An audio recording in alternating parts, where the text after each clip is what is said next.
მშვიდობის 8 აპრილის საქმიანი დილას ვიწყებთ პირველზე BMG-ის გუნდის წევრებთან ერთად.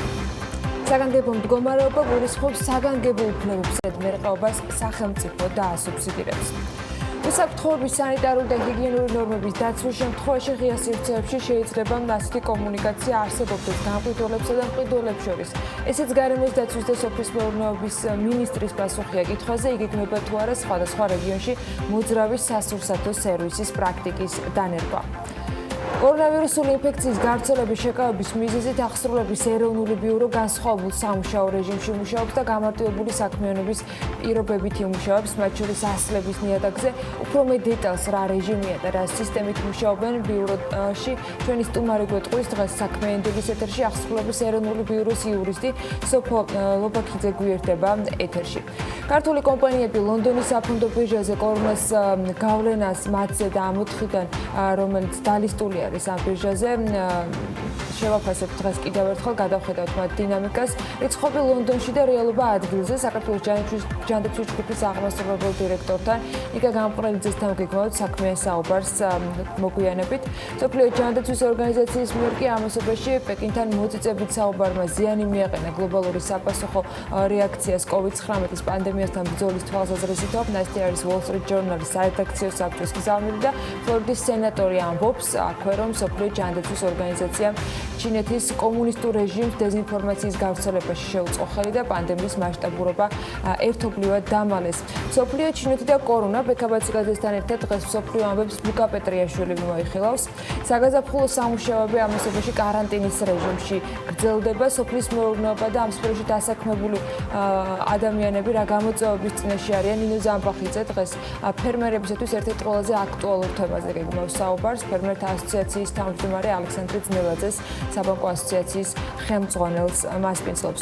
ძალიან საინტერესო ახალგაზრდები უნდა წარგედგინოთ დღევანდელ საქმიან ეთერში. ლევან თაღიაშვილის სტარტაპერის რუბრიკაში TBC-სთან ერთად მეორადი ტექნიკის გაყიდვის პლატფორმას და მის შემქმნელებს გაგვეცნობს. დევით ციხისელი და ნუდარ ჯიბუტი FG-ის დამფუძნებლები იქნებიან ჩვენი სტუმრები. მარიამ ადამიანი საქმიანი ევერესტის დამლაშქრავის ამბებს გაგვიზიარებს. Forbes-ის 30 წლამდელთა სიის კიდევ ერთი წევრის მარინა ქავთარაძის ბანკის კემპინგის დამფუძნებელი გვეყოლება სტუმრად.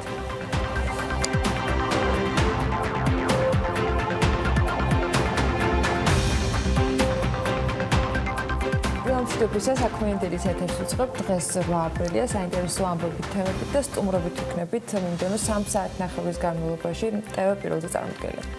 დილა მშვიდობით, ყველანი მოგესალმებით.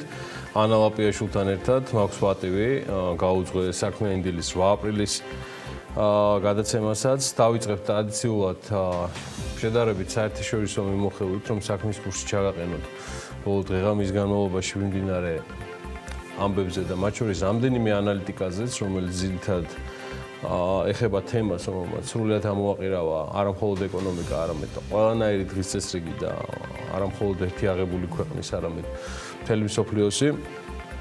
დავიწყოთ იმით, რომ ჩინეთმა, რომელიც ამ ახალი კორონავირუსის სამშობლოა, პირველად ამის თაობაზე საუბარი და არა გამოცხადება დეკემბრის ბოლოს დაიწყო. ცალკე არის თემა, რამდენად ენდობა ადამიანი ინფორმაციებს, რომელსაც ეხლა ხანს უკვე ჩინეთის ჯანდაცვის სახელმწიფო კომისია ავრცელებს. ისინი ამბობენ და აცხადებენ, რომ არც ერთი გარდაცვლილი კორონავირუსისგან აღარ ფიქსირდება იანვრიდან მოყოლებული და პირველად 32 ახალი დაინფიცირებული შემთხვევებიდან ყველა არის იმპორტული წარმომავლობის. ჩინეთის სტატისტიკა მიუთითებს 82,000-მდე დაინფიცირებულზე, 3,331 გარდაცვლილზე კორონავირუსის გამო. SARS-CoV-2 სამშობლოში, ანუ ჩინეთში, ანუ ჰუბეის პროვინციაში, ანუ ქალაქ უჰანში, რომელიც არც მეტი და ნაკლები 4 ჯერ დიდია მოსახლეობით, ვიდრე მთელი საქართველო ერთად აღებული, ეს 12 მილიონიანი მეგაპოლისია. იქ დღეს 8 აპრილს კარანტინი იხსნება. აღდგა მატარებლების მოძრაობაც, იხსნება აეროპორტები, გაიხსნა საერთაშორისო მაგისტრალები. ნიშნავს თუ არა ეს, რომ ეს არის ცალსახად დაბრუნება ცხოვრების ნორმალური და საქმიანი რითმისკენ. მარტო ეპიდემიის გავრცელება მეგაპოლის, ანუ უჰანს, რომელიც მე-9 ადგილზეა, როგორც ყველაზე მაღალგანვითარებული ქალაქი ჩინეთში, ის ძალიან იზრდებოდა, ანუ უჰანი ეს არის ფაქტიურად ადგილი სადაც იწარმოება ყველაფერი, რა ვიცი, ბიომედიცინიდან დაწყებული, ავტომობილების ჩიპებით დასრულებული, ყველა აქ იყო წარმოდგენილი, ბიზნესი სერიოზულად იზრდებოდა კორონავირუსამდე, თუმცა აი პანგოლინით თუ ღამურა და სხვა წარმონაქმნთა კვებიდან და თან უმისამართო კვებიდან გამომდინარე, ლეგენდა ასეთია ყოველ შემთხვევაში კორონავირუსის წარმომავლობისა. ამ მეგაპოლისის ბაზარი რეალურად ხდება ეპიცენტრი უმძიმესი და ისტორიული პანდემიისა, რომელიც 21 საუკუნეში განვითარდა და შედეგებიც ანალოგიური უმძიმესი მოუტანა მსოფლიო ეკონომიკას. ამ დროისთვის 75,000-მდე ადამიანია დაღუპული. ლეგენდის თანახმად, სწორედ უჰანის ბაზარში დაინფიცირებულს ეწირება მათ შორის საკოლმეურნეო ბაზრები, მათ შორის საქართველოშიც, გუშინ საკოორდინაციო საბჭომ დახურა თბილისში მოქმედი ღია საკოლმეურნეო ბაზრები, მანამდე ის დაიხურა საქართველოს სხვადასხვა რეგიონებში, მოვაჭრეები გაგებით ეკიდებიან არჩევანს დაინფიცირების ძალიან მაღალ ალბათობას და კარანტინს შორის, რასაც ეგენი ეხლა იმ უჰანელ თევზის ღამურას თუ პანგოლინის გამყიდველს და ვაჭარს წევლიან. მე წეხმას მაგაზე რას ამოვიღებ, მაგრამ თან შანსი არ არის ვინმეს რაიმე ლოცვა შეეწიოს და ეჭვი მაქვს, რომ მის სამშობლოს ჩინეთს კიდევ გაცილებით მეტი პრობლემები აქვს წინ წამყვანი ქვეყნების პრეტენზიებთან დაკავშირებით კორონავირუსის გავრცელების გამო. კარგი. მოდი დაუბრუნდეთ უჰანს, გახსნილს, ამოძრავებულს.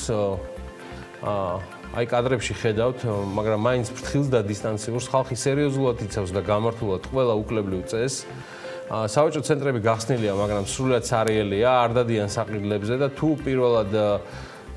პირველადიან გადაუდებელი საჭიროების პროდუქტებს არ ეხება საყიდლებზე მართლა არ დადიან და ეს პროდუქტებიც აი ესეთი კედლებით არის, როგორც ახლა ეკრანზე ხედავთ, დაშორიშორებული მყიდველი და გამყიდველისგან. ფაქტიურად ეს კედლები ამოყვანილი მთელ ქალაქში და მოქალაქეების გადაადგილება კვლავ უმკაცრესად კონტროლდება, იქნება ეს, რა ვიცი მე, QR კოდები, რომელიც Alipay-ს და WeChat-ის ქსელებშია ინტეგრირებული.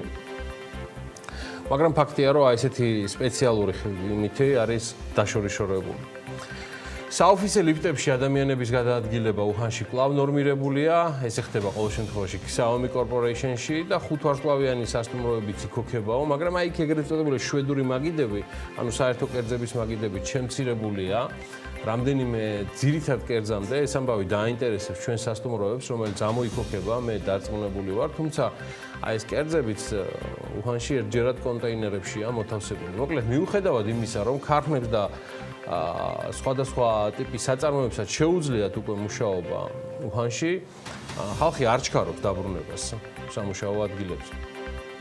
გარდა ამისა, სრულად ხელახლა არის დასაქმი მიწოდების სქემებიც და ჯაჭვიც და ისე რომ მიწოდეთ იმ ქალაქში, საიდანაც ეს კორონავირუსი წამოვიდა, საკმაოდ დიდი წარმოებებია. მაგალითად, Peugeot-ი, ჩინური Dongfeng Motors-ის აი მანქანების აწყობა კი განახდა, მაგრამ აი ლოგისტიკური კავშირები მაინც დარღვეულია და საუბარი იმაზე, რომ ინვესტორები სწრაფად დაბრუნდებიან უჰანში, სრულად აზრმოკლებულია, რადგან შიშები ეპიდემიის მორიგ აფეთქებაზე არის საკმაოდ დიდი და სხვათა შორის თუ გახსოვთ გვანდუნის პროვინციის მაგალითი, რომელიც ატიპიური პნევმონიის კერა იყო 2003 წელს. და იმ პერიოდში პირდაპირ ინვესტიციები ამ პროვინციაში შევეშვათ სტატისტიკას, უბრალოდ გეტყვით, რომ 2-3 წლით მთლიანად დაპაუზდა. იგივე ელის უჰანსაც, აი ამას უმბნობენ ჩინელი ანალიტიკოსები.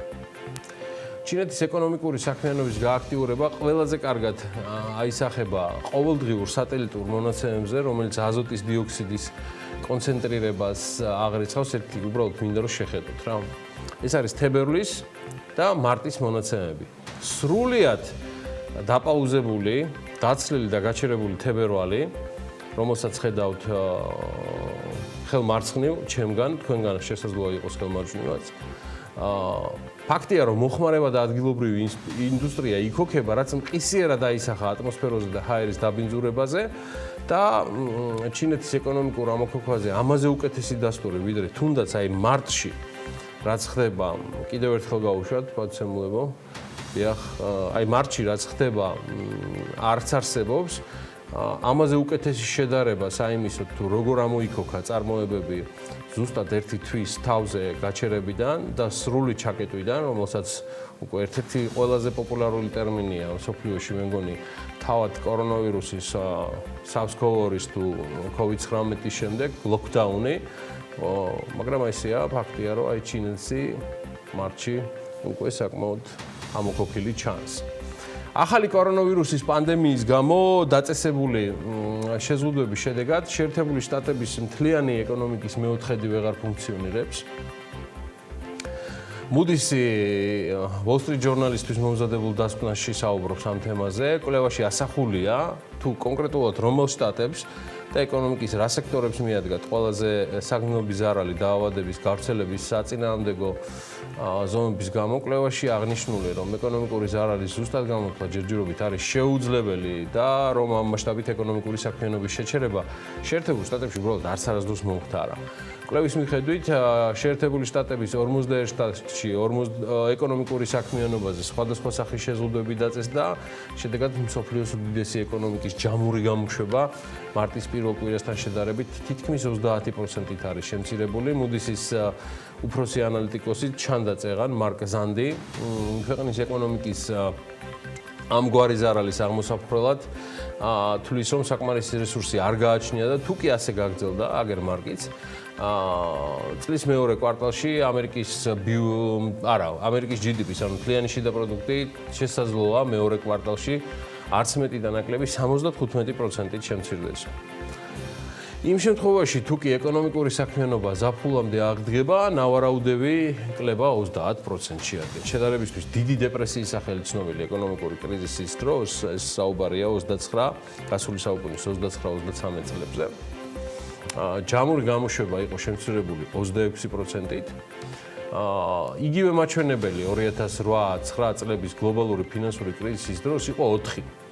მაგრამ ამ შემთხვევაში ეს არის ბუნებრივი კატასტროფა. შექმნილ ეკონომიკურ მდგომარეობას არანაირი ანალოგია არ აქვს და მათ შორის შესაბამისად არც დიდი დეპრესიის პერიოდთანაც, ამასაც ამბობს ექცემული ზანდი და ამასთანავე ეს არ არის სრული სურათი, რადგან კვლევა არ მოიცავს მოთხოვნის შემცირებას, რომელიც უმუშევრობის ზრდას მოყვება. მარკ ზანდი შექმნილ მდგომარეობას რაღაც მასშტაბურ მიწისძვრას და 11 სექტემბრის ტერაქტს ადარებს და ტერაქტის შემდეგ ავიაკომპანიებმა ოფრენა რამდენიმე კვირით შეაჩერეს და მაშინ ზარალი 100 მილიარდს გადასცა. ხოლო ამჟამად ზარალი უკვე 350 მილიარდ დოლარს უტოლდება, რაც იმის ტოლფასია, რომ აი ინდიანა შტატი ერთი წლით მთლიანად გაქრეს. აი ესეთი შედარება მოყავს კვლევის ავტორს მარკ ზანდს და შეერთებული შტატების ეკონომიკის ყველაზე დიდი ნაწილი სწორედ ურბანულ ცენტრებსა და განსაკუთრებით დიდ მეგაპოლისებზე არის მიბმული და მასშტაბური ეკონომიკური ზარალის მიზეზი სწორედ ეს არის. მაგალითად, ლოს-ანჯელესის აგლომერაციაში დღიური გამოშვება 35%-ით არის დავარდნილი, ნიუ-იორკში 25%, ჩიკაგოში 30%. მარტო აი ამ სამ ქალაქში შეჩერებული ეკონომიკური საქმიანობის გამო შეერთებული შტატების მთლიანი შიდა პროდუქტი Moody's-ის გათვლებით, წინასწარი გათვლებით დაახლოებით 10%-ით მცირდება. ახალი კორონავირუსის გავრცელების საწინააღმდეგოდ მიღებული ზომების ფონზე კი მხოლოდ მარტში ამერიკაში უმუშევართა რაოდენობა არის 10 მილიონამდე რეგისტრირებული გაზრდილი, რაც სრულიად რეკორდული მაჩვენებელია და 11 სახმა უკვე მიიღო ამის გამო წინასწარი პაკეტი 2 ტრილიონიანი იცის ჩვენმა საქმიანმა მაყურებელმა ამის თაობაზეთ, რომელიც სხვა ნაბიჯებთან ერთად ამერიკელებს $1200 ოდენობის პირდაპირ დახმარების გაცემასაც გულისხმობს. კორონავირუსის პანდემიამ უპრეცედენტო მასშტაბის გაურკვევლობა წარმოქმნა გლობალურ ეკონომიკაში და ჯანდაცვის კრიზისის მართვა მნიშვნელოვანია ეკონომიკური სტაბილურობისთვის. ექსპერტებმა უკვე დაიწყეს შეფასება ვითარებისა, თუ როგორ შეიძლება ესა თუ ის ქვეყნები ვირუსის შედეგად გამოწვეული კრიზისიდან გამოსვლას. კარგად აღსაქმელად ამ ყველაფრისა უკვე BBC წინა მასალა Wall Street Journal-ს ეკუთვნოდა, მოიყვანა 2019 წლის გლობალური მოქნილობის ინდექსი, რომელიც 130 ქვეყანაში ბიზნეს გარემოს მოქნილობას გარკვეული რეიტინგით მოიცავს და რეიტინგი შედგენილია პოლიტიკური სტაბილურობის, კორპორაციული მართვის, გარემოს და მიწოდების ქსელის ლოგისტიკის მიხედვით და ამ რეიტინგის მიხედვით და ასევე იმის მიხედვით ესა თუ ის ქვეყანა როგორ პასუხობს ვირუსის გამოწვევებს, BBC-მ ის ქვეყნები გამოავლინა მსოფლიოს მასშტაბით, რომლებსაც აქვთ მეტი შანსი შეინარჩუნოს სტაბილურობა და მოქნილობა. ეს ქვეყნებია დანია, შეერთებული შტატები, სინგაპური, რუანდა და ახალი ზელანდია. დანია ინდექსით მეორე ადგილასაა, თუმცა ამ ქვეყანას უმაღლესი შეფასება აქვს მიწოდების ქსელის და კორუფციის დაბალი დონის გამო. და ამ ქვეყანამ საკმაოდ სწრაფად უპასუხა ვირუსის გამოწვევებს. სკოლები და ბიზნესის ნაწილი 11 მარტს დაიხურა, საზღვრები 14-ში ჩაიკეტა და ჯერ კიდევ მაშინ, როცა ქვეყანაში კორონავირუსის მხოლოდ რამდენიმე შემთხვევა იყო დადასტურებული, დანიელი ხალხის კულტურამაც ხელი შეუწყო ამ ზომების ეფექტურობას, ვინაიდან მოსახლეობას მთავრობის მიმართ ნდობა აქვს, ასევე მათ ერთიანობა ახასიათებს. სიტყვა სამფანციnd, იმედია სწორად თქვით, რაც სამოქალაქო გზნობას და მოვალეობას ნიშნავს დანიაში, როგორც სოციალური, ასევე ტრადიციულ მედიაში ახლა უკვე ხშირად გაისმის და მოსახლეობის მორალურ პასუხისმგებლობას გზნობს, ასევე ქვეყანაში ცალსახად იგრძნობა, რომ ეს არის გლობალური კრიზისი და დანიის მოქნილობა სწორედ დამყარებულია იმაზე, თუ როგორ ადაპტირდება და შეინარჩუნებს დანარჩენი მსოფლიო ღია ვაჭრობას. დანიას კარგად აქვს განვითარებული განსაკუთრებით ფარმაცევტული სექტორიც, რომელშიც შეუძლია დაამტკიცოს თავისი უპირატესობა. ამას უკვე აცხადებს არუპ კრისტიანსენი, იგი ფისაფთორსის მმართველი პარტნიორია. სინგაპურს თავისი ძლიერი ეკონომიკის გამო მოქნილობის ინდექსშიც ასევე მაღალი ქულა აქვს. სინგაპურში მაღალია ეს მოქნილობა, მაგრამ დაბალია პოლიტიკური რისკები, კორუფციას და ასევე ქვეყანას ძალიან ძლიერი ინფრასტრუქტურა აქვს, რომელიც სწრაფად მოახერხა ვირუსის სწრაფი გავრცელების შეჩერება. ნდობა გაგვაჩნია მთავრობის მიმართ, რომელიც ძალიან გამჭვირვალეა კრიზისთან ბრძოლის თითოეულ ნაბიჯში. აი ამას აცხადებს კონაიგლის ერთ-ერთი თანამშრომელი, რომელმაც Forbes მისცა კომენტარი, კონსტანს სტანმი. მისივე თქმით, სინგაპურში ყველა მუშაობს ერთად და ისინი არ წუხან იმის გამო, რომ შეიძლება სოციალური არეულობა მოხდეს, ან მოსახლეობა დაიღუპოს ქუჩებში. ასევე ისინი არ ელოდებიან ეკონომიკურ დესტაბილიზაციასაც, მოსახლეობას სინგაპურში სჯერა ქვეყნის ძლიერი და ნათელი მომავლისა. გეოგრაფიულად რომ შევხედოთ, შეერთებული შტატებს ცხადია, ამ შემთხვევაში უკვე მისი მაგალითი მოყავს. მოქნილი ეკონომიკის ინდექსის მიხედვით ქვეყანა დაყოფილია დასავლეთ, ცენტრალურ და აღმოსავლეთ რეგიონებად, ხოლო როგორც მთლიანი ქვეყანა, შეერთებული შტატები ერთ-ერთი დაბალრისკიანია ბიზნეს გარემოთი. ძლიერი მოწოდების ქსელებით გამოირჩევა ვირუსის გავრცელების შეჩერება, ნამდვილად არის უდიდესი გამოწვევა ისეთი ქალაქებისთვის, რომელიც მაგალითად ნიუ-იორკია, ქვეყანაში უმუშევრობის დონე უკვე როგორც გითხარით, ისტორიულ 10 მილიონიან ნიშნულს მიუახლოვდა, თუმცა ქვეყნის მთავრობა გეგმავს უფრო ეფექტური იყოს ეკონომიკის სტაბილიზების ზომების კუთხით, ხორციელდება სხვადასხვა სოციალური დისტანცირების სტრატეგიაც, რაც ცხადია გავლენას იქონიებს და შეამცირებს ვირუსის საერთო გავლენებს და ასევე ქვეყნის ეკონომიკის უფრო სწრაფი აღდგენის შესაძლებლობას მისცემს. Goldman Sachs-ის და Morgan Stanley-ის პროგნოზებით მოსავალნელია ეგრეთ წოდებული V-ფორმის რეცესია და შემდგომ აღდგენა და ამ ყველაფერს უპრეცედენტოდ ნეგატიური გავლენები მოჰყვება. რისი დიდი ნაწილიც უკვე სახეზეა, თუმცა სწრაფი გაჯანსაღებაც მოსავალნელია წლის ბოლო კვარტალში. McKinsey ეს კონსულტანტები კი უფრო გაზომვად, თუმცა მაინც ოპტიმისტურ პროგნოზს აკეთებენ. ისინი აცხადებენ, რომ აღდგენის პროცესი დაფუძნებული მაინც ჯანდაცვის საკითხების წარმატებით განხორციელებაზე იქნება. აშშ-ის მაგალითი მნიშვნელოვანია ასევე მთელი მსოფლიოს ეკონომიკისთვის და მისი, ანუ მსოფლიო ეკონომიკის გაჯანსაღება დიდწილად იქნება დამოკიდებული თუ რამდენად სწრაფად, ეფექტურად და ძლიერად შეძლებს შეერთებული შტატები თავად ამას. რუანდაზე გეტყვით ორი სიტყვით, რომელმაც საკმაოდ დიდი ნახტომი გააკეთა ბოლო წლებში, ეს შესაძლებლობა კორპორაციული მართვის გაუმჯობესების დამსახურებაა. რეიტინგში 77-ია და აფრიკაში კი რიგით მეოთხეა. ამასთან რაც ყველაზე მნიშვნელოვანია, რუანდამ ძალიან მაგრად გაართვა თავი ებოლას ვირუსის დამარცხებას 2019 წლის მონაცემებით, როდესაც ვირუსის ეპიდემია მის მეზობელ კონგოს დემოკრატიულ რესპუბლიკაში დაიწყო და რუანდას საკმაოდ შერეული და უნივერსალური ჯანდაცვის სისტემა აქვს. საზღვარზე თერმომეტრით მოქალაქეების სკრინინგიდან დაწყებული სამედიცინო აღჭურვილობის მიწოდებაც კი დრონებით ხდებოდა. ამგვარად ეს ქვეყანა საკმაოდ კარგად არის ეკიპირებული იმისთვის, რომ კრიზისის დროს სტაბილურობა შეინარჩუნოს. ერთი ამონარიდიც, ჩემნაირად უამრავი უცხოელი სტუდენტი რჩება აქ, ვინაიდან ჩვენ გვჯერა, რომ რუანდის მთავრობა ამ სიტუაციას გაუმკლავდება უფრო კარგად, ვიდრე ჩვენი მშობლიური ქვეყნები. აღნიშნავს აფრიკული ლიდერობის უნივერსიტეტის სტუდენტი ერთ-ერთი გარნეტ ეჩინგი და აღსანიშნავია, რომ რუანდა სუბსაჰარული აფრიკის რეგიონში პირველი ქვეყანა იყო, რომელმაც სრულად ჩაკეტა საზღვრები და კარანტინი გამოაცხადა ყველაზე მოწყვლადი მოსახლეობისთვის. კართან საკვები მიაქვს და მიუხედავად იმისა, რომ აფრიკაში რუანდა საკმაოდ პოპულარულ ტურისტულ მიმართულებას წარმოადგენს, უცხოელები ამ კონკრეტული სტუდენტის ჩათვლითაც იმედოვნებენ, რომ ქვეყანა მალე გამოვა კრიზისიდან. და ახალი ზელანდია არაჩვეულებრივი, რომელიც მოქნილობის ინდექსში მე-12-ია, ამ ქვეყანამ ასევე საკმაოდ სწრაფად შეძლო ვირუსის გავრცელების შენელება, დახურა საზღვრების საერთაშორისო მოგზაურობისთვის, ასევე ქვეყანაში დახურულია ბიზნესები. კუნძულოვანი სახელმწიფოსთვის მარტივია საზღვრების კონტროლი, ასე რომ მათ ჩაკვეტვას აქვს თავისი შედეგი. სხვა ქვეყნებთან შედარებით ახალი ზელანდიის რეაგირება კრიზისზე იყო გადამწყვეტიც და გაბედულიც. ესეთი ერთ-ერთი ეკონომისტის შაუმბელ იქამბის მოსაზრება ზელანდიაზე. ახალი ზელანდიის ეკონომიკის მთავარ მამოძრავებელ სექტორს დღემდე კვლავ ტურიზმი და ექსპორტი წარმოადგენს. ქვეყანა საკმაოდ დიდი გამოწვევის წინაშე დგება, თუმცა როგორც ეკონომისტი აღნიშნავს, არ არის აუცილებელი, რომ ყველაფერი ცუდად წარიმართოს. საერთო ჯამში ქვეყანა კარგ პოზიციებზეა სტაბილური აღდგენის კუთხით და ახალი ზელანდიის სამთავრობო ვალები საკმაოდ მცირეა და ასევე მთავრობა შეუძლია დატოვოს საპროცენტო განაკვეთები დაბალი. და რაც თავარია ეკონომისტის თქმით, ახალი ზელანდია საკმაოდ მაღალი ნდობით აღჭურვილი ქვეყანაა. ერთი ამბავით 64 წლის ჩემთვის ერთ-ერთი გამოჩეული მენეჯერია ჯეიმს დაიმონზეა საუბარი, JP Morgan-ის აღმასრულებელი დირექტორი არის ალბათ ერთადერთი მოქმედი და შემორჩენილი დირექტორი 2008 წლის კრიზისიდან, რომელიც ამბობს, რომ უკეთეს შემთხვევაში იქნება კრიზისის იგივე მასშტაბი, რაც 2008 წელს იყო. უკეთეს შემთხვევაში და ბანკი ამას ვერ გაივლის დანაკარგების გარეშე, კოლეგა ბიზნესმენების გავსად, მანაც წერილი გაუგზავნა ყველა თანამშრომლოს, რომელშიც ტრადიციულ შეფასებებს არ აკეთებს, მათ შორის ფედის რეგულაციებისას.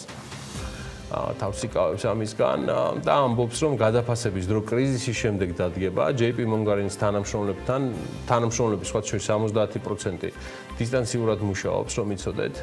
და ეს დაახლოებით 150,000 კაცია საუბარი, მანდ ვინც ვერ ახერხებს მუშაობას, დისტანციურად ბანკმა ერთჯერადი $1000 ჩეკებიც გამოუწერა.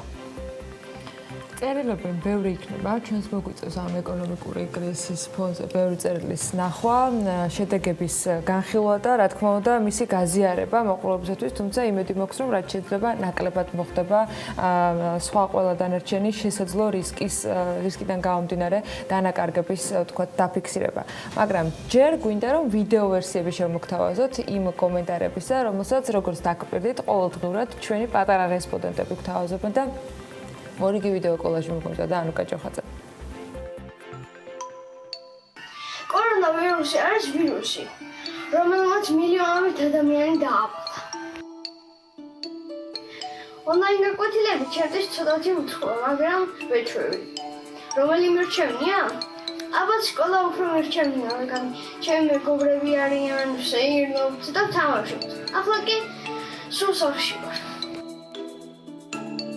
რა ვიცი, ხალხი არ დადის, არაფერი მუშაობს, ყველაფერი გაჩერდა.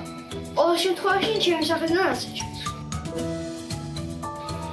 ჩემს მეგობრებს ვერ ხვდები, ვერ თამაშობ ჩემს მეგობრებთან, სკოლაში ვერ დავდივარ, აკრძე ვერ დავდივარ, მეტი რა უნდა შეეცვალა. პირველი, უნდა დავჭერთ სახლში. მეორე, უნდა დავგანოთ ხელები, საპნით, ხშირად და 20 წამის განმავლობაში, აი ასე. ცერატითები არ დაგავუწყდეთ. მესამე, თუ გარეთ გასვლა მოგვიწევს, უნდა გავიკეთოთ პირბადე და ხალხი. და ბოლოს, თუ გარეთ გავალთ, სხვა ადამიანებთან უნდა დავუშვათ 2 მეტრის დისტანცია. ჩემი აზრით, ვირუსი დამარცხება მაშინ, როცა გამოიგონებენ ვაქცინას და წამებს. მიენტრება სკოლა, ჩემი მეგობრები და ვარდი. როცა კორონავირუსი აღარ იქნება, პირველ რიგში გავალ ეზოში. აღარ უნდა სახლში.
კორონავირუსთან დაკავშირებით პრემიერ-მინისტრის ხელმძღვანელობით მოქმედი უწყებათა შორისი საკოორდინაციო საბჭოს ხდომებს უკვე ვიდეო კონფერენციის რეჟიმში გააგრძელეს. მთავრობის ადმინისტრაციის ინფორმაციით გადაწყვეტილება მიღებულია ხალხმრავალი შეკრების თავიდან აცილების მიზნით. სოფლის მეურნეობის სამინისტრო ქვეყნის სურსათის მომარაგებას ეფექტიანად უმკლავდება. ასეთია სამინისტროს მიერ გავრცელებული ინფორმაციის თანახმად USAID-ის მისიის შეფასება, რომელიც მათ მინისტრ ლევან დავითაშვილთან და მის მოადგილეებთან შეხვედრისას გააკეთეს. მთავრობის ახალ პროგრამაში ჩართო ამ დროისათვის 80-მდე ბიზნეს სუბიექტს სურს. საუბარია სახელმწიფო პროგრამაზე, რომელიც საოჯახო, მცირე და საშუალო სასტუმროებისათვის 80%-მდე სესხის თანადაფინანსებას ითვალისწინებს. პროგრამა სახელმწიფო პროექტ აწარმოებს საქართველოს ფარგლებში მიმდინარეობს. დანია მომავალ კვირას საბავშვო ბაღებს და დაწყებით სკოლებს გახსნის. პრემიერ-მინისტრის თქმით, სკოლები 11 წლამდე ბავშვებისათვის გაიხსნება, რადგან ოჯახებს ტვირთი შეუმს უკუქონ. ჯანდაცვის მსოფლიო ორგანიზაციის გენერალური დირექტორის განცხადებით, მოსახლეობის მიერ პირბადეების გადაჭარბებულ და არასწორ მოხმარებას პანდემიის პირობებში არა მხოლოდ სარგებელი მოაქვს, არამედ შესაძლოა მათი დეფიციტიც გამოიწვიოს მათთვის, ვისაც ისინი ნამდვილად სჭირდება. ახალი კორონავირუსის პანდემიის გამო დაწესებული შეზღუდვების შედეგად შტატების მთლიანი ეკონომიკის მეოთხედი ვერ ფუნქციონირებს. ეს სარეიტინგო სააგენტო Moody's-ის მიერ Wall Street Journal-ისათვის მომზადებულ დასკვნაში არის აღნიშნული. ინდოეთი გარკვეულ პერსპექტივებზე, პრეპარატებზე ექსპორტის აკრძალვას მოხსნის, მათ შორის საუბარია პრეპარატ პლაკველინზე, სხვათა შორის დელიში განცხადება ამ მოხსნასთან დაკავშირებით მას შემდეგ გააკეთეს, რაც შტატების პრეზიდენტი ინდოეთის საპასუხო ქმედებები დაიმუქრა. ტრამპი ამბობს, რომ თუ ქვეყანა ექსპორტის შეზღუდვას არ გააუქმებს, ვაშინგტონი მას სამაგიეროს გადაუხდის.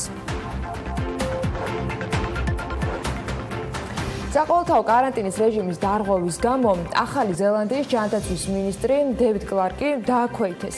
ადგილობრივი მედია აღნიშნავს, რომ ქვეყნის პრემიერ-მინისტრის ჯასინდა არდენის თქმით, ჯანდაცვის მინისტრმა მას ამის შესახებ თავად უთხრა, გამოუწყდა, რომ იზოლაციის პერიოდში კარანტინის რეჟიმი ორჯერ დაარღვია და ოჯახთან ერთად სანაპიროზე იმყოფებოდა.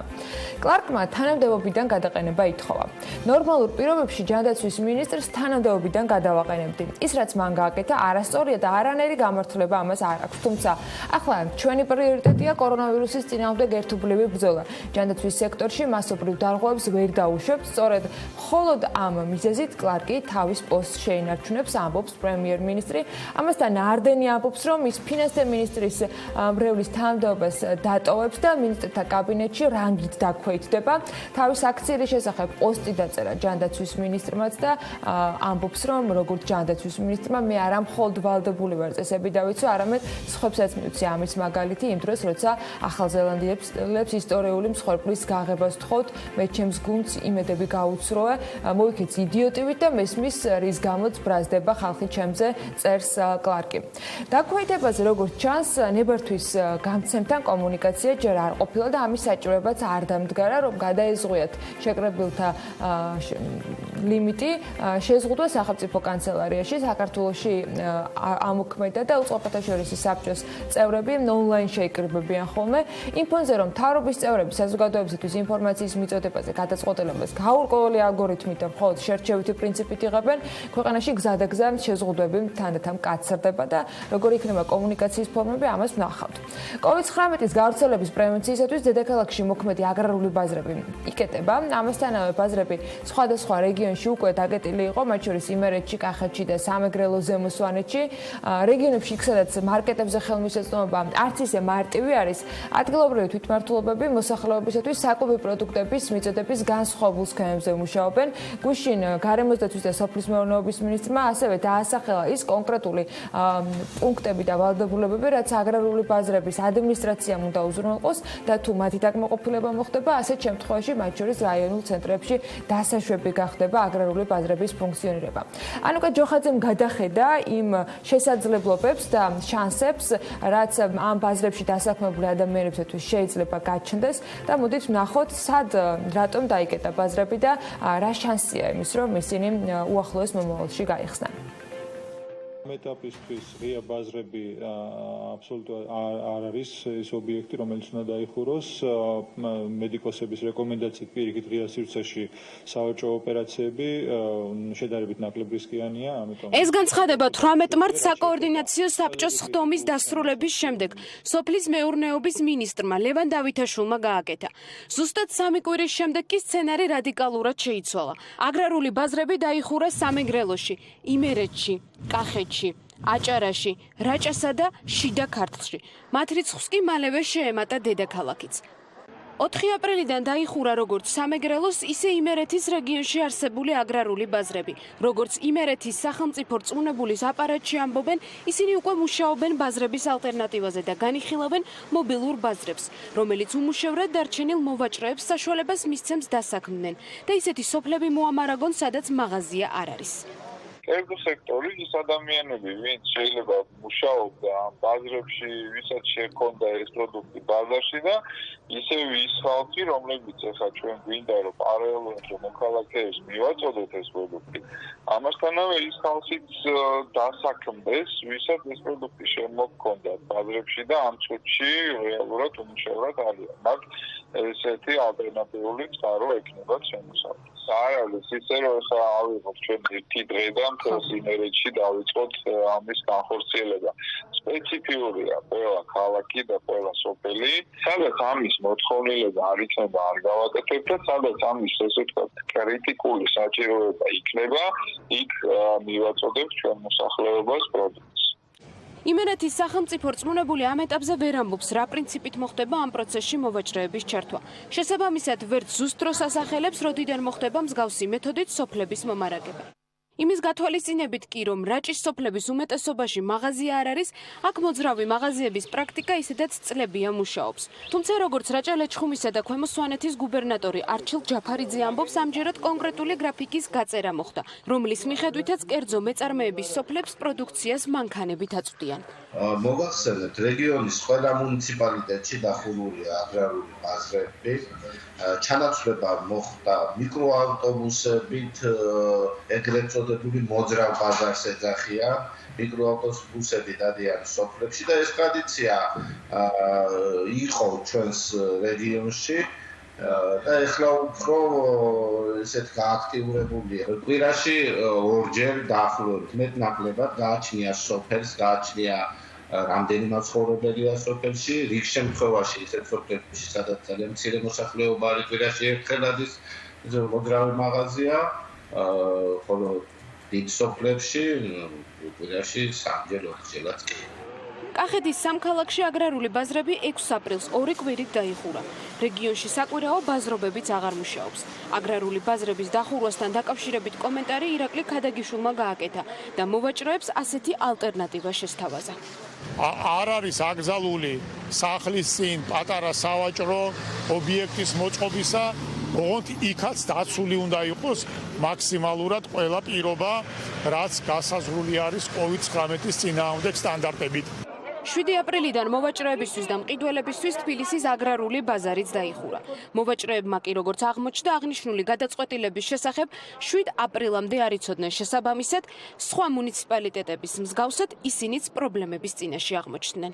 ესაა ჩვენი წყარო, შეგახედეთ, ახლა რა დღეში მაქვს საქმე. ესა სომხეთიდან შემოტანილია, გაბაჟებულია სახელმწიფოში 2500 ლარი, გაბაჟება შევიტანე 300 ლარი, 2800 ლარი შევიტანე. რომაჩუკო სომეხმა ლარი სახელმწიფოში შედის ჩვენგან. ჩვენ რო დაგვაზარალენ, ვინ მოგცემს ამის იმას? ჩვენ მოვძაბნოთ ის გზები, რომ სადაც წავიღო და ეხლა ვფიქრობ, რომ მაღაზიებს დაურიგო, უნდა დავკეტო და წავიღო. და დაუვლიდა მაღაზიებში რა. ილაპარაკეს რავი, როგორი საუბარი იყო, შეგიძლიათ მაღაზიებში მიიტანოთ და ჩააბაროთ რა. მას შემდეგ, რაც თბილისში აგრარული ბაზრები დაიხურა და მთავრობის გადაწყვეტილების, როგორც ეკონომიკური, ისე სოციალური ეფექტის შეფასება დაიწყეს შესაბამისმა პირებმა, დღის ბოლოს ლევან დავითაშვილმა ბრიფინგი სწორედ ამ თემით დაიწყო.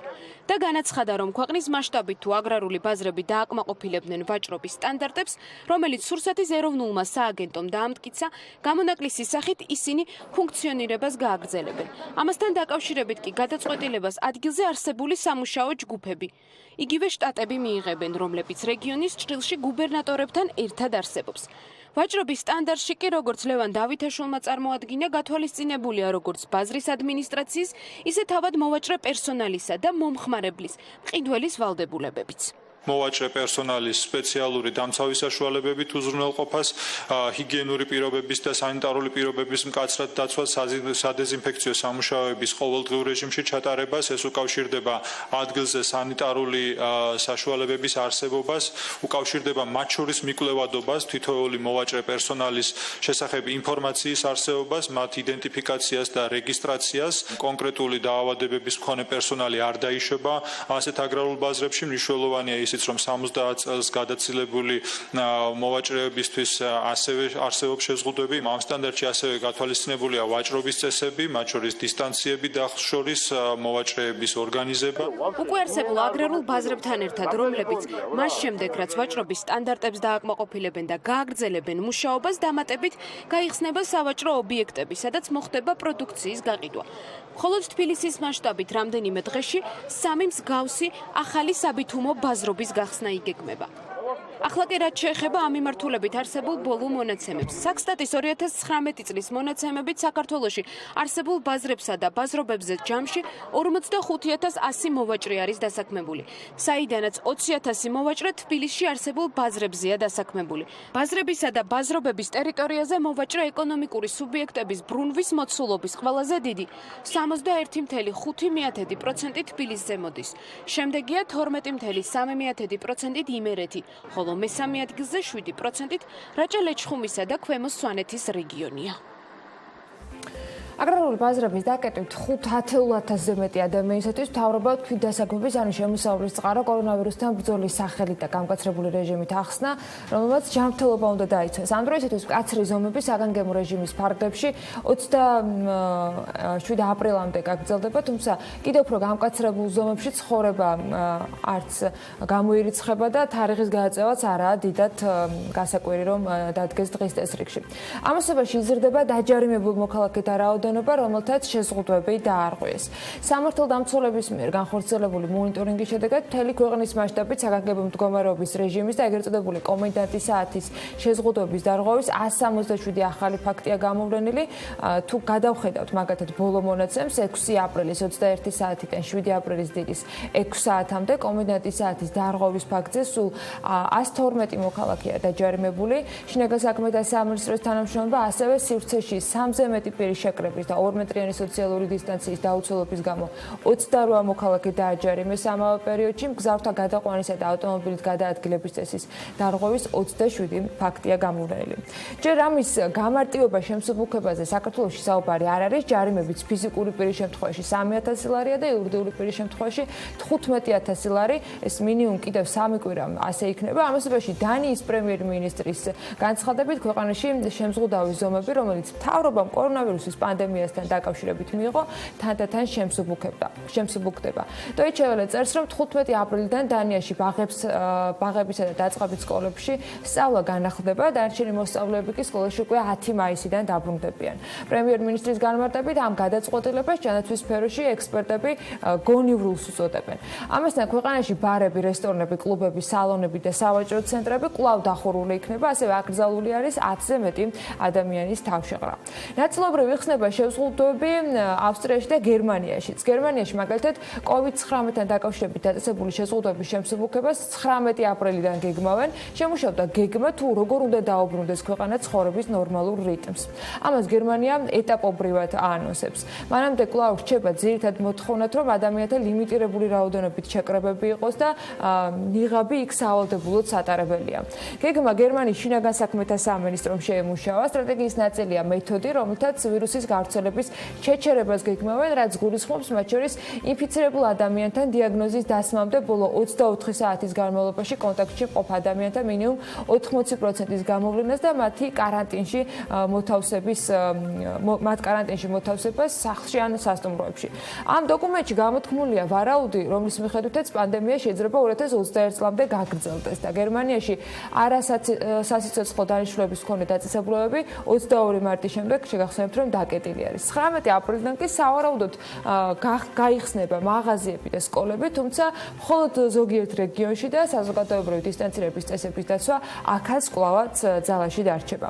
ევროპული ქვეყნების თავამი ნაბიჯები არ მოწონთ ჯანდაცვის მსოფლიო ორგანიზაციაში. ჯანდაცვის მსოფლიო ორგანიზაცია ქვეყნებს მოუწოდებს, რომ იყვნენ ფრთხილად, როცა შეზღუდვების მოხსნას დაიწყებენ. ორგანიზაციის ინფორმაციით შეზღუდვების ნაადრევმა გაუქმებამ შესაძლოა, რომ ვირუსის ახალი ტალღა გაავრცელოს. ერთ-ერთი ყველაზე მნიშვნელოვანი ნაწილია, რომ ნაადრევად არ მოხდეს შეზღუდვების მოხსნა, რათა ვირუსის ხელახალი გავრცელება არ მოხდეს. ეს იგივეა, როცა ავათხარ და საწოლიდან ჯერ კიდევ ცუდად მყოფი ადგები და სირბილს დაიწყებ, ასე დროს შეიძლება, რომ დაავადება გაგერთულდეს, ამბობს ორგანიზაციის პრეს-სპიკერი აი ამ შედარებისას. იტალიის ჯანდაცვის მინისტრი აღნიშნავს, რომ მიუხედავად იმისა, რომ ჩვეულ ცხოვრებასთან დაბრუნება ჯერ კიდევ ადრეა იტალიაში და წინ უმძიმესი თვეები ელოდებათ, მათი მიზანი არის ის, რომ ვირუსთან თანაცხოვრების პირობები შეიქმნას ქვეყანაში. ვირუსის გავრცელების შემწყუდავი მკაცრი ზომები მარტის დასაწყისიდან ამოქმედა იტალიაში და ოფიციალურად 13 აპრილამდე უნდა გაგრძელდეს, თუმცა სავარაუდოდ ეს დრო აქაც გახანგრძლივდება. თუკი ჩვენ უკიდურეს სიფრთხილეს არ გამოვიჩენთ, მთელი ჩვენი ძალისხმევა წყალში ჩაიყრება, უთხრა ჟურნალისტებს ჯანდაცვის მინისტრმა რობერტო სპერანზმა აღნიშნა, რომ ხელისუფლებას 5 პრინციპი შეუძლია რომ დააკმაყოფილოს, რომლის მიხედვითაც საგანგებო მდგომარეობის ეგრეთ წოდებული მეორე ფაზის დაგეგმვა მოხდება. ეს იმ პროცესს მოიცავს, როდესაც იტალია ვირუსამდე არსებულ პირობებს ეტაპობრივად შეზღუდვების თანათანობით მოხსნით დაუბრუნდება. ის ასევე ამბობს, რომ სოციალური დისტანცირების მოთხოვნა ძალაში უნდა დარჩეს, ადამიანებმა კი ფართოდ უნდა გამოიყენონ ინდივიდუალური დამცავის საშუალებები, იქნება ეს ნიღბები თუ ნებისმიერი სხვა რამ. ამასთან ჯანდაცვის სისტემამ უნდა შეძლოს გაძლიერება და უფრო ეფექტური მკურნალობა და მინისტრი ამბობს, რომ ტესტირება და კონტაქტების მოძიების ღონისძიებები კიდევ უფრო გამკაცრდება. გამოიყენებენ იმ მობილურ აპლიკაციებს და სხვა ციფრულ ტექნოლოგიებს, რომელიც ამ კუთხით საჭირო ინფორმაციას ადამიანებს მიეწვდის. სანამ ვაქცინა ხელმისაწვდომი იქნება, შეუძლებელია ვირუსის ახალი ტალღის გამორიცხვა, ამბობს იტალიის ჯანდაცვის მინისტრი. ამასობაში რა ხდება იაპონიაში, სადაც აქამდე კარანტინის რეჟიმი არ მოქმედებდა. პრემიერ-მინისტრმა შინზო აბემ თქვა, რომ კორონავირუსის გავრცელების გამო ქვეყანაში 30 დღიანი საგანგებო მდგომარეობა იმოქმედებს. გადაწყვეტილება ადგილობრივ ხელისუფლებას მისცემს საშუალებას, რომ მოსახლეობას სახლში დარჩენა მოსთხოვონ, დახურონ სკოლები და სასწავლო დაწესებულებები. იაპონიის კონსტიტუცია, რომელიც სამოქალაქო უფლებების ფართო სპექტრი არის, არ აძლევს ცენტრალურ ხელისუფლებას იმის შესაძლებლობას, რომ სავალდებულო каранტინი გამოაცხადოს და ეს იქნება მხოლოდ რეკომენდაციის სახით, თუმცა პრემიერ-მინისტრმა გამოაცხადა, რომ 900 მილიარდის ოდენობის ეკონომიკის მასტიმულირებელი პაკეტის კანონს მიიღებენ იმისათვის, რომ COVID-19-ის ეკონომიკური ეფექტი შეამსუბუქონ. ამ თანხიდან 55 მილიარდი მოქალაქეებს პირდაპირ დახმარების სახით გადაეცემათ და ამასობაში ისინი ერთგვარ რეკომენდაციას უნდა დაექვემდებარონ, რომ დარჩნენ სახლში. დაპოუზების და მუშაობაზე ნებართვების ჩვენებურ ამბებს რაც შეეხება, ამ დროის მონაცემებით მხოლოდ თბილისის მერიას ეკონომიკური საქმიანობის გაგრძელების მოთხოვნით 500-მდე ბიზნესმა მიმართა და ადგილობრივ თვითმმართველობებში ამბობენ, რომ საუბარია დეველოპერული კომპანიების აქტიურობაზე და იმ პირებზე, რომლებიც ინფრასტრუქტურულ სამუშაოებს ასრულებენ. ეკონომიკის სამინისტროს ინფორმაციით და გუშინდელი მონაცემებით შემოწმებული 18 სამშენებლო კომპანიიდან მუშაობის გაგრძელების უფლება მიეცა 11-ს. იმისთვის, რომ კერძო სექტორმა საგანგებო სიტუაციისა და каранტინის პირობებში ოპერების გაგრძელება შეძლოს, ეკონომიკის სამინისტროს ან თბილისის მუნიციპალიტეტს უნდა მიმართონ და სპეციალური აპლიკაცია შეავსონ, რომელიც ვებგვერდებზე არის წარმოდგენილი. კომპანიების წარმომადგენლებმა ამ შემსებულ განცხადებასა და სარეგისტრაციო ფორმაში, რომელიც მუნიციპალიტეტის მერის შესაბამის სამსახურს გადაეგზავნება, საგანგებო მდგომარეობის პერიოდში პროექტის გასაგრძელებად საჭირო დასაქმებულთა რაოდენობა, ასევე კომპანიის მიერ კორონავირუსის გავრცელების პრევენციის მიზნით განსაზღვრული რეკომენდაციების შესრულება, დასაქმებულთა ტრანსპორტირება, დეზინფექციის შესრულების სიხშირე და მასშტაბი, კვების ორგანიზების საკითხი, თერმოსკრინინგისა და კომპანიის მიერ გატარებული სხვა ღონისძიებების შესახებ ინფორმაცია უნდა წარადგინონ დეტალურად. ამ სარეგისტრაციო ფორმის მიღების შემდეგ უკვე მუნიციპალიტეტის მერია ელექტრონულ განცხადებაში მითითებულ ობიექტებს შეამოწმებს და შემოწმების შემდეგ ამ სუბიექტებზე მშენებლობის გაგრძელების უფლების მინიჭების გზით ცენტრალური ხელისუფლებისაგან შუამდგომლობის შემდეგ მიიღებენ ნებართვებს. გაცემული პირობებისა და მაღებული ვალდებულებების შესრულება დაცვაზე კი კონტროლის მუნიციპალიტეტის მერის ეკონომიკის ეკონომიკისა და მდგრადი განვითარების სამინისტროს და ოკუპირებული ტერიტორიებიდან დევნილთა შრომის ჯანმრთელობისა და სოციალური დაცვის სამინისტროს შესაბამისი სამსახურები განახორციელებენ. აი იმ შემთხვევაში თუ თქვენ მოგეცათ ნებართვა, შემდეგ აღმოჩნდა დაკვირვებისას, რომ ამ რეკომენდაციების დარღვევა ხდება, მაშინ კანონით გათვალისწინებული ღონისძიებები გატარდება. ასეთი არის წინასწარი გზავნილი ბიზნესებისათვის და ის რეალობა, რომელზე მორგებაც მათ დაჭირდებათ. ბიზნესებისათვის საინტერესო ამბებს, რაც დღეისთვის შევაგროვეთ, კი რამდენიმე წამში უკვე BMG-ის გუნდის ნამუშევარს გაგაცნობთ ბიზნეს სიახლეების სკოლაში და ამბები ასეთია. სტატების სურსათისა და წამლის ადმინისტრაციამ კომპანია Collex-ის მიერ შემუშავებულ COVID-19-ის პირველ სწრაფ ანტისხეულების ტესტზე ავტორიზაცია გასცა. საქართველოს ბიზნეს ასოციაციის ნავთობის, ნავთობპროდუქტებისა და გაზის კომიტეტის თავმჯდომარე შავლეთ მიშველაძე ამბობს, რომ უაქციზო სასაქონლო ნომენკლატურის კოდზე გაურკვეველი საავადმყოფო აქციზური პროდუქტის იმპორტი ხორციელდება, რაც მისი თქმით ეჭვებს აჩენს. თბილისის მერიის ინფორმაციით კი 2020 წლის გეგმაში გაწერილი პროექტების ნაწილი გადაიხედება. კახაკალაძე ამბობს, რომ პროექტების განხორციელება შეეწირება კორონავირუსული ინფექციით გამოწვეულ კრიზისს და ამასთან დაკავშირებით ინფორმაცია მოგვიანებით გახდება ცნობილი. ეკონომიკის და მდგრადი განვითარების სამინისტროს საზღვაო ტრანსპორტის სააგენტო მეზღვაურებს მათი კომპეტენციის დამადასტურებელი დოკუმენტაციის გვადას გაუხანგრძლივებს. ეს ინფორმაცია თავის მხრივ საქართველოს ეკონომიკის და მდგრადი განვითარების სამინისტროს მიერ არის გავრცელებული.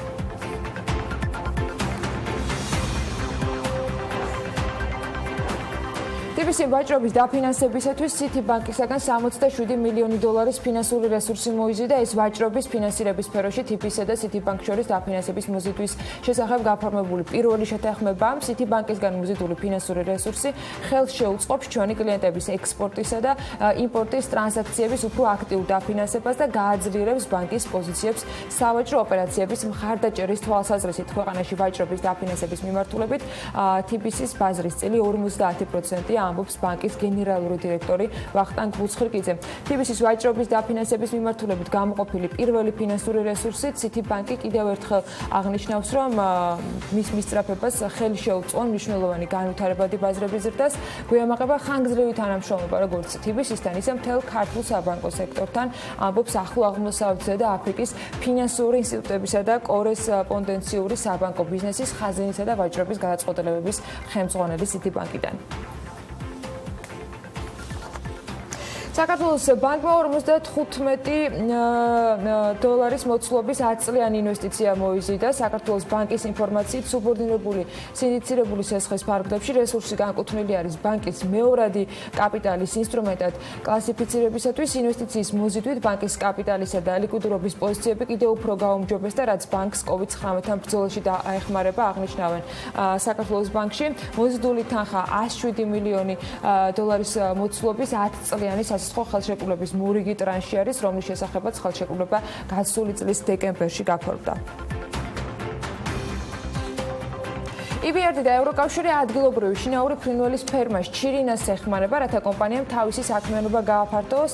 ამის შესახებ სტატია EBRD-ის ვებგვერდზეა გამოქვეყნებული და იქ წერია, რომ ჯერ კიდევ თებერვლის დასაწყისში ჩირინა გეგმავდა გაფართოებას და მას დაგეგმილი ჰქონდა 14 ახალი ობიექტის ამოქმედება, რაც წარმოებას 50%-ით გაზრდიდა. ამ მიზნის განხორციელებაში EBRD და ევროკავშირი ეხმარებიან. მართალია კორონავირუსის გავრცელების გამო კომპანიას მოუწია გეგმების სწრაფად გადახედვა, თუმცა ამან ჩირინას ხელმძღვანელები ვერ შეაჩერა ახალ ობიექტებზე მუშაობა დაეწყო და ეს ყველაფერი მაშინ, როდესაც არსებითი საკვები პროდუქციის ადგილობრივი წარმოება უდიდეს მნიშვნელობას იძენს ქვეყანაში, აღნიშნავს EBRD სტატიაში, რომელიც მის ვებგვერდზეა გამოქვეყნებული და იქვე წერს, რომ ჩირინას ნაწარმი ქათმის ხორცი და კვერცხი ადგილობრივი წარმოების და მოხმარების 40 და 60%-ს მოიცავს. შესაბამისად, კომპანიის მონაცემებით დაახლოებით 16 ადამიანი სტუმრობს ბიუბიუს მაღაზიებს დღის განმავლობაში. ჩირინა საქართველოში საკმაოდ მსხვილი დამსაქმებელია, ასევე და ამჟამად 450-მდე ადამიანს ასაქმებს.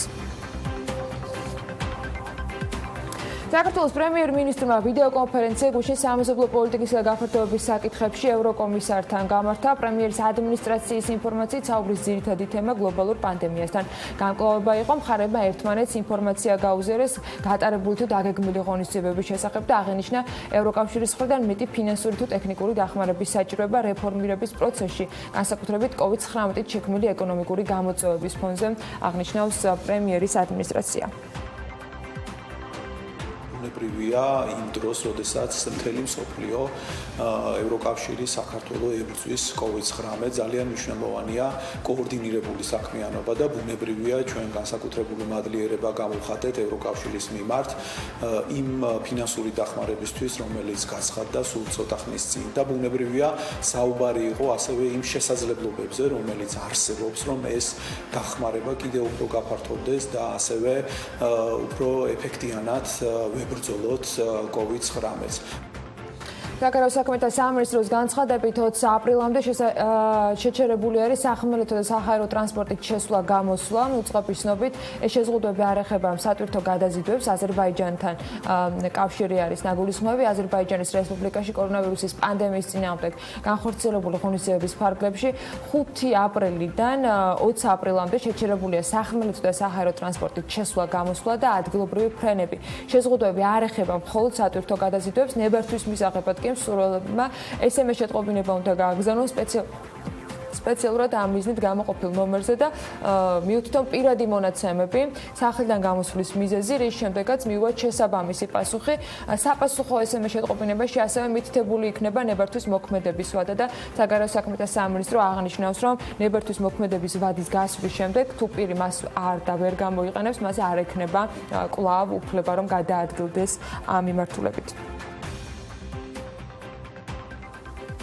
COVID-19 ვაქცინის ახალი კანდიდატი ადამიანებზე კლინიკური ცდის ფაზაში გადადის. ეს შესაძლებლობა მას შემდეგ გაჩნდა, რაც შტატების საკვებისა და მედიკამენტების ადმინისტრაციამ ახალი პროგრამის ფარგლებში ფარმაცევტული კომპანია ინოვიოს განაცხადთან დაკავშირებით თანხმობა დაადასტურა. ინოვიოს DNM ვაქცინამ ცხოველებზე ჩატარებულ პრეკლინიკურ ცდებში საკმაოდ დამაიმედებელი შედეგები აჩვენა და ის ახლა ადამიანებზე გამოსაცდელად ემზადება. ცდების შესაძლებლობა კომპანიას Bill Gates-ა და სხვა ასევე ორგანიზაციის დაფინანსებების შედეგად მიეცა. კომპანიის DNM ვაქცინა სხეულში სპეციალურად შემუშავებული პლაზმების მეშვეობით მუშაობს. შედეგად კი პაციენტის უჯრედები ისეთი ანტისხეულების წარმოქმნას იწყებენ, რომლებიც სპეციფიურ ინფექციებთან ბრძოლის უნარიანია. DNM-ის ვაქცინები ვეტერინარიაში საკმაოდ ბევრი ინფექციის წინააღმდეგ გამოიყენება და ადამიანების შემთხვევაში მისი გამოყენება პირველად არის დაშვებული.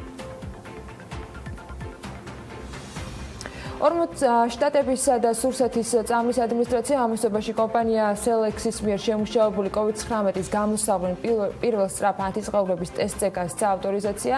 ამასთან დაკავშირებით ინფორმაცია Medscape.com-ზეა გავრცელებული. მიზანშეწონილია გითხრათ, რომ თქვენი კომპანიის მიერ შემუშავებული პირველი სწრაფი ანტისხეულების ტესტი, რომელიც COVID-19-ის გამოსავლენად არის განკუთვნილი, ამ ეტაპზე არის უალტერნატივო, ყველაზე სწრაფი და სანდო აღნიშნავს FDA კოლექსისათვის მიწერილ ოფიციალურ წერილში. გამოცემა წერს, რომ ტესტის მუშაობის პრინციპი არის შემდეგი.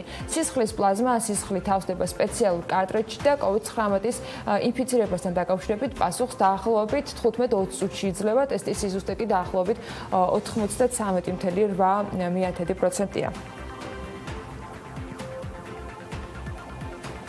40 მილიარდი დოლარი 2 მილიონი ამერიკელისათვის სამსახურის შესანარჩუნებლად ეს ინფორმაცია შტატების პრეზიდენტის დონალდ ტრამპის ქალიშვილის და უფროსი მრჩეველის ივანკა ტრამპის ტვიტერზე შეგიძლიათ წაიკითხოთ. ის საუბრობს ამ ტვიტში იმაზე, თუ რამდენად მნიშვნელოვანი ამერიკელებისათვის მცირე ბიზნესი. ივანკა ტრამპმა საკუთარ მიმართვაში ასევე აღნიშნა, რომ მთავრობა მცირე მეწარმეებს დაუდგება მხარში ამ მძიმე და გაურკვეველ მდგომარეობაში, რომელიც COVID-19-ის პანდემიით არის გამოწვეული.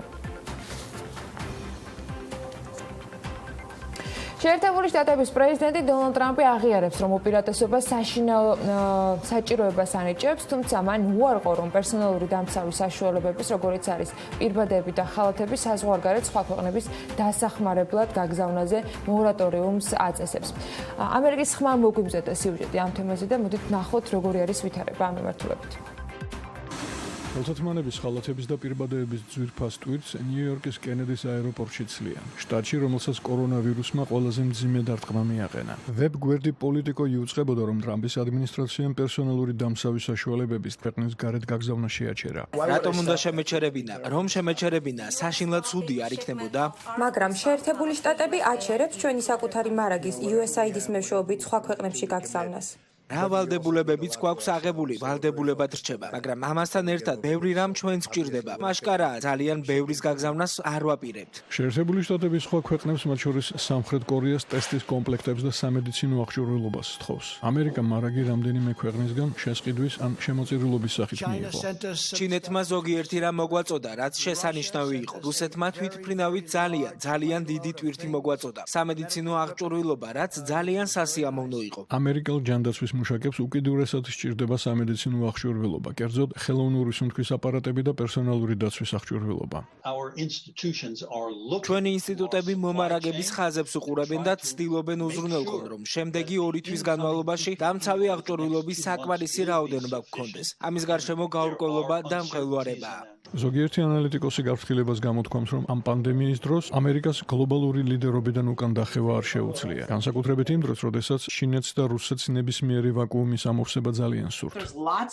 ახლა ბევრი რამით შეგვიძლია განვითარებად ქვეყნებს დავეხმაროთ. შეგვიძლია მცირე ინვესტიციების ფასად საჯარო განცხადებების გამოქვეყნებაში დავეხმაროთ. რათა განვითარებად ქვეყნებში ადამიანების სოციალური დისტანცირება, ხელის დაბანა უზრუნველყონ. არის ისეთი რამ, როგორიცაა ფაბრიკების შექმნაში მხარდაჭერა, ან აფრიკაში კომპანიების, ტექსტილის ფაბრიკების მხარდაჭერა, რათა პირბადეები დაამზადონ. გასულ კვირაში COVID-19-თან ბრძოლაში დასახმარებლად შეერთებულმა შტატებმა დამატებითი საგარეო დახმარების გაცემის ვალდებულება აიღო და რისკის ქვეშ მყოფი 60-ზე მეტი ქვეყნისთვის თავდაპირველი $274 მილიონი ოდენობის გადაუდებელი დახმარება გამოყო. ეს იმ დაფინანსებას ემატება, რომელიც შეერთებულმა შტატებმა უკვე მიაწოდა ისეთ მრავალ ეროვნულ ორგანიზაციებს, როგორიცაა ჯანდაცვის მსოფლიო ორგანიზაცია. ევროკავშირი და ინიციატივა EU4 Digital-ი მხარს უჭერენ ღონისძიებას Global Hack-ი ონლაინ ჰაკათონის იდეების უსწრაფესი განვითარებისა და გაზიარების მიზნით დაუყოვნებლივ საჭირო გადაწყვეტილებების მოსაძიებლად კორონავირუსით გამოწვეულ პანდემიის პერიოდში. კონკურსში მონაწილეობა კი საქართველოსაც შეუძლია. ვინ ისარგებლებს საქართველოდან ამ შანსით? ნინო სამველიძე ევროკავშირის ციფრული ახალგაზრდული და კულტურული პროგრამების ხელმძღვანელი მოგვიყვება უფრო მეტს რამდენიმე წუთში.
Იდან 12 აპრილამდე Global Hack-ი ჰაკათონი, რომელიც მთლიანად ონლაინ ჩატარდება, ყველა მსურველს ძალიან საინტერესო შეთავაზებას უკეთებს ონლაინ ჰაკათონისათვის, რომელსაც ორგანიზებას უწევენ რამდენიმე ორგანიზაცია და პლატფორმა დიპოსტი არის ასევე თანა ორგანიზატორი. ევროკომისიამ დაახლოებით ამისათვის 75,000 ევროს დაფინანსება გასცა. მთლიანი საპრიზო ფონდი საუკეთესო იდეებისათვის 100,000 ევროს აღწევს. იდეაზე ჯილდოც არის ძალიან საყურადღებო.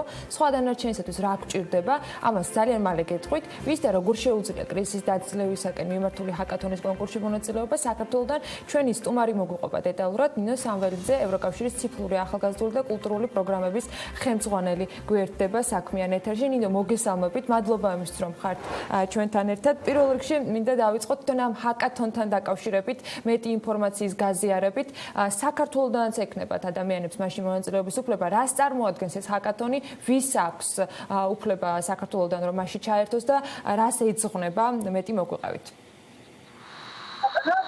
მოგესალმებით დიდი მადლობა სახის ჰაკათონი, რომელსაც მხარს უჭერს ევროკავშირი და რომლის მთავარი მიზანი გახლავთ ინოვატორების, კრეატიული ადამიანების, ბიზნეს ლიდერების ერთად შეკრება იმისთვის, რომ მოხდეს იდეების განხილვა, შემუშავება თუ როგორ შეიძლება გაუმკლავდოთ, როგორ დაუძლიოთ კორონავირუსით გამოწვეული კრიზისი, როგორც მოკლე, ასევე გრძელვადიან პერსპექტივაში, იმიტომ რომ მოგეხსენებათ ამ კრიზისს შეიძლება უფრო და უფრო მძიმე შედეგები მოყვეს რამოდენიმე თვის შემდეგ და ერთ-ერთი მთავარი მიზანი გახლავთ ასევე ის რომ ამ ჰაკათონმა ესე რომ ვთქვათ ხელი შეუწყოს გლობალურ თანამშრომლობას საერთაშორისო დონეზე, რაც ნიშნავს, რომ მაგალითად გუნდს, რომელიც დარეგისტრირდება საქართველოსთან, შეუძლია თავის იდეა განახორციელოს მეორე გუნდთან, ვთქვათ ექსპერტებთან, არ ვიცი, ეს იქნება ინდოეთიდან, ჩინეთიდან, ამერიკიდან, ანუ ერთ-ერთი მთავარი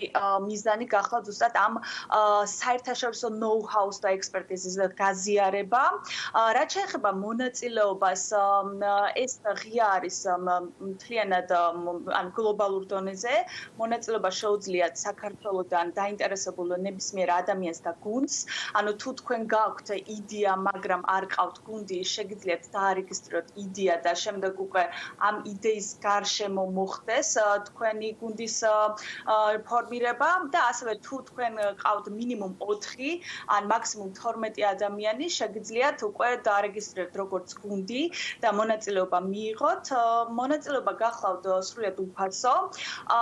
უბრალოდ მინდა ხაზი გაუსვა, რომ მონაწილეობისთვის დასარეგისტრირებლად საბოლოო ვადა არის 9 აპრილი, ხვალ საქართველოს დროით 3 საათი და რაც შეეხება თვითონ დარეგისტრებას, ეს საკმაოდ მარტივი პროცედურა არის, ანუ თქვენ ავსებთ უბრალოდ საბაზისო ფორმულარს, შეგყავთ ინფორმაცია თქვენ შესახებ, გუნდის ესე ვთქვათ საკონტაქტო ინფორმაცია და ფაქტურად 9 აპრილს 3 საათის შემდეგ უკვე ავტომატურად ერთვებით ამ ჰაკათონში.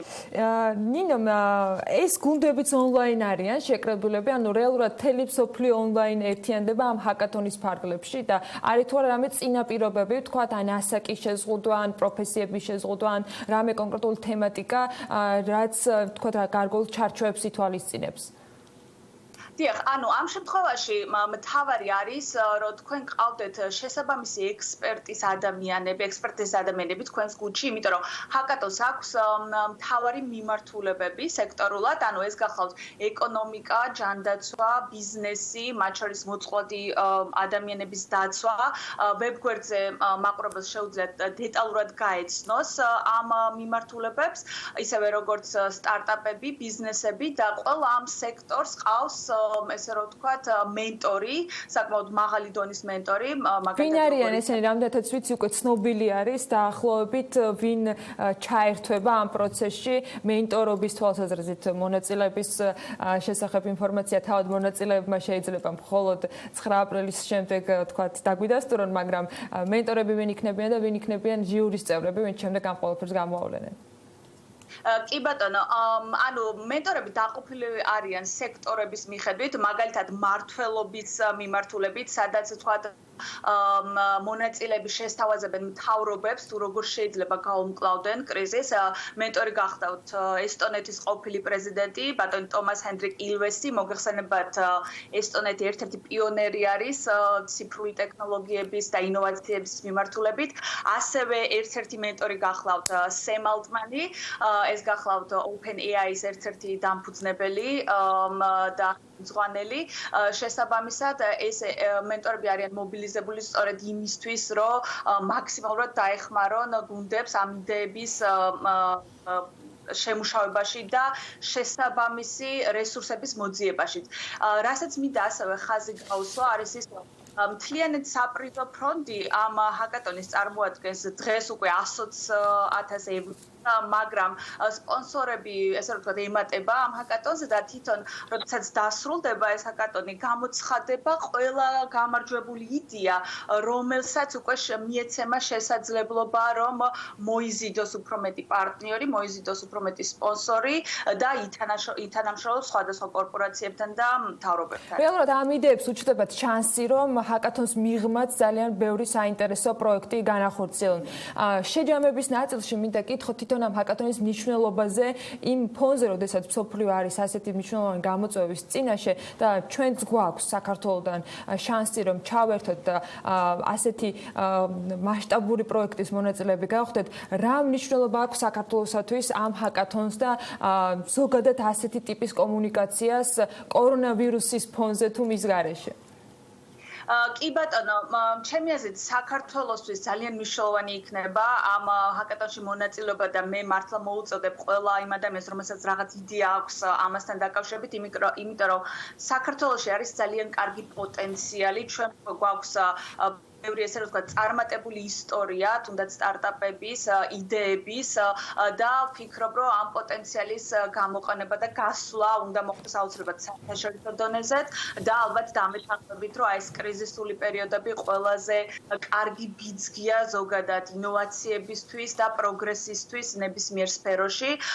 ამიტომ შეიძლება საქართველოსთან წამოსულმა ვთქვათ იდეამ, გუნდმა თანაბარი კონკურენცია გაუწიოს ნებისმიერ იდეას ამერიკიდან თუ ჩინეთიდან, ამიტომ მე ვფიქრობ, რომ საქართველოში არის ამის პოტენციალი, იმიტომ რომ ყავს უამრავი კრეატიული, ინოვატორი ადამიანი და ლიდერი.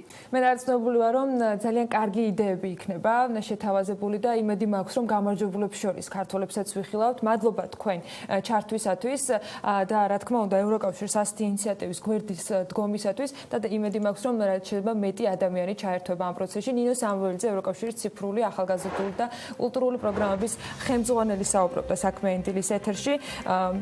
ეს ყველაფერი, რაც დღეს გამოწვევად არის გრძეული, ერთგვარ შანსადაც იქცა. რა ვისწავლეთ დისტანციური მუშაობის შედეგად, რა როლი აქვს ტექნოლოგიებს საკარანტინო რეალობაში მსოფლიოს მასშტაბით და როგორია ვითარება ჩვენთან. ამაზე ჩვენს მაგალითად ბევრის მოყოლა შეიძლება. მაგალითად ლევან თაღიაშვილმა BMG ლანჩის ტრანსფორმირების ძალიან საინტერესო მოდელი შემოგთავაზა. ძალიან საინტერესო რესპონდენტების მოსაზრებებით შეაგროვა BMG ონლაინის ფორმატში.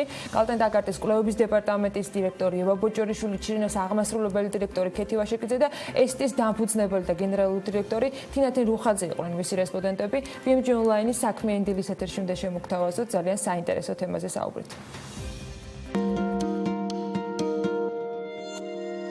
რომ არა ტექნოლოგიებიც ხადია ამ ყველაფერს ვერ შევძლებდით, ალბათ ძალიან ბევრი რამე დაგვაყოლებოდა და კომპანიებიც ვერ შეძლებდნენ, რომ ასე თუ ისე ეხლა ვერ მუშაობენ ბოლომდე სრული დატვირთვით, მაგრამ ესეც შეუძლებელი იქნებოდა, რაც ფაქტია. ტექნოლოგიების როლი თქვენს ცხოვრებაში და ზოგადად აი ამ სიტუაციაში, საიდანაც ვცდილობთ, რომ მათი დახმარებით ვიპოვოთ გამოსავალი. თქვენ აი რო წარმოგიდგენთ შეექმნათ ჩვენთან ერთი ქალბატონი, მაგალითად შეიძლება უდდეს ახლა 30,000 პრიმოს. ეს ყველაფერი იმის საშუალებით, რომ საკვების სისტემები იქნება, ეს წყლის მიწოდების სისტემა, ეს ყველაფერი ხდება ცენტრალური კომპიუტერული სისტემების საშუალებით. თუმცა ადამიანის მეთვალყურება მაინც არის ძალიან მნიშვნელოვანი. აქედან გამომდინარე, როცა ადრე შეიძლება აღნიშნულსად მსჭირდებოდა რამოდენიმე ადამიანის ჩართულობა იმისათვის, რომ უზრუნველყოფილ ყოფილიყო თავისი რაოდენობა ფრინველის ერთიანად მოუვლა, ეხლა ამ მომენტისათვის ამას მხოლოდ ერთი ადამიანია. კი ბატონო, თინათინ თქვენი ჯერიათ, უშენება თქვენ გითხარით ტექნოლოგიების როლზე და რამდენად დაინახეთ მათი მნიშვნელობა აი ესეთ განსაკუთრებულ სიტუაციებში. რა თქმა უნდა, ტექნოლოგიების როლი განუზომელია, ჩემი საყვარელი ფრაზა არის, ვამბობ ხოლმე, რომ ციფრული სტრატეგია კი არ გვჭირდება ჩვენს ბიზნესში, არამედ ციფრულ სამყაროში უნდა შეიქმნას სტრატეგია. და მოკლედ ეს ჩემი სიტყვები ახლა პრაქტიკაში მოგვიხდა ამისი განხორციელება. ACT ანალიტიკური კომპანია არის, ანალიტიკური ინსტრუმენტებს ყოველთვის ვიყენებდით, ციფრულ ტექნოლოგიებს ამ თვალსაზრისით ვიყენებდით, მაგრამ იყო ოპერაციული თვალსაზრისით ისეთი პროცესები, რომელიც არ იყო გაციფრულებული. მას შემდეგ რაც ეს გახდა, ასე ვთქვათ, სახიფათო ადამიანების შეკრება და სოციალური იზოლაცია გახდა საჭირო, ჩვენ რამდენიმე საათში ტექნოლოგიის გამოყენებით მოახერხეთ ის, რომ ეს ადამიანები სახლიდან სრულად გადავიტანეთ კოლ-ცენტრის ყველა ფუნქცია და ადამიანები შეუნარჩუნეთ სამუშაო ადგილები და თავისი დინიდან გაუსვლელად შეუძლიათ განახორციელოს სატელეფონო ზარები. და მეცაც გეტყვით, ვშაყირობდით ხოლმე ადრე, რომ ჩვენ ისეთი ძვირი ვიყავით, ჩვენ თავს ვერ ვქირავობთო და ეხლა გაგვიჩნდა დრო, ჩვენი თავი დავიქირავოთ, ჩვენ სასარგებლოდ და მიახლოებით, აი რო არ მოვუწყოთ 9 ახალი პროექტი ჩაუშვით დიჯიტალ პროდუქტები რომელიც სულ გვინდოდა ვშაყირობდი რომ ანდერძების სიგში ნუ გამატანთ მეთქი და მოკლედ აი ხა იმ მდგომარეობაში ვართ რომ ძალიან აქტიურად და ფაქტობრივად ორ კვირაში გავაკეთეთ ის რაც 2 წლის გეგმავდა. რა ვისწავლეთ აი ამ კრიზისიდან და როდესაც გამოვალთ და იმედია მალე იქნება ეს ყველაფერი და აღარ მოგვიწევს სოციალური დისტანციის დაცვა. რა გაკვეთილები ვისწავლეთ, რა გვასწავლა კორონავირუსმა და როგორ შეიცვლება და როგორ გაგრძელდება ჩვენი ცხოვრება აი ამ კრიზისის დასრულების შემდეგ, იგივე ჩვენს ქცევებში, ჩვენს დამოკიდებულებებში, ალბათ ბევრი რაღაც გადავაფასეთ და აი ამაზე მინდა თქვენი ყურადღება გავამახვილო. ევა, ისე თქვენი დავიწყოთ მოდი. მადლობა ამ შეკითხვისთვის. აი ხა რო ფიქრობ რა შეცვალა და რას უყურებ ახლებურად, ანუ აი ჩემს საქმიანობაში, ანუ ძირითადად უყურებ ისეთ საკითხებს, აი სად გავხდით მაგალითად უფრო ეფექტურები, ისეთ შეგვიძლია რომ დავზოგოთ მაგალითად ფული და საქმე გავაკეთოთ უფრო მაღალ დონეზე. ბიზნესის კუთხიდან ვუყურებ, ალბათ მაის ტურიზმი, რასაც ქვია ეს კონფერენციების მოწყობა ფიზიკურად, ამას ყველაზე ნეგატიურად შეეხება, იმიტომ რომ ხალხი მიეჩვევა ასეთ რეჟიმში კომუნიკაციას, შესაბამისად ვფიქრობთ, რომ მომავალში ეს გაგრძელდება. პირველ რიგში ძალიან მნიშვნელოვანია, რომ ამ ცვალებად სამყაროში და ამ ნებისმიერ სირთულებისაც ვიყოთ სწრაფად ადაპტირებადი, მაქსიმალურად კრეატიულები და შევძლოთ, რომ ნებისმიერ სირთულე ვუყუროთ როგორც შესაძლებლობა. მეორე რასაც გამოვყოფთი, ალბათ არის ის, რომ ქვეყნისათვის ადგილობრივი წარმოების განვითარება არის უმნიშვნელოვანესი. თუნდაც ის, რომ დღესდღეობით და ვხედავთ ძალიან ბევრი მიმართულებით ხდება ის, რომ ყველა ქვეყანა ცდილობს და პრიორიტეტს აყენებს საკუთარ მოსახლეობას ადგილობრივი წარმოების და მიმართებაში. აქედან გამომდინარე, უნდა დაუბრუნდეთ იმ საწყისებს, რაც ქვეყანას აუცილებლად უნდა კონდეს, თუნდაც საკვების მიმართულებით და საკვების უსაფრთხოებას გავუშვა. მე ისე ვხაზ, რომ ძალიან მნიშვნელოვანია, რომ ქვეყანაში ამას ხაზი ესმებოდეს და მაქსიმალურად ხდებოდეს აქცენტირება, რომ ინდუსტრიული მიმართულებები იქნას ქვეყანაში განვითარებული. ძალიან ბევრი გადაფასება არის დაწყებული, ზოგი დასრულებული და ზოგი კიდევ ალბათ კიდევ მექნება ბევრი გადაფასება როგორც პიროვნულ დონეზე, ასე ბიზნესის და ასევე ფიქრები ქვეყნის დონეზე რა უნდა შეიცვალოს, მაგრამ აი ახლა შევაჯამებდი რაღაც 3 პუნქტად ალბათ, რომელიც ყველა დონეზე მნიშვნელოვანია. პირველი ის, რომ ადამიანი რომ ძვირფასი და უპირველესი იყო, ეს ყოველთვის იყო ჩემთვის ესეთი ფასეულობა, მაგრამ ეხლა ეს ადამიანური ურთიერთობების მნიშვნელოვნება კიდევ უფრო აი მაგად დავაფასე, იმიტომ რომ ყველაზე მეტად რაც დამაკლდა, აი ზუსტად ეს მიუხედავად იმისა, რომ ელექტრონული კომუნიკაცია გვაქვს, მაინც აღმოჩნდა, რომ თურმე ეს არის ყველაზე ძვირფასი ყველაფერ დანარჩენს ეშველება. ახლა კიდე ასმაგად გამიმძაფრდა ეს შეგრძნება, რომ დრო არის შეუცვლელი რესურსი და ძალიან ძვირფასი არის და ძალიან სწრაფად ხდება ბევრი რაღაც ისვლელება და შენ ამ დროში ძალიან სწრაფად უნდა მოახდინო შენი თავის ცვლილებას თუ გინდა რომ გადარჩე და გაიზარდო, ხო?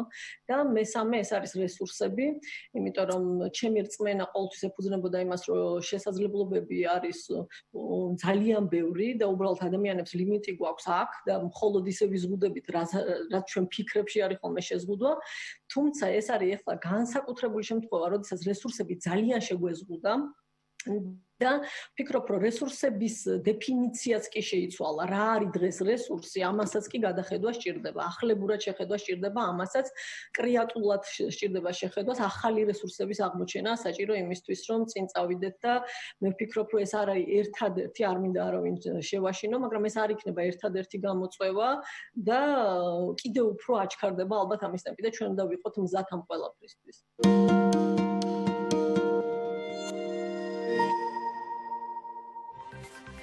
არ ვიცი ამას ონლაინ ახერხებ თუ არა, მაგრამ ფაქტია, რომ ძალიან კარგად გამოქოქა. მარიამ ადამიანს 30 წლამდელთა რუბრიკა, რომელსაც განუხრელად მიუყვებით SARS-CoV-2-ის პირობებშიც კი და ყველაზე მაგარი ის არის, რომ ჩვენ გარდა იმისა, რომ ვასრულებთ ამ შემთხვევაში Forbes-ის პირობას, რომ 30-ის გამარჯვებულთა სიის წევრების მაქსიმალური წარმოჩინება მოხდეს, მარიამთან ერთად გეგმავთ, რომ ეს ადამიანები მოვიკითხოთ, როგორ მოქმედებენ, უკვე პანდემიის პირობებში, როგორ გადაეწყო მათი ბიზნესი და ზოგადად ვაპირებთ ამ თემის მუდმივად გააქტიურებას და ეს ხდება ოთხშაბათობით. მარიამი ჩვენთან ერთად არის უკვე, იგი ემზადება ჩართვისთვის და წარმოგიდგენთ მორიგ გამარჯვებულს იმ სიიდან, რომელიც Forbes-მა 2019 წელს 30 წლამდელთა გამორჩეული ლიდერების სიად წარმოადგინა.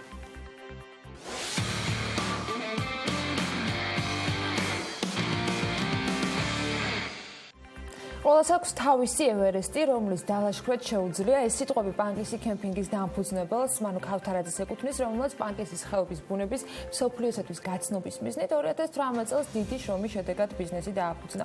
წელს ის Forbes-ის 30 წლამდელთა მეწარმეების სიაში ერთ-ერთი გამარჯვებული გახდა და ამიტომაც მანუ არის იმის მაგალითი, რომ ქარებსაც შეუძლიათ მიაღწიონ წარმატებას სათავგადასავლო ტურიზმის სფეროში, რომელიც ძირითადად მამაკაცებით არის ხოლმე დაკომპლექტებული. მას ახლა მარიამ ადამიანს პუნძლებს რუბრიკაში Forbes 30 და მე დეტალს თავად მოგიყვებიან. ჯერჯერობით ონლაინ გვაქვს კვლავ კავშირი მარიამ დილამშვიდობის. დილამშვიდობის. ანა, პანკისში წლების მანძილზე ცხოვრობდნენ ეთნიკური ქისტები და სუნიტი მუსლიმები, რომელთაც მშვიდობიანი ურთიერთობა ჰქონდათ მეზობელ რეგიონებთან.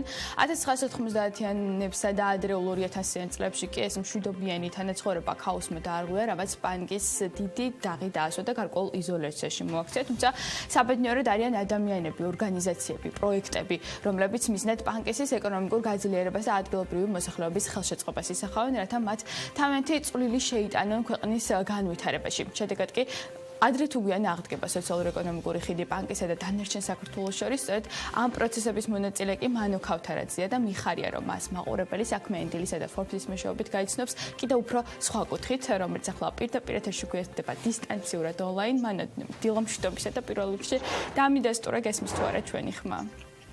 მესმის დილამშვიდობის. დილამშვიდობის. მანო, პირველ რიგში გილოცავ Forbes-ის 30 წლამდელთა ასეულის სიის ერთ-ერთი გამარჯვებული ხარ და მაინტერესებს, რას ნიშნავს შენთვის ეს აღიარება, ეს სტატუსი და რა იყო მთავარი კრიტერიუმი, ელემენტი, რის გამოც ჟიურიმ გადაწყვიტა, რომ შენ ამ სიის წევრი უნდა ყოფილიყავი.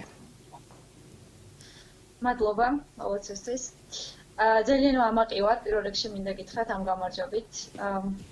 ჩემი აზრით, შერჩევის ერთ-ერთი მთავარი კრიტერიუმი იყო ალბათ ინოვაციურობა, რადგან პანკისის ხეობაში იმ საქმეს ვაკეთებ, რაც ვერ აქამდე არ გავუკეთებია სხვას. ეს გამარჯვება მაძლევს პირველ რიგში мотивაციას, უფრო მეტ გამბედაობას, რაც ნიშნავს, რომ სწორედ იქ ვარ, სადაც უნდა ვიყო, სწორედ იმ საქმეს ვაკეთებ, რასაც უნდა ვაკეთებდე და ყველაფერი ეს სწორი გზაა ამ შემთხვევაში. მანო, რატომ პანკისი? რამ გადაგაწყვეტინათ, რომ სოფლიოსთვის სწორედ პანკისის ტერიტორია გაგეცნოთ და როგორ აპირებთ ამის გაკეთებას? პირველად როდესაც ჩავედი პანკისში, რა თქმა უნდა მოვიხიბლე ბუნებით და მივხვდი, რომ გავაჩნობიერე, რომ საკმაოდ ბევრი კარგი რამის გაკეთება შემეძლო ამ ხეობისთვის. გამდინარე იქიდან, რომ სათავგადასავლო ტურიზმის კურსდამთავრებული ვარ, ვიფიქრე, რომ კარგი იქნებოდა სწორედ ამ სექტორის განვითარება ამ ხეობაში, რადგან პოტენციალი არსებობს. ტურიზმი ახლა ვითარდება პანკისის ხეობაში, ულამაზესი ბუნებაა და მეც მინდოდა, რომ ჩემი წვლილი შემეტანა. როგორია მოთხოვნა და დაინტერესებული ადამიანების რაოდენობა სტატისტიკურად თუ ადევნებთ თვალს და რომელი ქვეყნებიდან არიან ძირითადად დამთვალიერებლები? ჩემ შემთხვევაში ბანაკში ძირითადად მყავს ევროპის ქვეყნებიდან, ყველაზე მეტი ტურისტი გასულ წელს ყავდა გერმანიიდან. ეს რაც შეეხება საზღვარგარეთ ქვეყნებს და როგორც ასეთი საქართველოში ძალიან არის გაზრდილი. ყველაზე მეტად ამ შედეგით ვამოყობ, თითქმის ყოველ შემოწმებას ქართული ჯგუფებს მასპინძლობ. ანუ სათავგადასავლო ტურიზმის როლი არის გაზრდილი საქართველოში და დაინტერესებული ადამიანების რაოდენობა და ზოგადად ამ მიმართულებით როგორი არის მოთხოვნა საქართველოს, ან როგორც ადგილობრივების, ასევე უცხოელი ტურისტების თვალსაზრისით. დიახ, საკმაოდ წლიდან წლამდე საკმაოდ იზრდება, როგორც საქართველოში, ქართულ მოლაშქრეებში, ქართულ ახალგაზრდებში დღით პოპულარული ხდება სათავგადასავლო ტურიზმი, ასევე საზღვარგარეთის ქვეყნებში პოპულარული ხდება საქართველო, როგორც სათავგადასავლო ტურიზმის ერთ-ერთი ან შეიძლება თორე ითქვას, რომ საქართველოს ეკონომიკის მნიშვნელოვანი ნაწილი შეიძლება გახდეს ეს მიმართულება. აუცილებლად შეიძლება გახდეს, იმიტომ რომ ამისთვის საქართველოს უდიდესი პოტენციალი აქვს. და რაც თავარია, სწორი ნაბიჯებით მივიდივართ, ყველაფერი ვითარდება.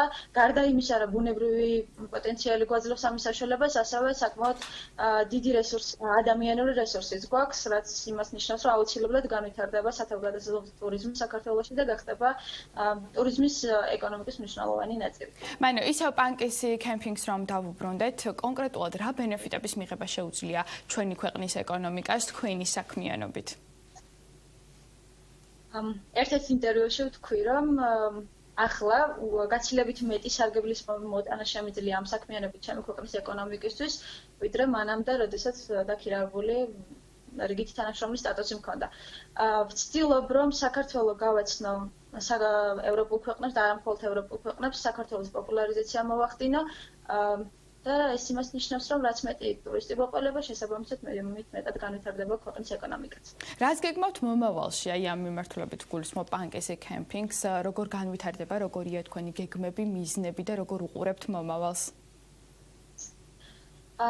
მომავალს საკმაოდ ოპტიმისტურად ვუყურებ. გლობალურ გეგმებზე, სამოვალო გეგმებზე უფრო მარტივია ამ შემთხვევაში ლაპარაკი ვიდრე მიმდინარეზე. ამ ეტაპზე იტალიაში ვარ, სტაჟირებაზე ჩამოვედი იტალიის დოლომიტებში, ერთ-ერთ ზემოცხლოს კემპინგზე და გავდივარ კემპინგის მენეჯმენტს.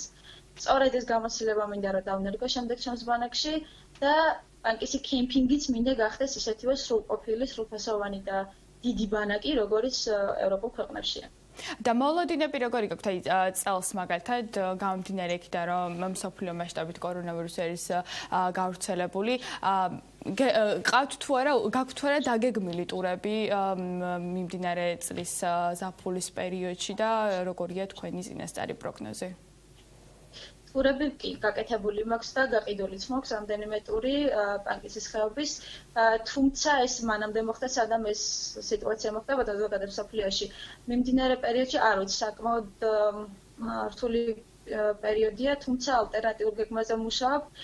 შეიძლება სრული ისეთი დატვირთვით ვერ ვმუშავა, მაგრამ ბანაკი აუცილებლად გაიხსნება. და იმედი მაქვს, რომ შიდა ტურიზმიც მაინო, კონკურენცია როგორი არის? არიან ადამიანები, რომლებიც იმავე საკეთებენ, რასაც შენ მაგალითად პანკისის რეგიონში მისი პოპულარიზაციის თვალსაზრისით? პანკისის ხეობაში, დიახ, პანკისის ხეობის ტურიზმის პოპულარიზაციას სხვაებიც ეწევიან, ვისაც აქვს საოჯახო სასტუმრო, თუმცა როგორც ესეთი სათავგადასავლო ბანაკი მხოლოდ მე მაქვს. ამ შემთხვევაში ვერ ვიტყვი, რომ კონკურენტუნარიანი გარემოა და კონკურენციას ვგრძნობ, თუმცა ვისურვებდი, რომ მომავალში ყოფილიყო და ფიქრობ, იმედი მაქვს, რომ ამ კონკურენტუნარიან გარემოს შევხვდები.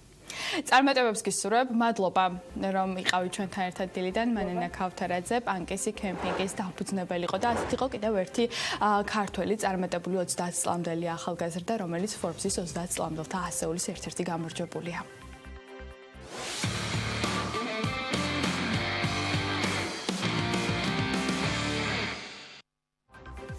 წარმატებებს უსურვებთ მან ქავთარაძეს პანკისი კემპინგს, იმედი რომ მართლა გამოჩნდებიან ის ადამიანები, ვინც მათ შორის სერიოზული გადაწყობა დაჭირდება. შიდა ტურიზმის ნაწილში იქნება მერვარი აქტიურობა. ფოტოშორი ძალიან საინტერესო ახალგაზრდები გვეყოლებიან, ცოტა მოგვიანებითაც TBC-ის სტარტაპერის რუბრიკაში ვაგრძელებთ ონლაინ სავაჭრო მაღაზიებზე საუბარს და ლევან თაღიაშვილი დღეს ჰაბჯის გაგაცნობთ, რომელიც მეორად ტექნიკის გაყიდვაში დაგეხმარება და კიდევ უფრო მეტის გარკვევაში უკვე მისი თანადამფუძნებლები დაგვეხმარებიან ჩვენ. ხისელიდან და ჯიბუტი მოგვიყვებიან დეტალებს რამდენიმე წუთში.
შრომის პირობების ინსპექტირების დეპარტამენტის უფროსის ინფორმაციით 20-მდე კომპანიის გადამოძებების შედეგად 6 საქმიანობის გაგრძელებაზე განაცხადი არ დაუკმაყოფილდა.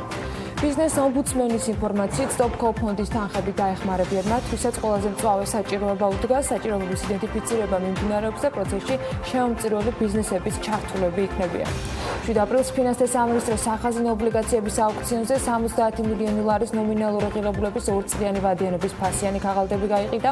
აუქციონში მონაწილეობა 4 კომერციულმა ბანკმა მიიღო და მოთხოვნამ 108 მილიონი ლარი შეადგინა. GPA Holding-ში ამბობენ, რომ სახელმწიფოს კორონავირუსის მკურნალობაზე სადაზღვევო კომპანიისათვის ფინანსური მხარდაჭერის საკითხზე ჯერ არ მიუმართავს.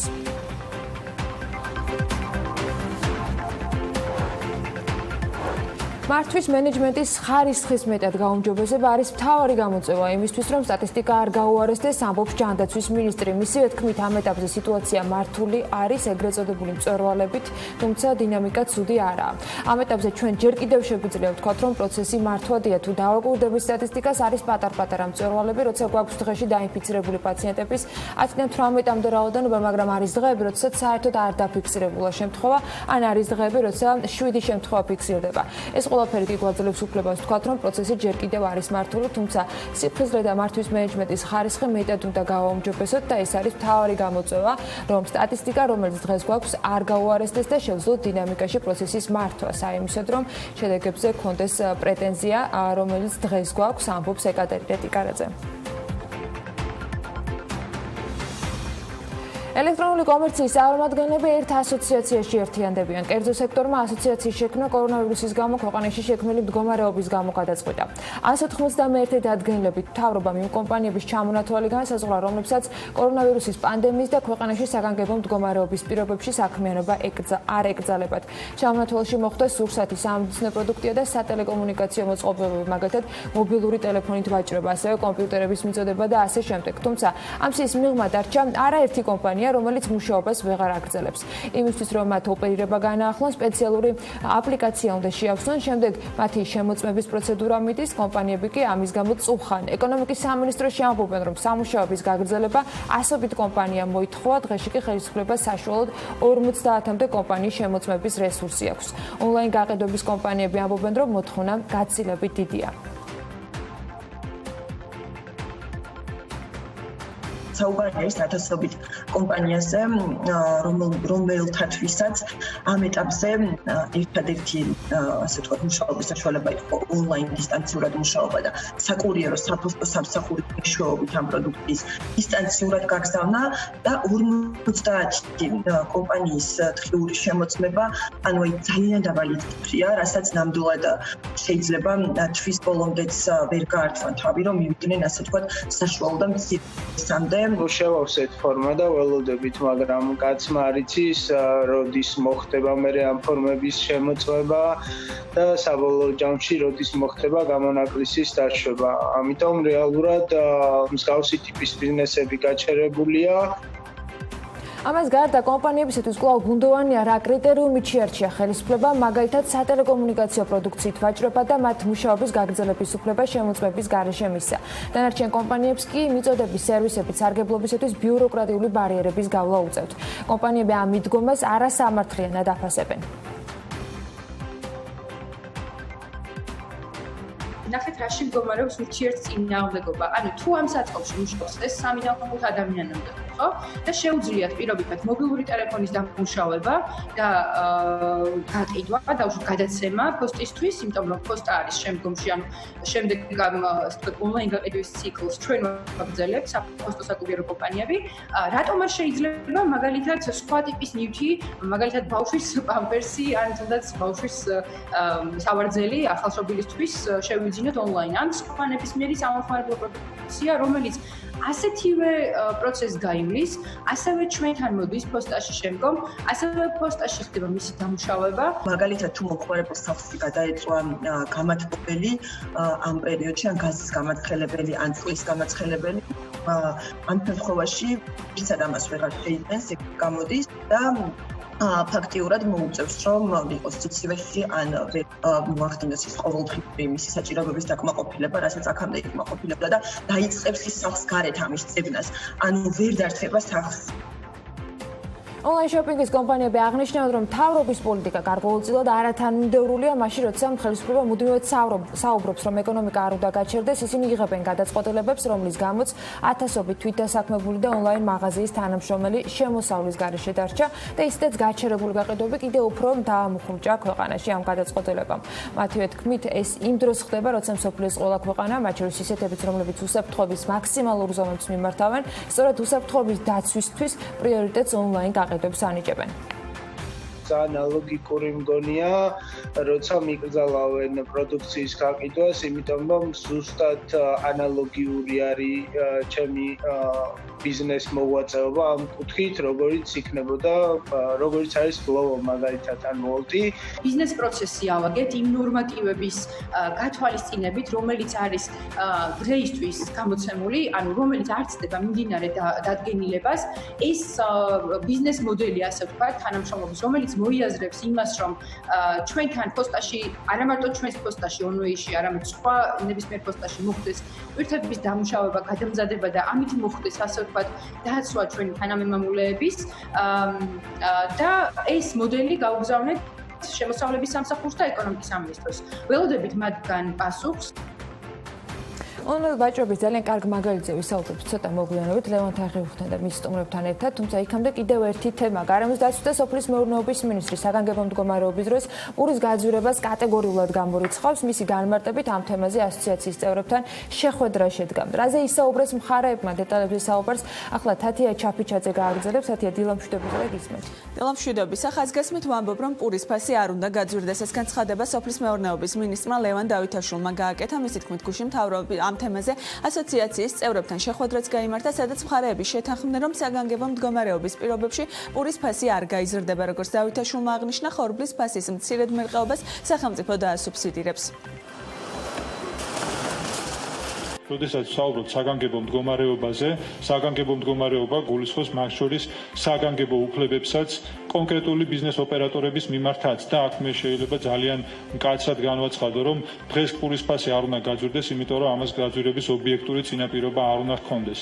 მიუხედავად იმისა, რომ ჩვენ დავინახეთ ხორბლის ფასის მცირე მერყეობა და გარკვეული ზრდა, იგივე შავი ზღვის აუზის ქვეყნებში, ეს არის დროებითი მოვლენა ერთის მხრივ და ეს დროებითი მოვლენა სახელმწიფოს თავისი საკომპენსაციო პროგრამით, რომელიც ჩვენ რამდენიმე სასურსათო მნიშვნელოვან პროდუქციას განვახორციელებთ, აქვს დაზღვეული. ანუ ჩვენ რეალურად იმპორტიორებს და ფქვილის მწარმოებლებს თავაზობთ რეჟიმს, რომლის მიხედვითაც მათ შეუძლიათ მიიღონ კომპენსაცია იმისთვის, რომ პურის ფქვილის ფასი პირველ რიგში შეინარჩუნონ 10 მარტის მდგომარეობით.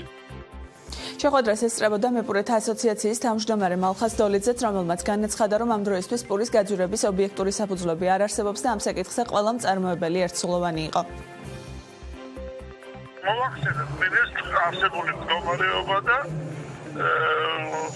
უთხარით, რომ ფქვილის ფასი მოცულობით შედის პურის ღირებულებაში და აქედან გამომდინარე ვილაპარაკეთ ფქვილის ფასებზე, ვილაპარაკეთ საფუარის ფასებზე და დამხმარე მასალებზე, მათ შორის ენერგომატარებლების ფასებზე. რომ პურის ღირებულება არ გაიქცეს და შევინარჩუნოთ ის ფასი, რომელიც არის. აი ამ წუთას ხო?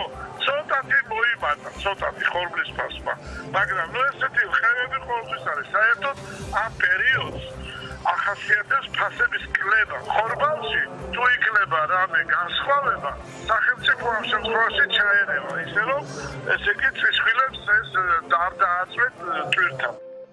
გულის მწარმოებელთა ასოციაციის ხელმძღვანელი ლევან სილაგავა ჩვენთან საუბრისას აცხადებს, რომ ერთგვარი აჟიოტაჟი გამოიწვია ვირუსის გავრცელებამ, სწორედ ამის გამო დაწესდა რუსეთის მხრიდან კოტირება, რაც 1 ივლისამდე 7 მილიონი ტონის გატანას გულისხმობდა. ამან გამოიწვია კონკრეტულ ხორბლებზე ფასების მატება, თუმცა მისივე ინფორმაციით დღეისათვის მსოფლიო ბაზარზე ფასების სტაბილურობისკენ მიდის. ასევე სილაგავამ აღნიშნა, რომ ქვეყანაში ამ დროისთვის დაახლოებით 2 თვე-ნახევრის მარაგები არსებობს და იმ შემთხვევაშიც კი თუ კი შევსება არ მოხდება, ქვეყანა ახალი მოსავლის აღების პერიოდამდე მივა. დღესდღეობით მდგომარეობა სტაბილიზაციისკენ მიდის და შესაბამისად ჩვენ არ გაგვიწყვეტია არც ერთი წუთით, არც ერთი კონტრაქტი, რომელიც რუსეთთან ჰქონდა და სტაბილურად მოდის გემები. გარდამავალი მარაგების ხრივ ჩვენ შეგვიძლია ვთქვათ, რომ გარდამავალი მარაგები ჩვენ ვამბობთ, რომ 2 და 2.5 ყოველთვის არის. უბრალოდ ამას ყოველთვის იმიტომ ვამბობ და დღეების განმავლობაში, რომ ეს მარაგი ივსება. ანუ ეს არის მარაგი, რომელიც ვთქვათ, ხარჯება და ივსება. ესაც იგივე მარაგი არის ქვეყანაში და ჰიპოთეტურადაც რო წარმოვიდგინოთ, რომ დღეს რაღაც პრობლემა მოხდეს და გაჩერდეს ყველაფერი ხორბლის ბაზარზე, ჩვენ ამ ხორბლით მივალთ იმ ახალ მოსავლამდე, რომელიც არა მარტო რუსეთში არის, არამედ საქართველოშიც მოდის მცირე რაოდენობით, თუმცა ის მოსავალი ჩვენ კიდე 2 თვე გვეყოფა. პურის ფასი არის პურის წარმოებლების პასუხისმგებლობა და პურის ასოციაციის პასუხისმგებლობა, ჩვენი პასუხისმგებლობა თბილის ფასი, ხორბლის შემოტანა და შესაბამისად ჩვენი პასუხისმგებლობის ფარგლებში ჩვენ ამ ფასს ვიცავთ და დავიცავთ მომავალში, გამომდინარე ისედაც ქვეყანაში შექმნილი მდგომარეობიდან გამომდინარე. შეგახსენებთ, რომ მთავრობის დადგენილებით პირველადი მოხმარების სასურსათო პროდუქტებზე ფასების შენარჩუნების სახელმწიფო პროგრამის დაფინანსებისთვის გარემოს დაცვისა და სოფლის მეურნეობის სამინისტრომ 2020 წლის ბიუჯეტის ასიგნებებიდან 10 მილიონი ლარი გამოყო. ამ თანხით სახელმწიფო კონკრეტულ სასურსათო პროდუქტებზე სავალუტო კურსის ცვლილებით გამოწვეულ ფასის ზრდას დააზღვევს. საუბარია 9 სახეობის პროდუქტზე, რომელთა შორის არის ბრინჯი, მაკარონის ნაწარმი, წიწიბურა, მზესუმზირას ზეთი, შაქარი, ხორბალი, ხორბლის ფქვილი, რძის ფხვნილი და ლობიო.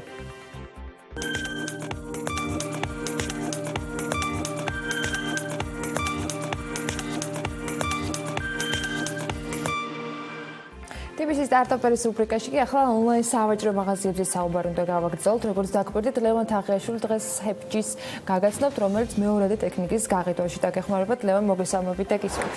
დილომშვიდობის ანა, მივესალმებით ჩვენს მაყურებელს. მეორადი კომპიუტერული ტექნიკა, ტელეფონები, საყოფაცხოვრებო ტექნიკა, აუდიო სისტემები თუ სათამაშო კონსოლები. ნებისმიერი მათგანის შეძენა ჰეპჯიზია შესაძლებელი პლატფორმა, რომელიც მთელი საქართველოს მასშტაბით უფასო მიტანის სერვისს გთავაზობთ. 2 ადამიანის დევით ციხისელისა და ნოდარ ჯიბუტის დაფუძნებულია. სწორედ ისინი გვეტყვიან თუ რა რეჟიმში უწევს ონლაინ მაღაზიას მუშაობა და როგორ მოუწიათ ლოჯისტიკურად ახლებურად გადაწყობა. ლაივ ჩართვაზე ორივე მათგანი ყავს. დილომშვიდობის დევი ნოდარ, მოგესალმებით. მადლობა რომ ხართ ჩვენთან ერთად სტუმრად. შეგვიძლია თქვათ რომ ჰაბჯი ბაზარზე ფაქტობრივად კორონას კრიზისთან ერთად გამოსცდა და საინტერესოა რისი შეცვლა მოგიწიათ მის გამო და როგორ გადაეწყვეთ. დილამშვიდობის ლევან, დიდი მადლობა მოწვევისთვის. როგორც მოგეხსენებათ, ჰაბჯი ეს არის ონლაინ მაღაზია. და ჩვენ მომხმარებლებს თავაზობთ ონლაინ რეჟიმში ტექნიკის შეძენას და ჩვენ გვაქვს ასევე მაგალითად ნაღდი ანგარიშტორება, ასევე განმადება, მაგრამ დღეისათვის თავს ვარიდებთ მაინც ნაღდი ანგარიშტორებას, რომ კი მე მგონი. პრემიერმა და მთავრობას. ხოლო გავაგრძელებ თემას, რაც შეეხება უკვე გადაწყობას და მიმდინარე მოვლენებთან შედარებით, ასე ვთქვათ, მუშაობას. ჰაბჯი ბაზარზე გამოჩენა, როგორც უკვე ვახსენეთ, დაახლოებით 2 თვეა უკვე რაც ბაზარზეა და ასე ვთქვათ, მოგვიწია უკვე პირდაპირ იმ რეგულაციებზე მორგება, რომლებიც უკვე იყო არსებული ბაზარზე კორონავირუსისგან გამომდინარე. ამიტომ ასე ვთქვათ, ბიზნესის დასაწყისშივე უკვე მზად ვიყავით და შემდეგი ნაბიჯები გავთვალეთ უკვე ამ რეგულაციებიდან გამომდინარე. მართალია გადაეწყოთ ახლა და ახლებურად მოგიწიათ ფაქტობრივად ყველაფრის დაწყება, მაგრამ დიდი იმედი მაქვს რომ დიდი ხანი არ მოგვიწევს, მხოლოდ რამდენიმე თვე მსგავს რეჟიმში მუშაობა და საინტერესოა უკვე როგორ იქნება კრიზისის შემდგომ თქვენი ვებგვერდი, როგორ იქნება ჰეპჯი უკვე სრულად ამოქმედებული, ზუსტად ისეთი როგორიც თქვენ გინდათ და აქამდე წარმოგედგინათ, ის მახასიათებლები გითხარით და უთხარით მაყურებელსაც, რომელსაც შეიძენს თქვენი ვებგვერდი უკვე კრიზისის შემდგომ, როდესაც ყველაფერი დასტაბილურდება. ლევან, როდესაც იგრძნობოდა ეს სტარტაპი და პლატფორმის ასე ვთქვათ ფუნქციებს განსაზღვრავდით, ძალიან ბევრი იდეა ქონდა, რომლის განხორციელებაც გვინდოდა და რომელიც წესით უკვე განხორციელებული უნდა ყოფილიყო, თუმცა ეს სერვისები გადაიდო. ერთ-ერთი მათგანი ეს არის ტექნიკის, მეორადი ტექნიკის რეალიზება ჩვენი პლატფორმის საშუალებით, რომლის ძირითადი ფუნქცია ეს იქნებოდა ჩვენი მხრიდან, ეს იქნებოდა ამ პროდუქციის ხარისხის კონტროლი და მიტანა უკვე არსებულ მომხმარებელთან ჩვენი პლატფორმიდან. მთავარია, ესე იგი, ეს მაინტერესებს, ძალიან ბევრი მსგავსი მაღაზია არსებობს დღეს ბაზარზე. ფაქტია, ძალიან ბევრი ტექნიკის მაღაზია გვაქვს და რა იყო მთავარი ბიზგი, რატომაც გადაწყვეტეთ, რომ მაინც უნდა გაგეკეთებინათ მსგავსი ტიპის მაღაზია. იყო ეს პირადი რაღაც мотивация, გეპი ნახეთ რა ბაზარზე თუ რამ გადაგაწყვეტინათ საბოლოოდ? კი ბატონო, ეს სტარტაპის იდეა ზოგადად ჩვენ ერთად გაგვიჩნდა, გამომდინარე იქიდან, რომ ხშირი მოხმარებლები ვართ ტექნიკის და ძალიან ხშირად ვიწერდით ონლაინ მაღაზიებიდან არსებულ პროდუქციას. თუმცა უკმაყოფილო ვიყავით ასე ვთქვათ, მომსახურების ხარისხით და იყო ის რაღაცა ტენდენციები, რომლებიც ანუ ჩვენ როგორც მოხმარებლებს გვიგვდიდა რაღაც პრობლემებს და ზუსტად ეს იყო ის ბიძგი, რომ შეგვექმნა ისეთი პლატფორმა, სადაც უკვე ამ ასე ვთქვათ, შეცდომები ეს თუ ასე ვთქვათ, რაღაც გაუთვალისწინებელი საკითხები ყველაფერს ჩვენ პლატფორმაზე ყველაფერს უკვე საუკეთესო ხარისხით მივაწვდით მოხმარებელს. კონკრეტულად როგორ გადაწყვეტ ამ პრობლემას? იქნება ეს გაუმჯობესებული კომუნიკაციის ხარისხი, უფრო სწრაფი მომსახურება თუ რაში გამოიხატება ეს პრობლემის აღმოფხვრა? ეს არის სწრაფი კომუნიკაცია პირველ რიგში, რომ მოხმარებელ მაქსიმალურად მოკლე დრო დაჭირდეს პასუხის მისაღებად, აღნიშნულ ტექნიკის მახასიათებლები იქნება, ჩვენი მომსახურების შესახებ ინფორმაცია იქნება თუ თვითონ ზოგადად პროდუქციის მიღებაც კი. არსებული ონლაინ მაღაზიებზე, ანუ პროდუქციის მიტანა ხდება მეორე დღეს, მით უმეტეს დღევანდელი პირობების გათვალისწინებით, ეს შეიძლება მესამე და მეოთხე დღესაც მოხდეს და ჩვენ მაქსიმალურად ვცდილობთ და ჩვენი ასე ვთქვათ, თავარი იდეაც ესაა, რომ მოხმარებელმა ძალიან სწრაფად მიიღოს ასე ვთქვათ, მისი აღნიშნული შეკვეთა, რაც ჩვენ პლატფორმაზე მან შეუძლია. და ერთ-ერთი ბოლო კითხვა ჩვენი საუბრის მასშტაბების ზრდასთან ერთად ცხადია უფრო რთული იქნება აი ამ მაღალი მომსახურების ხარისხის შენარჩუნება. საკადრო პოლიტიკა როგორი გექნებათ და როდესაც რატომაც არა რამდენიმე 1000 მომხმარებელს გადააჭარბებს უკვე თქვენი რაოდენობა, შემდეგ როგორ გააგრძელებთ ოპერირებას, რომ შეინარჩუნოთ ის თუნდაც мотивация, ის ხარისხი, რაც თავდაპირველად ექნება თქვენს მომხმარებელს? ანუ ჩვენი ძირითადი მიდგომა ამ საკითხთან დაკავშირებით ის არის, რომ შევარჩიოთ ის კადრები, ვინც გაუწევენ, ვისაც აუცილებლად ანუ პირადად ექნება მოხმარებელთან ურთიერთობა და ასე ვთქვათ, საომავლო პერიოდში უკვე მათი გადამზადება მაქსიმალურად აი ამ პლატფორმისთვის, რომ მათ მიუტანონ მოხმარებლამდე ზუსტად მიიტანონ ის სათქმელი, რაც ჩვენ პლატფორმის ასე ვთქვათ, თავარი იდეად არის, რომ კონდეს საუკეთესო მომსახურება და სერვისი. ძალიან კარგი. წარმატებებს გისურვებთ და იმედია მალე გადახვალთ სრულ რეჟიმზე და ზუსტად ისეთ მომსახურებას მიაწოდოთ მომხმარებელს, როგორც თავიდან ჰქონდათ ჩაფიქრებული. დიდი მადლობა სტუმრად იყვნენ დევიდ ციხისელი და ნოდარ ჯიბუტი ჰებჯის თანადამფუძნებლები.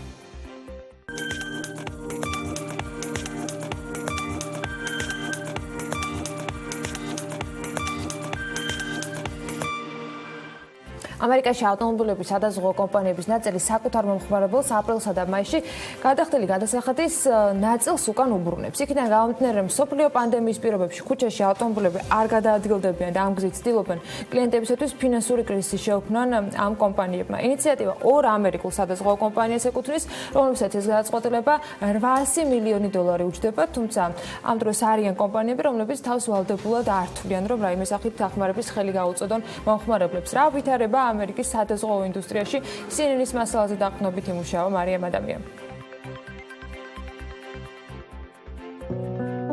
ამერიკაში ავტომობილების დაზღვევის ორმა კომპანიამ Allstate-მა და American Family Insurance-მა გადაწყვიტა მომხმარებლებს უკან დაუბრუნონ გადახდილი ფული, რადგან გავრცელებული კორონავირუსის გამო ქუჩებში ავტომანქანები არ გადაადგილდებიან და ფიქრობენ, რომ ასე გაცილებით სამართლიანი იქნება მათი მიდგომა კლიენტებთან და ბიზნესთან. ეს გადაწყვეტილება კი კომპანიებს ჯამში $800 მილიონი უჯდებათ. უფრო კონკრეტულად, რომ ჩავშალოთ რიცხვები და გადაწყვეტილებების სურათი ასე გამოიყურება. მაგალითად, Allstate ანაზღაურებს აპრილსა და მაისში გადახდილი თანხის 15%-ს, რაც დაახლოებით $600 მილიონი ხარჯია კომპანიისთვის, ხოლო American Family Insurance-ის შემთხვევაში დაბრუნებული ანაზღაურება მომხმარებლისთვის $200 მილიონი ჯდება. გარდა ამისა, სადაზღვო კომპანიების გადაწყვეტილებით კლიენტებს, რომლებსაც ფინანსური პრობლემები აქვთ სამსახურის დაკარგვის გამო, შეუძლიათ შეაჩერონ დროებით დაზღვევის გადახდა და ამის გამო მათ ჯარიმა არ დაეკისრებათ. ასევე პანდემიის პირობებში ორივე კომპანია აფართოვებს დაფარვის მასშტაბებს და დახმარებას თავაზობს იმ მომხმარებლებს, რომლებიც თავიანთ პირად მანქანას საკვების, მედიკამენტისა და სხვა საქონლის მიწოდებისთვის იყენებენ. თუმცა რამდენად საკმარისია ეს მოქალაქეების დასახმარებლად რთულ პერიოდში. რეალურად ფული, რომელსაც კომპანიები უბრუნებენ მომხმარებლებს, არის ის ნაწილი, რომელიც დაიზოგა მსოფლიო მასშტაბით კრიზისულ პერიოდში უკმაყოფილო კლიენტების სიმცირის გამო. როგორც დარგის სპეციალისტები აღნიშნავენ, რა თქმა უნდა, ძალიან სწორი გადაწყვეტილებაა, რასაც სადაზღვევო კომპანიები ამ ეტაპზე აკეთებენ, თუმცა მათ შეეძლოთ თანხის ნაწილის დაბრუნების ნაცვლად მთლიანად დაენაზღაურებინათ ურისთვის გადახდილი ფული, თუმცა ის, რაც მათ გააკეთეს, სწორი გადაწყვეტილებაა და სხვა სადაზღვევო კომპანიებსაც მიუწოდებენ იმავე ნაბიჯების გადათმას. ეს ეხება მათ შორის ინდუსტრიის ლიდერ კომპანია აღიარებულ State Farms-ს და ასევე Berkshire Hathaway-ის შვილობილ კომპანიას, რომლებიც ჯერჯერობით განხილვისა და მოლაპარაკებების რეჟიმში არიან, თუ როგორ იმოქმედონ კრიზისების დროს და რით დაეხმარონ საკუთარ მოქალაქეებს. თუმცა უნდა აღინიშნოს, რომ ყველა სადაზღვევო კომპანია არ თulis ვალდებულად კრიზისის პერიოდში შეღავათები გაუკეთოს საკუთარ მომხმარებლებს, რადგან როგორც თავად აცხადებენ, კრიზისი მათ კომპანიებსაც შეეხოთ. კორონავირუსის ინფექციის გავრცელების შეკავების მიზნით აღსრულების ეროვნული ბიურო განსხვავებულ სამუშაო რეჟიმზეა გადართული, ისევე როგორც თითქმის მთელი ქვეყნის ყველა კომპანია და გამარტივებული საქმიანობის პირობებში ისინი ასლებით მუშაობენ. გადაუდებელი საჭიროების შემთხვევაში, თუ მაგალითად დედანი დოკუმენტის მიტანა გახდება საჭირო, მოქალაქეები ამას აღსრულების ეროვნული ბიუროს თანამშრომელთან კონტაქტის გარეშე შეძლებენ. იუსტიციის მინისტრმა თქვა ასევე გუშინ წინ, რომ საქართველოში COVID-19-ის გამო არსებული საგანგებო მდგომარეობის დასრულებამდე და ვირუსის აღმოფხვრამდე აღსრულების ეროვნული ბიურო გამოსახლებებს არ განახორციელებს. უფრო მეტ დეტალს რა რეჟიმში და რა სისტემით იმუშავებს ბიურო ჩვენი სტუმარი გვეტყვის აღსრულების ეროვნული ბიუროს იურისტი სოფო ლოქაბიძე გვერდება საქმიანი დილის ეთერში. ლოქაბიძე, ბოდიში, სოფო მოგესალმებით და გისმენთ. მადლობა იმისთვის რომ გვერთვებით. პირველ რიგში მაინტერესებს როგორი არის თვითონ სამუშაო რეჟიმი, ეს დისტანცირებული თქვა სამუშაო პროცესი რამდენად ხერხდება და რამდენად არის სრულად შესაძლებელი იგივე ასლებით მუშაობის პროცესი გააგრძელოს ბიურო. მოგესალმებით, პირველად მადლობა უნდა გითხრათ დროის დათმობისთვის. მოგეხსენებათ, რომ 21 მარტიდან გამოცხადებულ პანდემიაზე შესაბამისი რეაგირების მიზნით ქვეყანა იმყოფება საგანგებო მდგომარეობაში და ამ პერიოდის განმავლობაში შეიზღუდა რიგი მომსახურებების განხორციელება. მათ შორის შეზღუდვა შეეხო აღსრულების ეროვნულ ბიუროს. თუმცა ბიუროს ფუნქციის სტრატეგიული მნიშვნელობის გათვალისწინებით დადგენილების მიღებისთანავე დაიწყო აქტიური მუშაობა იმისთვის, რომ მომხდარიყო ეტაპობრივად სრული აღდგენა აღსრულების ეროვნული ბიუროს შეჩერებული მომსახურებების. მოგეხსენებათ, რომ ძირითადი ფუნქცია, რასაც აღსრულების ეროვნული ბიურო ახორციელებს, ეს არის სასამართლო გადაწყვეტილებათა იძულებითი აღსრულება.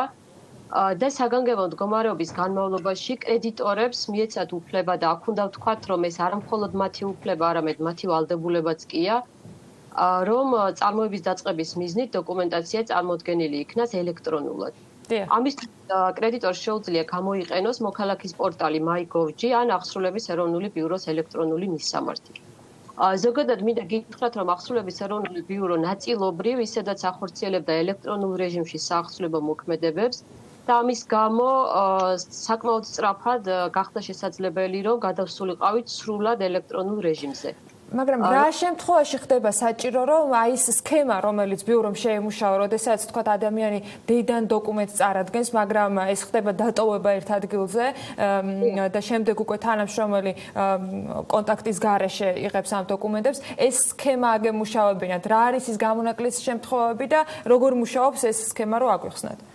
კი ბატონო, მინისტრის ბრძანებით ბუნებრივია გათვალისწინებული იქნა საგამონაკლისოდ, აქ აუცილებლად უნდა ვთქვათ ხაზგასმით, შემთხვევა, როდესაც შესაძლებელია აუცილებელი იყოს დოკუმენტაციის მატერიალურად გამოგზავნა, აქ პირველ რიგში უნდა გავითვალისწინოთ, რომ შესაძლებელია პირს არ ქონდეს შესაძლებლობა ელექტრონული მისამართის გამოყენების და მხოლოდ ამ შემთხვევებისათვის აღსრულების ეროვნულ ბიუროში გამოყოფილი იქნა სპეციალური სივრცე, დაახლოებით რომ წარმოვიდგინოთ, ეს მსგავსია საფოსტო ყუთის, რომლის გამოყენებითაც განცხადებას შეიძლება დატოვოს მატერიალურად დოკუმენტაცია და როგორც თქვენც აღნიშნეთ, ამ შემთხვევაშიც არ იგულისხმება ფიზიკური კონტაქტი აღსრულების ეროვნული ბიუროს თანამშრომელთან, ვინაიდან თქვენც როგორც ყველასთვის არის ცნობილი, ძირითადი რეკომენდაცია, რაც ვირუსთან ეფექტიანი ბრძოლისათვის დასახელდა, ეს გახლავთ სოციალური დისტანცირება და სწორედ ამ რეკომენდაციის მიღწევისათვის შემუშავდა ის ელექტრონული ფორმატი, რაც გულისხმობს მომსახურების გაწევას აღსრულების ეროვნული ბიუროს მხრიდან. ამ ყველა პროცედურის გათვალისწინებით ისიც ითქვა მინისტრის მხრიდან, რომ გამოსახლებების პროცესი იქნება შეჩერებული. როდისთვის გადავადდება? ანუ დაახლოებით რა რეჟიმს უყურებს და ეს ხომ არ იქნება თქვათ პრობლემა იგივე ბიზნესებისათვის, რომლებიც შესაძლოა არის ამ მხრივ წარმოადგენენ მეორე მხარეს დავისა და სხვა რომელიმე მიმართულებაზე თუ შეიძლება რომ რაღაცა დაყოვნების თქვათ საჭიროება დადგეს მომსახურების ნაწილში. კი ბატონო, როგორც მოგახსენეთ, ძირითადი აქცენტი, რაც გაკეთდა მუშაობისას, ეს იყო სოციალური დისტანცირების უზრუნველყოფა, როგორც თქვენც აღნიშნეთ, არის ისეთი საახსრებო მოქმედებები, რომელთა განხორციელება ფიზიკურად შეუძლებელია ამგვარი კონტაქტების გამორიცხვით და უპირველესად უნდა დასახელდეს გამოსახლების კატეგორიის საქმეები. ამ შემთხვევაში შეუძლებელია გამოსახლების განხორციელება ისე, რომ არ მოხდეს დახურულ სივრცეებში შესვლა და იქიდან პირთა გამოყვანა, ნივთების გამოტანა. სწორედ ამიტომ და უპირველესად ამ მიზნით, რომ არ განხორციელდეს აქტიური კონტაქტები პირებთან, შეჩერდა საგანგებო მდგომარეობის ვადით იძულებითი გამოსახლება. ამ შემთხვევაში ბუნებრივია ეს საგანგებო მდგომარეობის განმავლობაში მხოლოდ შეჩერება იძულებითი საახსრებო მოქმედებების არ გულისხმობს, რომ ამ კატეგორიის საქმეებზე საერთოდ არ დაიწყება წარმოება. გამოსახლების საქმეებზე წარმოებები დაიწყება საერთო წესით, ბიურო გააკეთებს ყველაფერს იმისათვის, რომ ამ საქმეებზეც მაქსიმალურად იყოს მიღწეული შეთანხმება და იძულებითი მოქმედებების გარეშე, რაც გულისხმობს შესვლას დახურულ სივრცეებში, განხორციელდეს შედეგის მიღწევა ამ კატეგორიის საქმეებზეც. გასაგებია, სხვა მიმართულებით კიდევ რა ვთქვათ, შეიძლება გაითვალისწინონ ადამიანებმა, როდესაც მათ ჭირდებათ აღსრულების ეროვნულ ბიუროსთან კომუნიკაცია და ვთქვათ რაღაც თემების გავლა. რა შეგიძლიათ, რომ ერთგვარი ინსტრუქტაჟი მოგცეთ ეთერიდან? გარდა საახსრებო წარმოებისა, ბუნებრივია ბიურო ახორციელებს სხვა მომსახურებებს და გამოყენების სიხშირის გათვალისწინებით უპირველესად უნდა აღვნიშნოთ გამარტივებული წარმოება და ასევე გადახდის უნარობის საქმის წარმოება. ამ შემთხვევაში, როგორც მოგახსენეთ, ძირითადი რაც ამ პერიოდის განმავლობაში შეიცვალა, ეს გახლავთ კომუნიკაციის ფორმა და ჩვენ გადავედით ელექტრონულ რეჟიმზე. აღსრულების ეროვნულ ბიუროს აქამდეც ჰქონდა და ამ სიტუაციაშიც აქტიურად აგრძელებს როგორც სატელეფონო კომუნიკაციის გამოყენებას, ასევე რეალურ რეჟიმში ელექტრონული პორტალის გამოყენებას, რომლითაც მხარეებს შეუძლიათ რომ დასვან კითხვები და მიიღონ პასუხები მათთვის სასურველ საკითხებთან დაკავშირებით, რაც შეეხება გამარტივებულ წარმოებას და ასევე სხვა ნებისმიერ წარმოებას, რომლის ფარგლებშიც უნდა მოხდეს ინფორმაციის გაცვლა, ჩვენ ამ ახალი მოწესრიგებით დავადგინეთ და აქვე უნდა ვთქვა, რომ ეს არამხოლოდ უფლება, არამედ ვალდებულებაა მონაწილე პირებისა, რომ კომუნიკაციის უპირატეს ფორმად არჩეული იქნას ელექტრონული მისამართი. ამიტომ ბიურო მაქსიმალურად იქნება მზად იმისთვის და არის მზად იმისთვის, რომ ელექტრონულ რეჟიმში შეუფერხებლად გაგრძელდეს მომსახურებების მიწოდება მხარეებისთვის. გასაგებია, მადლობა, წარმატებას გისურვებ და იმედი მაქვს, რომ ყველასთვის იქნება ხელმისაწვდომი ინფორმაცია. დანარჩენ დეტალებზე, რა თქმა უნდა, შეძლებენ ჩვენი ვებგვერდის მკითხველები, რომ უკვე ინფორმაციას გაეცნონ BM-წერტილ-ზე. სოფო ლოკაბიძე, აღსრულების ეროვნული ბიუროს იურისტი გვერდებოდა საქმიანი დილის ეთერში. ჩვენ შემდეგი სტუმრის მასპინძლობისათვის ვემზადებით ლონდონის საფონდო ბირჟაზე და არისტული ქართული კომპანიებისთვის გუშინ მწვანე დღე იყო. 4-ვე კომპანია დღის განმავლობაში დასაჩვენებდა, თუმცა ცვლილებები, რომელიც ამ მხრივ ქართული კომპანიების აქციებზე აისახება, უარყოფითი არც ისე პოზიტიური მიმართულებით ბოლო დღეების განმავლობაში ბევრჯერ ვნახეთ. ძირითადი ინდექსის დინამიკით არის ხოლმე განპირობებული ეს ცვლილება. რიცხვები ლონდონში და რეალობა ადგილზე. ეს იქნება ჩვენი ფოკუსი შემდეგ ბლოგში. საქართველოს ჯანდაცვის ჯგუფის აღმასრულებელ დირექტორთან ნიკა გამყრელიძესთან გეკმაოთ საქმიან საუბარს რამდენიმე წუთში.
ჩვენი საფონდო ბირჟის ინდექსი და მათ შორის ქართული კომპანიების ღირებულებამ საგრძნობელ დაცემას აჩვენებს. საქმე არა მხოლოდ კორონავირუსში, რადგან ზოგიერთი მათგანის ინდექსი ზაფხულიდან მოყოლებული ვერ ახერხებდა პოზიციების აღდგენას. უფრო კონკრეტულ ანალიზს და მეტ საინტერესო ინფორმაციას ახლა ლევან თაღიაშვილი მოგვესწრის, რომელიც საქმიანი დილის ეთერში გვერდება. ლევან, კიდევ ერთხელ მოგესალმებით და გისმენთ. ანა, ბირჟებს კარგი დღე არ უდგათ, ნამდვილად არ უდგათ. ყველა ბანკირი თუ ანალიტიკოსი მსოფლიოს მასშტაბით ჯერჯერობით ზუსტ პროგნოზებს ვერ აკეთებს, თუმცა მათგან პოზიტიურს ნაკლებად გაიგებთ. შეიძლება ზოგიერთ მათგანს გამოსრას კიდევაც და ფინანსური კრიზისი ან 2008 წლის მაგვარი მდგომარეობა წამოსცეს და ამიტომ არ უნდა გაგვიკვირდეს, რომ ინდექსები მარტის დასაწყისიდან მკვეთრად ეცემა. ეცემა მთელს მსოფლიოში, ყველა კონტინენტზე, მათ შორის ევროპაშიც. ეს რეგიონი ჩვენთვის განსაკუთრებით სენსიტიურია, რადგან აქ 4 ქართული კომპანიაა დალისტული: საქართველოს ბანკი, ჯორჯია კაპიტალი, საქართველოს ჯანდაცვის ჯგუფი და TBC ბანკი. ამიტომ ნახოთ ჯერ FTSE 250-ის ინდექსი, რომელიც ტოპ 250 კომპანიის საბაზრო კაპიტალიზაციისგან დგება. როგორც გრაფიკზე ხედავთ, ვარდნა 21 თებერვლიდან იწყება, როდესაც ინდექსი 21780 ერთეულისგან შედგებოდა, დღეს მდგომარეობით კი 14812 პუნქტია მისი მაჩვენებელი. ანუ 7000 პუნქტიანი ვარდნა სერიოზული კლებაა და თითქმის 35%-იან გაუფასურებას ნიშნავს. ნახოთ კონკრეტული კომპანიები, მაგალითად, საქართველოს ბანკის ერთი აქცია ჯერ კიდევ 13 თებერვალს 18 ფუნტზე მცირედით მეტი ღირდა. არადა თებერვლამდე მშვენივრად მიდიოდა ქართული კომპანიების საქმე, იბრუნებდნენ ძველ პოზიციებს, როდესაც TBC და საქართველოს ბანკი 1 მილიარდიან ნიშნულთან ძალიან ახლოს იყვნენ, თუმცა დღეს რადიკალურად განსხვავებული სიტუაცია გვაქვს და ბიჯოს ღირებულება არათუ 1 მილიარდი, არამედ 430 მილიონი დოლარია. TBC-ს შედარებით გაუარესებული პოზიციები ჰქონდა 20 თებერვლისთვის, ერთი აქცია 13 ფუნტად იყო შეფასებული. მოგესალმებით ხაზარაძე ჯაფარძის საქმის შემდეგ გაუჭირდა ძალიან ერთ-ერთ სისტემურ ბანკს პოზიციების დაბრუნება. ერთი აქცია 7 ფუნტით გაუფასურდა და ახლა თითქმის 7 ფუნტი ღირს. კომპანია კი 367 მილიონ ფუნტ სტერლინგადაა შეფასებული. ცოტათი განსხვავებული იყო ჯორჯია კაპიტალის მდგომარეობა კორონავირუსის ეფექტამდე. ზაფხულიდან მოყოლებული მისი ღირებულება სამწუხაროდ ისედაც უფასურდებოდა, შედარებით მცირე ტემპებით, მაგრამ ტენდენცია ნამდვილად აქეთ მიდიოდა. დღეს მისი ღირებულება განახევრებულია და ჯორჯია კაპიტალი 182 მილიონი ფუნტი ღირს. და ყველაზე საინტერესო ბოლოსთვის შემოგინახეთ საქართველოს ჯანდაცვის ჯგუფი, რომელიც ჯორჯია კაპიტალთან ერთად რთულად ინარჩუნებს არსებულ პოზიციებს. ერთი წლის ჭრილს თუ ნახავთ, მკვეთრი გაუფასურება ივნისიდან იწყება, ნოემბრიდან დეკემბრამდე მცირედი მატებაც კი იყო, თუმცა შემდეგ თითქმის ისეთივე კლება, როგორც კორონას დროს. ოღონდ ეს ყველაფერი მაშინ, როდესაც თითქმის არაფერი ვიცოდით ამ ვირუსის შესახებ. ფაქტია, ქართულ კომპანიებს არც კორონამდე ჰქონდათ შესაშური მაჩვენებლები, თუმცა კონკრეტულად რა არის ამის მიზეზი, დღემდე არ ვიცით. ჩვენ არაერთხელ ვცადეთ კომპანიებთან დაკავშირება, მაგრამ ყველა ჯერზე კომენტარისგან მათ თავი შეიკავეს. მადლობა ლევან. საქართველოს ჯანდაცვის ჯგუფის აქციები მსოფლიოში ცნობილი ჰოსპიტალური ბრენდების აქ საუბარია NMC Health-ზე, ელნურ ჰოსპიტალზე, Spire Healthcare-ზე, მათ გვერდ-გვერდ არის განთავსებული და ეს ბუნებრივი პროცესია, სრულად მისი ფასის ცვლილება იმ ფონზე, რომ საკმაოდ ცვალებადია თავად ელიტარული ფუცი 250, თუმცა არსებობს თუ არა სხვა განმაპირობებელი ფაქტორები, რაც მომდინარეობს ბირჟაზე არსებული ვითარებიდან კორონავირუსის გავრცელების ფონზე. ამ და ბევრ სხვა თემაზე ვისაუბრებთ უკვე ნიკა გაბრიელიძესთან, საქართველოს ჯანდაცვის ჯგუფის აღმასრულებელ დირექტორთან, მასთან სასაუბრო კიდევ სხვა და უამრავი და ბევრი გვაქვს. თუმცა პირველ რიგში გსურს ამ ყველაფერში გარკვევა და ნიკა დილამშვიდობისა. დილამშვიდობის გიორგი. კარგია, გახმა კარგად ისმის და შესაბამისად დავიწყოთ. მოდი ეს თემა ვთქვათ.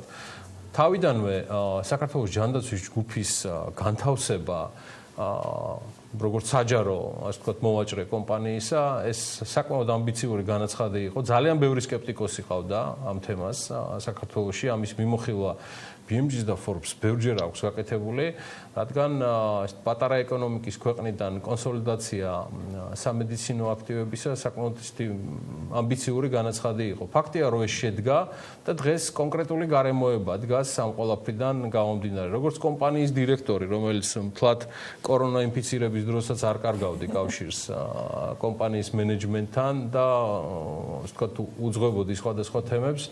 დღეს როგორ აფასებ ვითარებას, არის თუ არა სხვა რაიმე ტიპის განმაპირობებელი ფაქტორები ფუცის რამდენიმე ათეული პუნქტით დაწევის პირობებშიც? Ну, რა თქმა უნდა, მოგესალმებით გიორგი, მივესალმებ მაყურებელს, მადლობა მოწვევისთვის. თავისთავად ჩვენც არ ვართ იმუნური როგორც საჯარო კომპანია საერთაშორისო ბაზრების მიმართ თქვენი კომპანიის ფასიც დაეცა ფაქტურად გაყვა ინდექსებს და შეიძლება ცოტა უფრო მეტადაც, რადგან ჩვენ განვითარებული ეკონომიკა, განვითარებული ბაზრიდან მოვდივართ, ასე ვთქვათ, შესაბამისად განვითარებული ბაზრებიდან ფულის გადინება ახლა უფრო აქტიურად ხდება ინსტიტუციური ფონდებიდან ვიდრე დაუშვათ განვითარებული ბაზრებიდან და შესაბამისად უფრო მეტად მოქმედებს აქ, იმიტომ რომ მეტი სავალუტო რისკი და მაკროეკონომიკური რისკები შემოდის. აქ თუმცა ეს გასაკვირი არავისთვის არ არის ახლა დაუშვათ ჩვენ ინვესტორებთან მუდმივი კომუნიკაცია გვაქვს და ახლა ძალიან რთულია რა პროგნოზების გაკეთება, იმიტომ რომ ნაკლებად პროგნოზირებად გარემოში ვართ და ეს ძალიან კარგად ესმით. ფუნდამენტალები, ასე ვთქვათ, კომპანიის ძალიან მოწონთ და ელოდებიან, როცა გახდება უფრო ცხადი კოვიდის სიტუაცია და დაუშვათ რა დაჯდება ეს ყველაფერი დაუშვათ კომპანიებისთვის და ეკონომიკისთვის.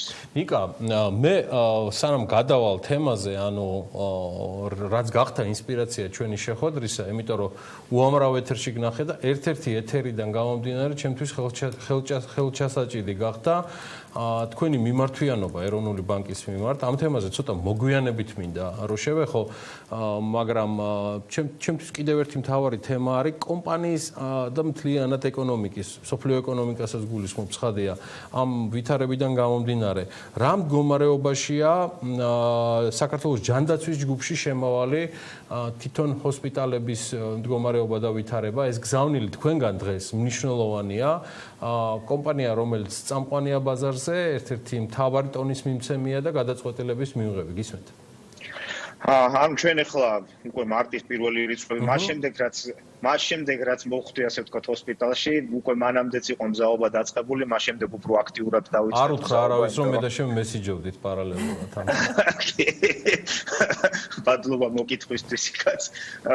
და ანუ ჩვენგან არის ახლა რა, რომ ჩვენ ყველაზე დიდი მიმწოდებელი ვართ სამედიცინო სერვისების ქვეყანაში და თავისთავად წინა ხაზზე უნდა ვიყოთ და ვართ კიდეც სრულად ვიზიარებთ ამ პასუხისმგებლობას. ჩვენგან დღეს სრულ მზადყოფანაშია 600 საწოლი, რომელიც სახელმწიფოსთან შეთანხმებით რაღაცა ოდენობას თუ მივახწევთ და როცა მივახწევთ და იმედი არ მივახწევთ კოვიდი ინფიცირებულების, მაშინ იწყებს ნელ-ნელა ჩართვა ჩვენი ჰოსპიტალებში. მზადყოფნა რას ნიშნავს? მზადყოფნა ნიშნავს ინფრასტრუქტურულ მზადყოფნას და სტარტიდან 48 საათში ამ ჰოსპიტალის აღჭურვას შესაბამისი ხალხით, შესაბამისი აღჭურვით, რომელიც ათიქნებიან საშუალო სიმძიმის და რთული სიმძიმის кейსებს უმკურნალონ და ეს აღჭურვა ასევე ნიშნავს სრულ იზოლაციას ამ ჰოსპიტალების, რომ იქ დაუშვათ რეცხვა, კვება, ყველაფერი ავტონომიურ რეჟიმზე გადავიდეს, რომ თვითონ ჰოსპიტალი არ გახდეს შემდგომში დიდი ინფიცირების წყარო, რაც მოხდა ჩვენს ბევრად განვითარებულ ქვეყნებში, როგორც ესპანეთი და იტალია არის. აი ეს არის მზადყოფნა, ჩვენ ერთხელ ვიმეორებთ სრულად სახელმწიფოს სრულიად გამოუცხადეთ აქ ხარდაჭერა და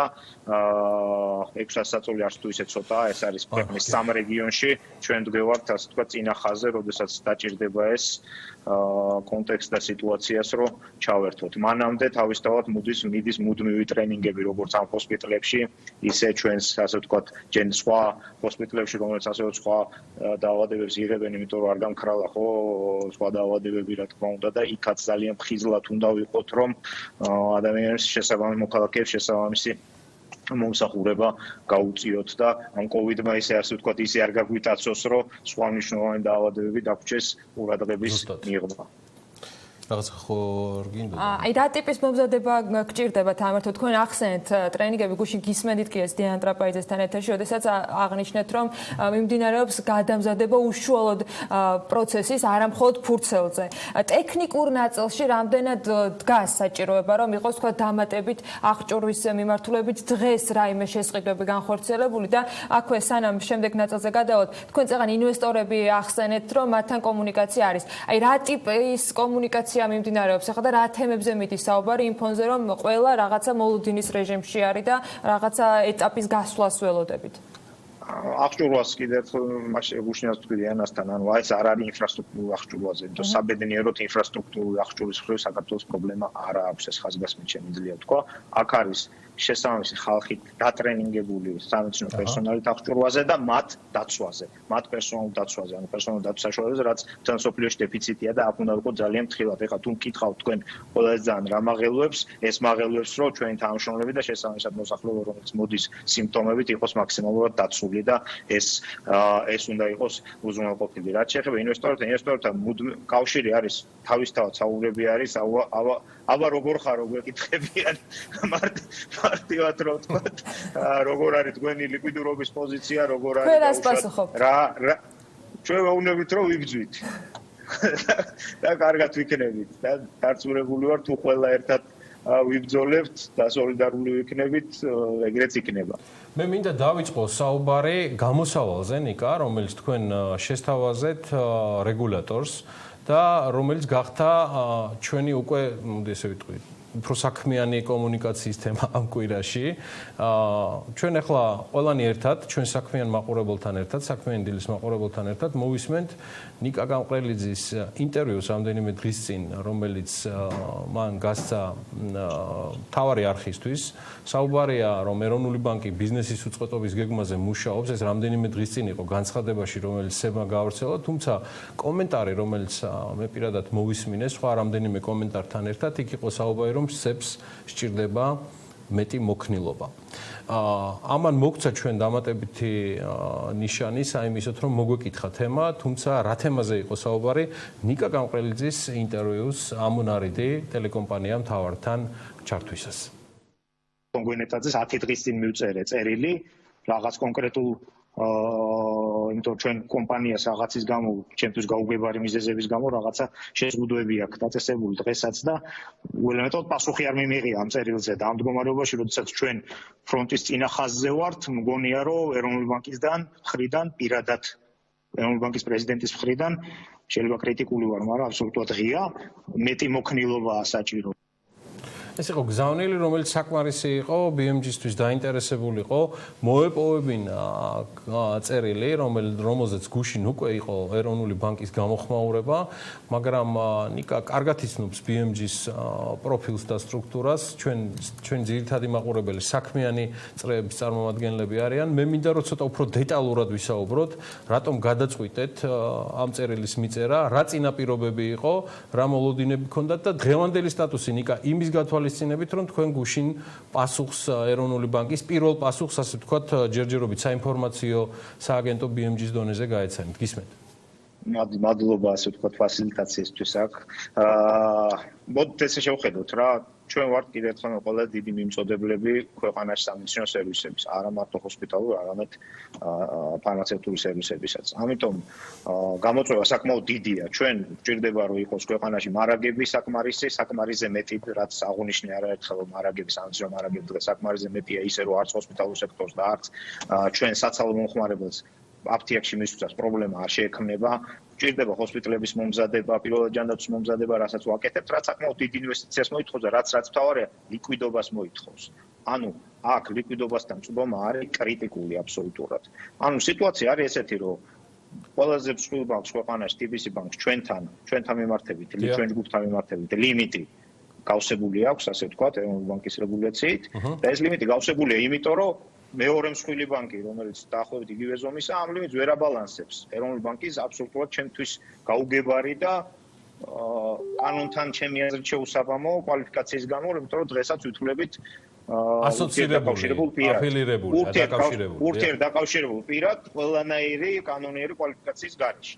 შესაბამისად, წვდომა ლიკვიდობასთან გვაქვს შეზღუდული და ამიტომ გამოიწვია, რომ ძალიან დიდ თხოვნით 20 მარტს ვიწერე ბატონ ყობას წერილი, ჩემ მოადგილემ მიწერა წერილი, იმიტომ რომ მე ასე ვთქვათ, ინფექციურ ბოქსში გახდით, მაგრამ რა თქმა უნდა ეს ერთმანეთთან შეთანხმებით მივიწერე, რომ იქნება გაეთვალისწინებინა ეს მდგომარეობა, ეს დიდი ხანია ეს პრობლემაა და არ დამიძრია სანამ კრიტიკული არ გახდა ეს პრობლემა და სანამ საჯაროდ არ მომიწია მიმართვა 5 მარტს, პასუხი არავინ არ იკადრა იქიდან. ეხლა სიმართლე რო გითხრა და გუშინაც რაც აღნიშნა სებმა პასუხში, ის წარსე შეესაბამება სიმართლეს. დიახ, ბატონი პაპუნა ესაუბრა ჩემს მოადგილეს, მაგრამ პასუხი არ გაცემულა, იქ ითქვა, რომ რამოდენიმე დღეში დაგიბრუნდებით ან ჩვენ ან თქვენი მომსახურე ბანკები, რომელიც არ დაგვბრუნებიან და წერილი გამოგზავნას აღნიშნული და წერილი არ მიმიღია.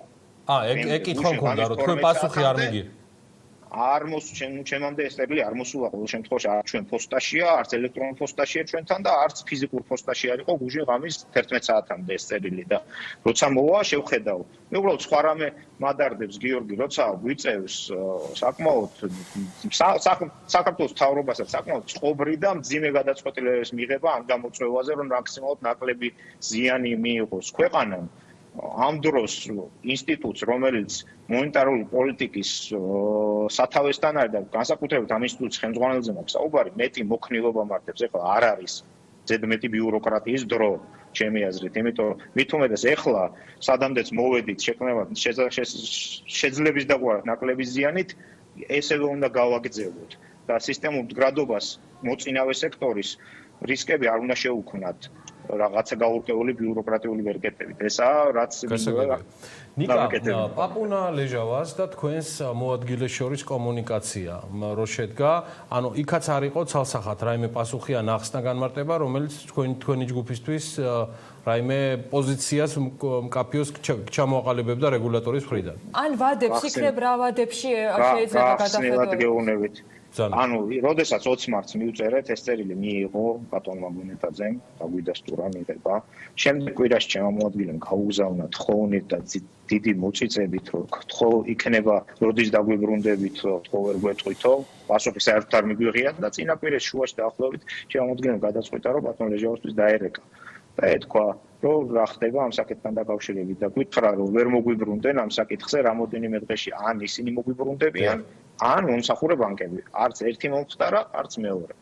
ნიკა, ჩვენი საუბრის ბოლოს ამ თემაზე, რომელსაც იმედია და იცის საქართველოს ეროვნულ ბანკმა, რომ ნებისმიერ დროს მისთვისაც ეს ეთერი ღია არის, რომ საქართველოს ჯანდაცვის ჯგუფს გასცეს პასუხი ამ თემაზე, არის თუ არა წერილის საფუძველი ის, რომ თქვენ, როგორც ერთის მხრივ ერთი სისტემური ბანკის ერთ-ერთი მსხვილი ბენეფიციარი და მეორეს მხრივ შეზღუდვები მეორე სისტემურ ბანკთან, საუბარია საქართველოს ბანკთან, შესაძლოა თუ ამან გარკვეული ლიკვიდობის პრობლემა შეუქმნას ამ სიტუაციაში საქართველოს ჯანდაცვის ჯგუფს და ცხადია მასში შემოვალ სამედიცინო კომპანიებს.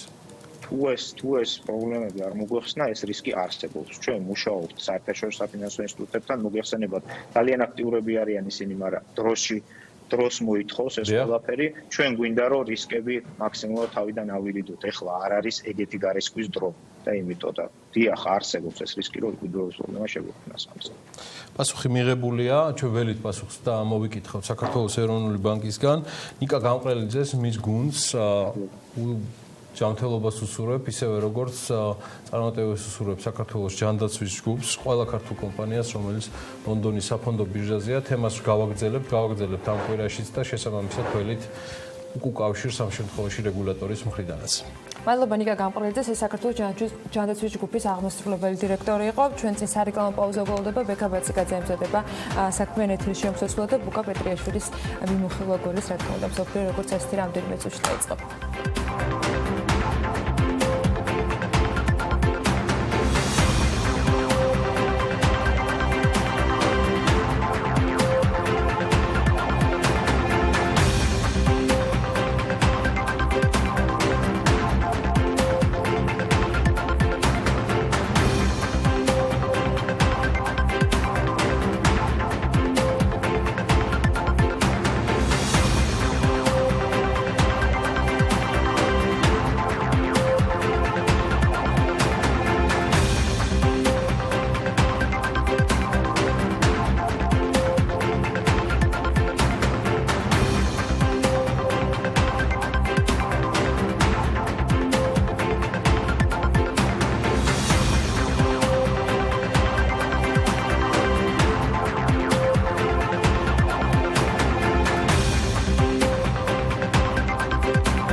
აპრილამდე აზერბაიჯანში შესვლა გამოსვლა იკრძალა. საგარეო საქმეთა სამინისტროს ინფორმაციით შეჩერებულია სახმელეთო და საჰაერო ტრანსპორტით შესვლა გამოსვლა, ასევე ადგილობრივი ფრენები აღნიშნული შეზღუდვები არ ეხება სატვირთო გადაზიდვებს.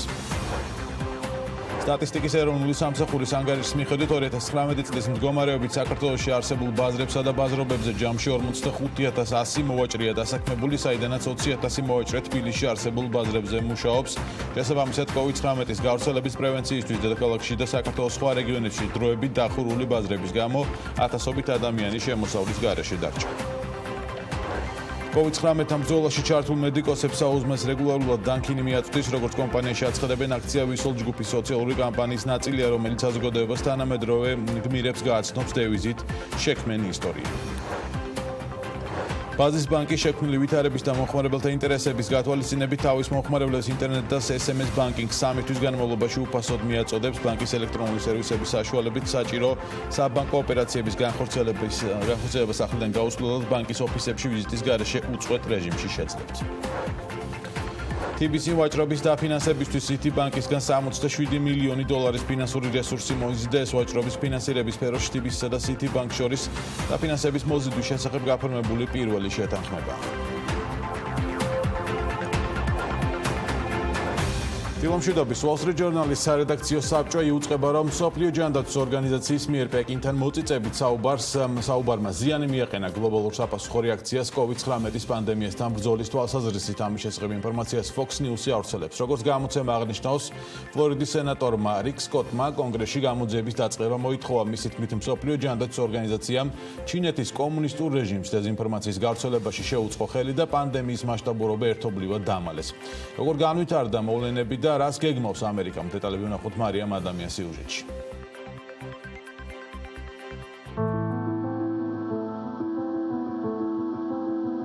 კორონავირუსის პანდემია იქნება გაკვეთილი მომავლისთვის, თუ როგორ გავუმკლავდეთ კრიზისს, გადავარჩინოთ მეტი სიცოცხლე და პარალელურად ნაკლები ზიანი მივაყენოთ ქვეყნების ეკონომიკებს. ნომერ პირველი გამოსავალი იმისა, რომ შემდეგი პანდემია ნაკლებად მომაკვდინებელი იყოს მსოფლიოსთვის, მსოფლიო ჯანდაცვის ორგანიზაციის რეფორმირებაზე გადის და თუ რატომ ამის გასარკვევად მიუყვეთ მოვლენებს ეტაპობრივად. ნოემბერი. ეს არის პერიოდი, როდესაც კორონავირუსი აფეთქდა უხანში, ხოლო დეკემბერში ეს პროცესი მხოლოდ დაჩქარდა. საერთაშორისო მედია იუწყება, რომ ჩინურ ლაბორატორიებში კორონავირუსის გენომი გაშიფრული უკვე დეკემბრის ბოლოსთვის იყო, მაგრამ ჩინეთის ხელისუფლებამ ნიმუშების განადგურების ბრძანება გასცა და შესაბამისად შედეგები არ გამოქვეყნებულა. 30 დეკემბერი. ექიმმა ლი ვენლიანგმა საჯაროდ აცნობა ექიმებს და მოქალაქეებს ვირუსის შესახებ, თუმცა ადგილობრივმა ხელისუფლებამ ის დაადანაშაულა სრულ ინფორმაციის გავრცელებაში. 31 დეკემბერი. ტაივანის ოფიციალურმა წარმომადგენლობამ მსოფლიო ჯანდაცვის ორგანიზაცია გააფრთხილა, რომ მათ აქვთ მტკიცებულება იმის, რომ ვირუსის გადატანა ადამიანიდან ადამიანზე შესაძლებელია. მაგრამ გამომდინარე იქიდან, რომ ორგანიზაცია პეკინს ემორჩილება და არ აქვს კარგი ურთიერთობა ტაივანთან, ეს სიმართლეც დაიმალა. 14 იანვარი. ჯანდაცვის მსოფლიო ორგანიზაციამ გამოაქვეყნა Twitter-ზე განცხადება, სადაც ეწერა, რომ ჩინეთის ხელისუფლების მიერ ჩატარებული წინასწარი გამოძიების თანახმად ვერ დადგინდა ადამიანის გადაცემაზე ნათელი მტკიცებულებები. ამ დეზინფორმაციის გამოაშკარავებას კი ზუსტად 1 კვირა დასჭირდა. 22-23 იანვარი. მსოფლიო ჯანდაცვის ორგანიზაციის საგანგებო კომიტეტმა დასვა საკითხი, გამოცხადდეს თუ არა COVID-19 საერთაშორისო ჯანმრთელობის გადაუდებელ მდგომარეობად. ამ დროს უკვე ვირუსი გავრცელდა რამდენიმე ქვეყანაში და ამგვარი დეკლარაციის მიღება უკეთ მოამზადებდა სამყაროს საშიშროების წინაშე. რეალურად ეს მარტივი გადაწყვეტილება უნდა ყოფილიყო, რომ არა პეკინის წინააღმდეგობა, ამიტომაც გენერალურმა დირექტორმა ტედროს გებრეიუსმა წინადადება გააუქმა და გაემგზავრა ჩინეთში. მისი თქმით, პოლიტიკურ საკითხებზე და არა ჯანდაცვის მიმართულებით შესასრულებელი მისიის გამო. 30 იანვარი. 1 კვირის დაგვიანებით მსოფლიო ჯანდაცვის ორგანიზაციამ მიიღო აღნიშნული დეკლარაცია და განაცხადა, რომ მას ეჭვი არასდროს შეჰპარვია ჩინეთის ჯანდაცვის პოლიტიკის გამჭვირვალობაში, თუმცა საუთჰემპტონის საუნივერსიტეტო კვლევის თანახმად კორონავირუსული შემთხვევების რაოდენობა შეიძლებოდა 95%-ით შემცირებულიყო, რომ არა ჩინეთის მიერ მისი დამალვის მცდელობები.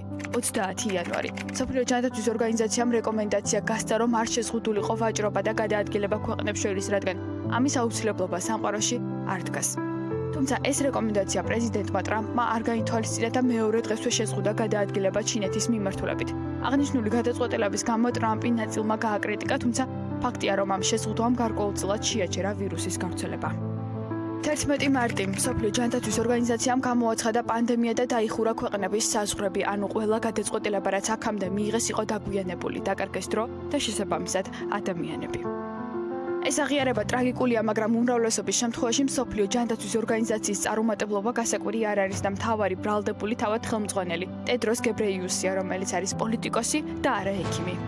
ამ პროცესებში კიდევ ერთი მთავარი კითხვა იკვეთება თუ რატომ ეშინია მსოფლიო ჯანდაცვის ორგანიზაციას უფრო მეტად პეკინის ვიდრე ვაშინგტონის. რეალურად წევრ სახელმწიფოებს შორის კონტრიბუციის 12% მოდის ჩინეთზე, 22% კი შტატებზე. შესაძლოა მიზეზი არის ის, რომ ჩინეთი უფრო მეტ საერთაშორისო მნიშვნელობას იძენს, რადგან მისი ეკონომიკა იზრდება და შესაბამისად ჩინეთის გავლენა მსოფლიო ჯანდაცვის ორგანიზაციაზე არის ორგანიზებული და თანმიმდევრული. და სწორედ ამიტომაც დგას საჭიროება მსოფლიო ჯანდაცვის ორგანიზაციის რეფორმირების, რომელსაც ამერიკა ითავებს მოკავშირე ქვეყნებთან ერთად, მათ შორის პირველები იქნებიან იაპონია და გაერთიანებული სამეფო, რომლებიც იმედგაცრუებულები არიან ჩინეთით კორონავირუსის შესახებ ინფორმაციის დამალვის გამო.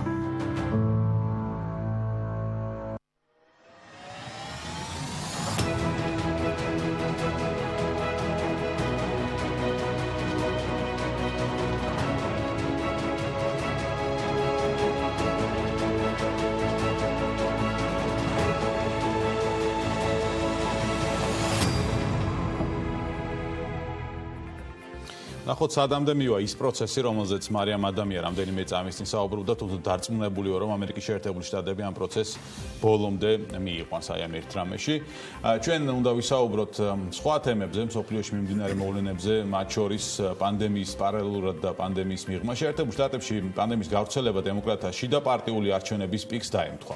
ახალი კორონავირუსის გამო ერთმანეთის მიყოლებით გადაიდო რამდენიმე პრაიმერი, მათ შორის ლუიზიანის, ჯორჯიის, მერილენდის, კენტუკის შტატში 2 აპრილს ცნობილი გახდა ისიც, რომ ერთი თვით გადაიდო მთავარი ღონისძიება დემოკრატთა ნომინაციის მფლობელის ოფიციალურად დასახელების ცერემონია. დემოკრატთა ეროვნული კომიტეტის ყრილობა ახლა ივლისის შუა რიცხვების ნაცვლად 17 აგვისტოს გაიმართება. ხომ არ არსებობს 3 ნოემბრის საპრეზიდენტო არჩევნების გადადების ან გაუქმების რისკი. რა მოხდება თუ კი ახალი კორონავირუსის შიშით გენჯისყრაში ამერიკელ გამორჩეულთა სულ 20-ან 30% მიიღებს მონაწილეობას. ეს ის კითხვებია, რომლებზეც პასუხს ბუკა პეტრიაშვილისგან ველოდებით. მსოფლიო როგორც ასეთია საქმიანი დილის პირდაპირ ეთერში ბუკა დილომშვიდობის. ძალიან სერიოზული კითხვაა ეს, რომელზეც პასუხის დღეს პროგნოზირება საკმაოდ რთულია. მოგესალმებით, მივესალმებით ჩვენს მაყურებელს, დილომშვიდობის ბექა. მართლაც ძალიან აქტუალურ, ძალიან მნიშვნელოვან პროცესში შეიჭრა პანდემია რეალურად და არჩევნების ამერიკის შეერთებული შტატების საპრეზიდენტო არჩევნები, რომელიც ეხლა ყველაზე აქტუალური თემა უნდა ყოფილიყო ექსპერტების, მედია საშუალებების, პოლიტიკოსების მსჯელობის და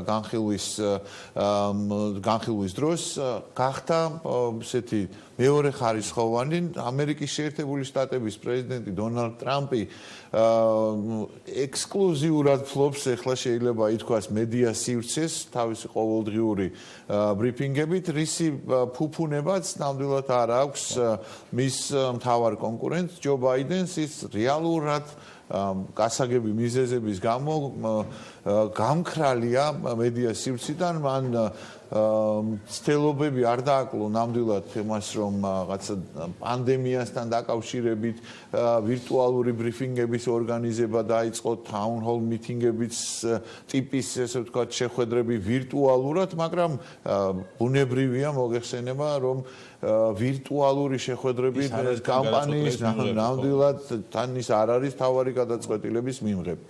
ძალიან მნიშვნელოვანი იყო სხვათა შორის გუშინდელი პრაიმერის წინასწარი არჩევნები დემოკრატების ვისკონსინის შტატში. ვისკონსინი თავისთავად ძალიან მნიშვნელოვანია ყველა არჩევნების პერიოდში, იმიტომ რომ ეგრეთ წოდებული swing states-ის ეს გადამწყვეტი და განსაზღვრელი არის ხოლმე სხვა ორ შტატთან ერთად მისი ამ შტატის ამორჩევლების პოზიცია და როგორც ასეთი იქ ვინც იმარჯვებს, თქვათ, ვისკონსინში, წინა ტრადიციებიდან, სტატისტიკიდან გამომდინარე, მაღალი ალბათობით შემდგომ აუცილებლად იმარჯვებს საბოლოოდ არჩევნებში. ვისკონსინის გუბერნატორმა მიიღო გადაწყვეტილება და არჩევნების გადადების, პრაიმერის არჩევნების გადადების და მოუწოდა ამორჩევლებს და მოქალაქეებს სახლში დარჩენისკენ. თუმცა მისი გადაწყვეტილება 24 საათში, უფრო ნაკლებშიც კი, ესე ვთქვათ, გაუქმებულ იქნა უმაღლესი უზენაესი სასამართლოს, ამერიკის შეერთებული შტატების უზენაესი სასამართლოს მიერ. გამომდინარე იქიდან, რომ ამორჩევლების ძალიან დიდი ნაწილი უფრო იხრება, ესე ვთქვათ, ელექტრონული პოსტით და დაუსწრებლად არჩევნების ხმის მიცემის პროცედურისკენ ხმების დათვლის პროცედურაც გაიწელება და 13 აპრილს გახდება ცნობილი საბოლოო შედეგი, ვინ მიიღებს უფრო მეტ ხმას ჯო ბაიდენსა და მის ერთადერთ დარჩენილ კონკურენტს ბერნი სანდერს შორის. წინასწარი კვლევების მიხედვით ჯო ბაიდენს აქვს მნიშვნელოვანი უპირატესობა, უკვე ბერნი სანდერსის შიდა წრეშიც კი ხმამაღლა საუბრობენ იმაზე, რომ და ურჩევენ მას მოხსნას თავისი კანდიდატურა, უკვე მისთვის ძალიან სერიოზულად ამაზიანებელია, ვინაიდან შანსები პრაქტიკულად ნულის ტოლი ხდება ამ შიდა პრაიმერიში გამარჯვების და დემოკრატების ესე ვთქვათ ეროვნულ კონვენციაზე, რომელიც როგორც შენ აღნიშნე, აგვისტოში უნდა გაიმართოს, ასე არის დაგეგმილი ყოველ შემთხვევაში, ჯო ბაიდენს აუცილებლად აირჩევენ როგორც დემოკრატების კანდიდატს. დონალდ ტრამპს ეს უპირატესობა არასაკმარისად აქვს გამოყენებული, როგორც ამას აღნიშნავენ ექსპერტები და საერთოდაც მიუხედავად იმისა, რომ კვლევებში, როგორც აღნიშნე, წინა გადაცემებშიც მისი რეიტინგი ვირუსთან გამკლავების კონკრეტულ საკითხში გაუმჯობესებულია, ექსპერტები და განსაკუთრებით მისი კრიტიკოსები ამბობენ, რომ საერთოდაც ვერ უმკლავდება ან არასაკმარისად ისი ცვალებადი პოზიცია იანვარ-თებერვალთან შედარებით, როდესაც ის აცხადებდა, რომ ეს არ არის არაფერი განსაკუთრებული და ჩვენ ვერ დავხურავთ ეკონომიკას, შემდგომ მისი განცხადებები, რომ 12 აპრილისთვის, ანუ ამ კვირას, როდესაც კათოლიკური სამყარო აღდგომას იზეიმებს, მას მერე უნდა გახსნილიყო ამერიკის შეერთებული შტატების ქალაქები და მოხსნილიყო ეგრეთ წოდებული ლოკდაუნი, ქალაქების დახურვა, რეალურად თავადვე გადაავადა უკვე აპრილის ბოლომდე და ჩვენ ვხედავთ ძალიან სამწუხაროდ. შენ ახსენე, რომ მას აქვს პლატფორმა ახლა თქვათ მედიასთან ურთიერთობის, მას აქვს გადაწყვეტილების მიღების უფლება და არის რაღაცა უპირატესობა, მაგრამ რეალურად ბეჭვის ხიდზე გადის ხო ახაც ნამპი, რომ ერთი გადაცემა და შეიძლება პირიქით მოუტრიალდეს რეიტინგი ისე, რომ მე რაღაც გავლენა იქონიოს არჩევნებში. ნამდვილად, რა თქმა უნდა, რამდენადაც უპირატესობა არის, იმდენად გამოწვევაც არის რეალურად და მისი პასუხისმგებლობაც არის. ჩემი აზრით და ჩემი ღმერთმენით დაანონსებული, ესე ვთქვათ, თუ შეიძლება აქ ვიხმაროთ ეს სიტყვა, ნავარაუდები მსხვერპლის რაოდენობა, რომელზეც დონალდ ტრამპის კატასტროფულ ციფრებზე საუბრობდა, ამასაც გარკვეული პოლიტიკური დათვლა აქვს, თუ იმ დაანონსებულ რიცხვს ჩამოწდება, რაც უფრო მეტად ჩამოწდება, მით უფრო მეტ წარმატებას გაიფორმებს და ჩაიწერს, აი მისი წარმატებული საქმიანობის შედეგი იყო კონკრეტულად ამ ციფრის არ რეალიზება, თუ ამ ციფრს არ გადაცდება და იქნება ის კატასტროფული ციფრი, რომელზეც ის საუბრობდა, ეს იქნება რეალურად მისი გამართლება, რომ ჩვენ ამაზე წინასწარ საუბრობდით, ყველა ღონე ვიხმარეთ, თუმცა ყველა საუბრობს უკვე ამაზე ძალიან ბევრი ყოველ შემთხვევაში და არა მხოლოდ ექსპერტები, რომ ამერიკის შეერთებული შტატების ჯანდაცვის სისტემა, მიუხედავად იმისა, რომ ერთ-ერთი ყველაზე ძლიერია მსოფლიოში და ყველაზე მაღალხარისხიანია, არ იყო მზად ასეთი ტიპის ვირუსთან გასამკლავებლად და ასეთი ტიპის პროცესებთან შესარკინებლად რეალურად და ჩვენ გვესმის განცხადებები, როდესაც ფილტრების, ვენტილატორების ან სხვა აუცილებელი აღჭურვილობის რეალური პრობლემა აქვს მართლა და მარაგები იწურება, ტესტების რაოდენობაც, სწრაფი ტესტების რაოდენობაც არ არის საკმარისი და მათ უწევთ ამის შესყიდვა სხვა ქვეყნებიდან და გადაწყვეტილების მიღება, რომელიც გძალავს მეგობარი სახელმწიფოებისთვის, მეზობელი სახელმწიფოებისთვის ამ აღჭურვილობის გადაცემას. ცოტა ხნის წინ კანადის ერთ-ერთი მხარის გუბერნატორმა გააპროტესტა და გააკრიტიკა ამერიკის შეერთებული შტატების პრეზიდენტის გადაწყვეტილება. რომ დაუბრუნდეთ არჩევნებს, 3 ნოემბერს დაგეგმილი ამერიკის შეერთებული შტატების საპრეზიდენტო არჩევნები გადადება რეალურად ძალიან რთულ პროცესებთან არის დაკავშირებული. ეს გასულ საუკუნეებში კონსტიტუციაში აისახა, რომ ნოემბრის პირველი ორშაბათის შემდეგი სამშაბათი უნდა ყოფილიყო არჩევნების დღე. ამჯერად ეს უწევს 3 ნოემბერს.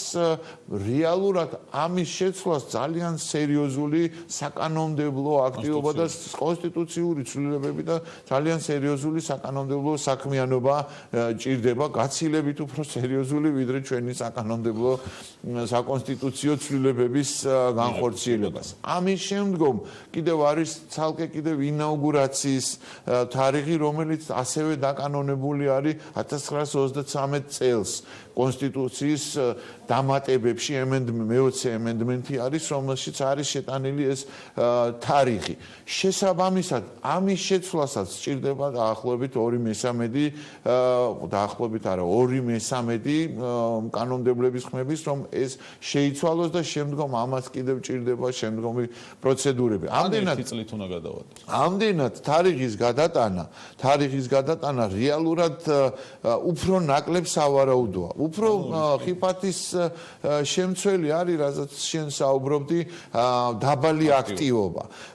ჯერ ეს ერთი და მეორე ეს ერთი დონალდ ტრამპი კატეგორიულად წინააღმდეგია, ესე იგი პოსტით ხმის და ელექტრონულის მით უმეტე და პოსტით ხმის მიცემის, ვინაიდან ის საუბრობს დემოკრატების მხრიდან ხმების გაყალბების შესაძლებლობაზე და მცდელობაზე და უცნაურია შეიძლება ნამდვილად ითქვას, მაგრამ ის ამ საფრთხეზე რეალურად საუბრობს და ამბობს, რომ ამერიკის შეერთებული შტატების მოქალაქეს უნდა ჰქონდეს შესაძლებლობა მივიდეს საარჩევნო ყუთთან, წარმოადგინოს თავისი პირადობა და პირადობის დამადასტურებელი მოწმობა და მიცეს ხმა მის სასურველ კანდიდატს. ის ამას კატეგორიულად უჭერს მხარს და ძალიან რთულად უნდა განვითარდეს მართლა პროცესები, რომ ამ გადადებაზე იყოს საუბარი. ისეთი დიდი ღონისძიებები გადაიდო, როგორც არის ოლიმპიადა, ევროპის ჩემპიონატი, მაგრამ ეს არის სპორტული ღონისძიებები და არა პოლიტიკური და შესაბამისად დონალდ ტრამპი ყველაფერს გააკეთებს იმისათვის, რომ ეს არ გადაიდოს. დონალდ ტრამპის, ესე ვთქვათ, უპირატესობა კიდევ ერთი ძალიან მნიშვნელოვანი იყო ეკონომიკა. იცის ჩვენმა მაყურებელმაც და მოგეხსენება შენს, რომ ეკონომიკის კუთხით კარგად მიდიოდა დონალდ ტრამპის სერიოზული შედეგებიც ჰქონდა, როგორც საფონდო ბირჟების ინდექსების სარეკორდო მაჩვენებლების მიღწევით, ისე უმუშევრობის დონის შემცირების, ასევე სარეკორდო მინიმუმებით, რაც რეალურად ამ ეპიდემიამ მართლაც ჩამოაქცია. საუბრობენ ახალი დამატებითი 16 მილიონი უმუშევარის ადამიანის, ამერიკის მოქალაქის სავარაუდო მაჩვენებელზე, რაც ძალიან მძიმედ აისახება ამერიკის შეერთებული შტატების ეკონომიკაზე. უკვე ხედავთ, რომ ჩამოიქცა ფაქტიურად. ეხლა მართალია ცოტა გაუმჯობესება არის, მაგრამ საფონდო ბირჟები, ყველა ის შედეგები, რომელიც აქამდე იყო მიღწეული, რეალურად გაცამტვერდა და დონალდ ტრამპის ეს ეკონომიკური წარმატების მთავარი იარაღი თუ შეიძლება ასე ითქვას, რეალურად ძალიან შესუსტებულია და მას დიდი ძალისხმევა დაჭირდება იმისათვის, რომ აი ყველაზე დაბალი აი მე-20 საუკუნის დასაწყისიდან მოყოლებული ყველაზე მინიმალური მაჩვენებელი იყო და რეალურად ეხლა ესეც დაკარგულია, რაც ნიშნავს, რომ მას ძალიან სერიოზულად მოუწევს კიდევ დამატებითი ძალისხმევის, დამატებითი მასტიმულირებელი პაკეტის შემუშავება იმისათვის, რომ ამერიკის შეერთებული შტატების ეკონომიკა, როგორც ჩვენი გიორგი იტყვის, ამოიქოქოს რეალურად და არ გაიყინოს მკვდარ წერტილზე. მისი საერთაშორისო ძალისხმევა, სხვათა შორის, მარიამს ჰქონდა ძალიან კარგი სიუჟეტი ჯანმრთელობის მსოფლიო ორგანიზაციის მიმართ ზარდი კრიტიკის დონალდ ტრამპმაც თავის ტვიტერზე, ანგარიშზე დაწერა, რომ ის გადახედავს ამერიკის შეერთებული შტატები არის მთავარი დამფინანსებელი, ისევე როგორც ბევრი საერთაშორისო ორგანიზაციის, ასევე არის ჯანმრთელობის მსოფლიო ორგანიზაციის მთავარი დამფინანსებელი. მან მწუხარება გამოთქვა იმასთან დაკავშირებით, რომ არ ჩაუხედავს ესე და ამ ჭრილში არ დაუნახავს და ეხლა უკვე აქვს ინფორმაცია იმასთან დაკავშირებით, რომ არაზუსტ და არასწორ და არადროულ ინფორმაციას იღებდა ჯანმრთელობის მსოფლიო ორგანიზაციის და განსაკუთრებით მისი ხელმძღვანელისგან და შესაბამისად სერიოზულად განიხილავს დაფინანსების შეჩერების ან მნიშვნელოვნად შემცირების საკითხს. ხო, ეს პროცესი მან არ გაჩერდება, როგორც საუბრობთ. ერთ მნიშვნელოვნად მე რაღაც დეტალები გაირკვევა, კიდევ ისეთი რაც არ ვიცი. ვიზიარებ ნამდვილად შენს მყარე წმენას, მტკიცე წმენას იმაში, რომ ჯანმრთელობის მსოფლიო ორგანიზაციის ხელმძღვანელობაში ყოველ შემთხვევაში ნამდვილად სერიოზული ფოთოლცვენა იქნება. თან ეგეთი პროცესები ამერიკას ბოლომდე, მაგალითად, FIFA, ავიღოთ მაგალითად, სადაც კორუფციის სკანდალი დღესაც მიდის მაგაზე გამოძიება. ბუკა, ამ დროს ამ თქვა ამერიკის ეკონომიკა ამ ქოქოს ელოდება, მაგრამ ჯერ ვადები არ ვიცი, მაგრამ ჩინეთი ამ შემთხვევაში ასაკეთებს, ჩინეთი ცდილობს უკვე დაასწროს ყველას და თავის ეკონომიკა დაძრას, მიუხედავად იმისა, რომ რაც ჯერ არ ვიცით ბოლომდე რა როგორ და რანაირად დაივალა, მაგრამ რაღაც დეტალები უკვე ცნობილი. დღეს დილას გიორგის ჰქონდა შესავალ ნაწილში უჰანის გახსნის თაობაზე, ჰუბეის პროვინციის გახსნის თაობაზე, მათ გარკვეული მწვანე კოდი ესაჭიროებათ იმისათვის, რომ დატოვონ პროვინციის ტერიტორია, ასევე ძალიან სერიოზული საუბრები მიდის იმასთან დაკავშირებით და კითხვის ნიშნები დგას, რამდენად რეალისტურია და რამდენად რეალურია ეს ციფრები, რასაც ახმიანებს უკვე ეჯგარეშია საერთაშორისო თანამეგობრობაშიც, რომ ჩინეთის მხრიდან არ მოხდა დროულად ინფორმაციის მიწოდება კონკრეტულად იმასთან დაკავშირებით, რომ ადამიანის ადამიანზე გადასვლის საფრთხე დადასტურებული და რეალური იყო, მაგრამ ჩინეთი მიუხედავად ამ საერთაშორისო ესე ვთქვათ კრიტიკისა, თავის მხრივ ჯერ ერთი ძალიან აქტიურად ამუშავებს თავის პროპაგანდისტულ მანქანას, ჩინეთის კომუნისტური პარტია და მეორე ერთი ცდილობს, რომ ეხლა ის მიღებული ზარალი, რომელიც ამ პერიოდში მან მიიღო, 60 მილიონი ადამიანის შრომითი რესურსი სახში დაჯენა თოფის ქვეშ არ არის ნამდვილად ადვილი საქმე და სახარბიელო ეკონომიკისთვის ერთმნიშვნელოვნად, მაგრამ ცდილობს ეხლა ამის ყველაფრის ამოქაჩვას და დაასწროს სხვა მსოფლიო ეკონომიკებს იმაში, რომ მან განახორციელოს თავისი აგრესიული ეკონომიკური პოლიტიკა, როგორც ქვეყნის შიგნით და საკუთარი ეკონომიკის, ისე საერთაშორისო მასშტაბებითაც. ამერიკის შეერთებულ შტატებთან კონტექსტში ვიტყვი, რომ იყო საუბარი სიუჟეტშიც ტაივანთან დაკავშირებით, ამერიკის შეერთებული შტატების პრეზიდენტმა დიდი ხმაურის და ესე ვთქვათ ზარზეიმის გარეშე ახლა მოაწერა ხელი ტაივანის მოკავშირეთა მხარდამჭერი აქტი არსებობს, რომელიც გულისხმობს ტაივანთან კიდევ უფრო მეტი მჭიდრო ეკონომიკური და სამხედრო პოლიტიკური თანამშრომლობის განვითარებას და გაღრმავებას. ეს გარკვეულწილად ყველას მიერ აღიქმება როგორც ამერიკის შეერთებული შტატების ერთ-ერთი პირველი ნაბიჯი ჩინეთის მიმართ ამ აგრესიული ექსპანსიური პოლიტიკის შეკავების და მის მიერ ამ ვირუსთან დაკავშირებული ინფორმაციის დამალვასთან დაკავშირებით ძალიან ღიად საუბრობს ამერიკის შეერთებული შტატების სახელმწიფო მდივანი ჩინეთის კომუნისტური პარტიის როლზე ამ პანდემიის დამალვასთან დაკავშირებით, მაგრამ ჩინეთიც თავის მხრივ გეოგრაფია ძალიან დიდია, მართლა გლობალურად მისი ეკონომიკური რესურსების და მისი შესაძლებლობების მიმართვას განაგრძობს პირბადეების დიპლომატიას უწოდებენ. ეხლა რასაც აკეთებს ჩინეთი, ეხმარება ბელგრადს, ეხმარება რომს, ანუ დედაქალაქებს ამ ქვეყნების, რომლებიც მადლიერებით არიან, როდესაც იღებენ, ესე ვთქვათ, პირბადეებს, ვენტილატორებს, ფილტრებისთვის და ასე შემდეგ და ასე შემდეგ აუცილებელ აღჭურვილობას. მაგრამ ეს არის მხოლოდ ერთი შემადგენელი ნაწილი და ელემენტი ჩინეთის ამ პოლიტიკის. სულ ცოტა ხნის წინ ჩინეთის სასაზღვრო კატარღამ ჩაძირა ვიეტნამის თევზსაჭერი გემი სამხრეთ ჩინეთის ზღვაში. არ არსებობს მისთვის რეალურად და მათთვის ეს პანდემია და ამერიკელი სამხედროებიც აცხადებენ ძალიან ღიად და მიმართეს უკვე ამერიკის კონგრესს დამატებითი ასიგნებებისთვის 20 მილიარდი დოლარის ოდენობით, რომ წყნარი ოკეანის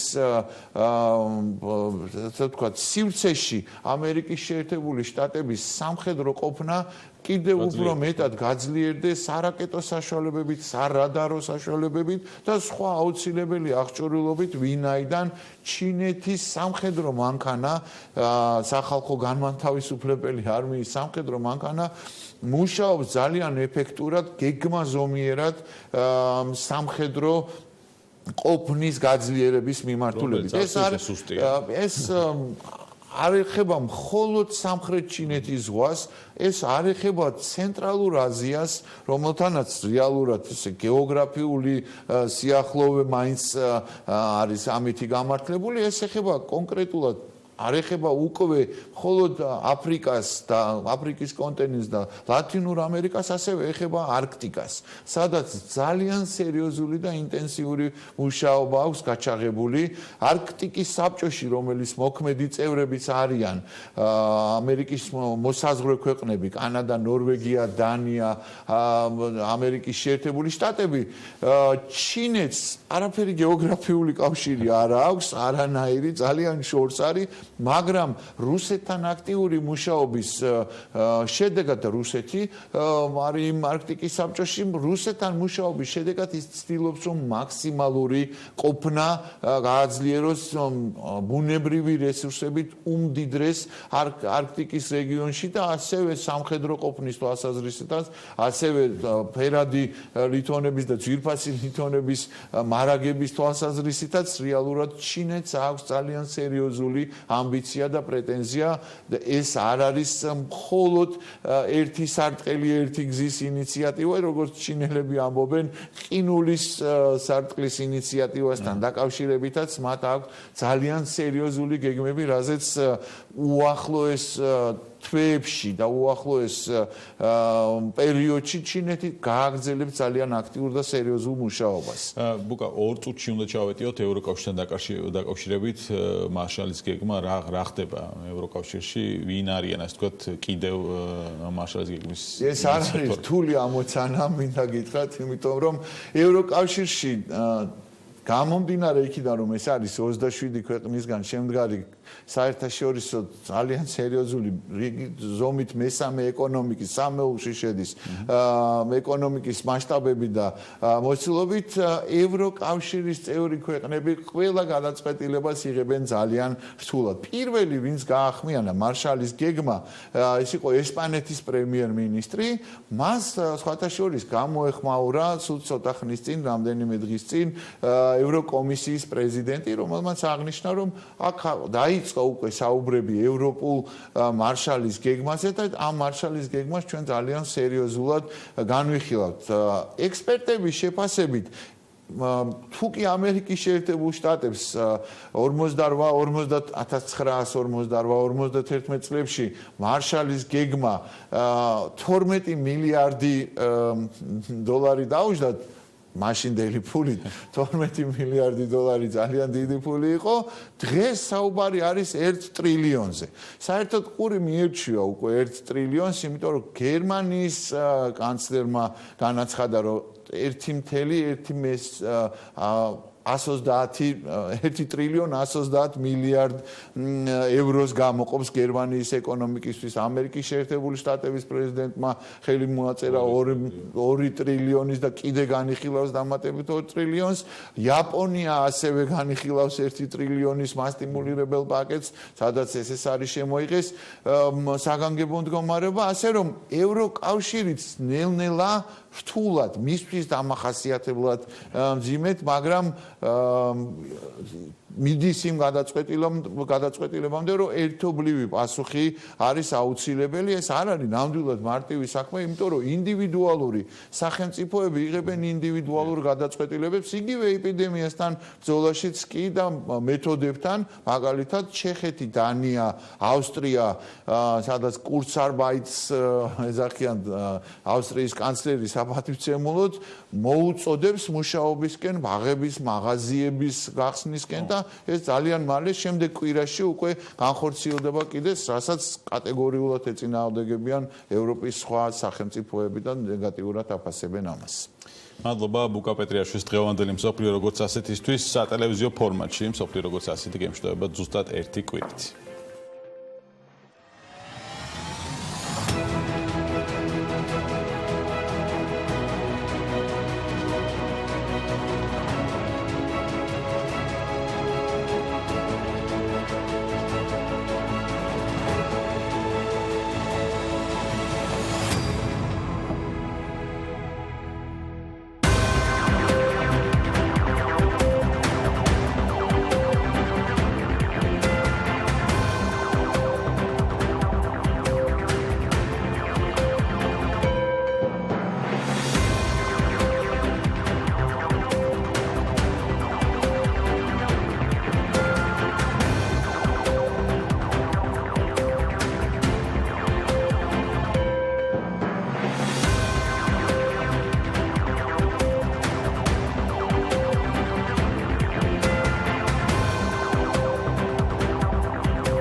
მიმდინარე პერიოდში უამრავი გამოწვევა და პრობლემა მიღმა ჯანდაცვის საკითხებისა ეკონომიკურ და სოციალურ ნაწილზე BMG მუდმივად აახლებს ინფორმაციას და ვცდილობს საინტერესო ანალიტიკა შემოგთავაზოთ. ერთ-ერთი მნიშვნელოვანი საკითხი სოფლის მეურნეობა, რომელიც განსაკუთრებულად რთულ ვითარებაში იმიტომ აღმოჩნდა, რომ მათ შორის საგაზაფხულო სამუშაოს მიმდინარეობა, საგანგებო მდგომარეობა და გლობალური პანდემიაც დაემთხვა. ფინანსებზე ხელმისაწვდომობა, რომ ამ მიმართულებით ყოველთვის იდგა დღის წესრიგში და იყო პრობლემა, ამაზე არაერთხელ გვისაუბრია. ბოლოს გავიგეთ ისიც, რომ მთავრობა თქვა ვაუჩერების დარიგების საკითხსაც განიხილავს, თუმცა ეს ერთჯერადი დახმარებაა და დარგის ძირეულ წინსვლას რომ არ გამოიწევს, ჩემზე უკეთ მიცით. მოკლედ, სიტყვა რომ არ გამიგზელდეს სოფლის მეურნეობის დარგში არსებულ გამოწვევებზე, ნინო ზამბახიძე გააგრძელებს საუბარს, რომელიც ალექსანდრე ძნელაძე საქართველოს საბანკო ასოციაციის ხელმძღვანელს უმასპინძლებს. ნინო, დილა მშვიდობის მოგესალმები, თუმცა სანამ გადავალთ უშუალოდ თემაზე, მინდა რომ ერთიანობის საკითხის მოვიკითხო და გავაახლოთ ინფორმაცია, რა ხდება, რა შვება ერთიანობა. დილა ჯანმრთელობისა, მივესალმებით ჩვენ მაყურებელს. ერთიანობა კარგად არის გაერთიანებული, შეიძლება ითქვას, ძალიან ბევრი ბიზნესი შემოგვერდა და მე ისე ვავიღე ნებართვა, რომ ბიზნესები ვახსენო, იმიტომ რომ ვთქვი, რომ ეს არის ყველაზე მაღალი სოციალური კორპორაციული პასუხისმგებლობა. ჩვენ ერთიანობა შემოუერთდა სოკარი, Nextdoor, ნაგომარი ჩაი, ჩემი ფერმერები, ჩემი ფერმერები ძალიან აქტიურები არიან.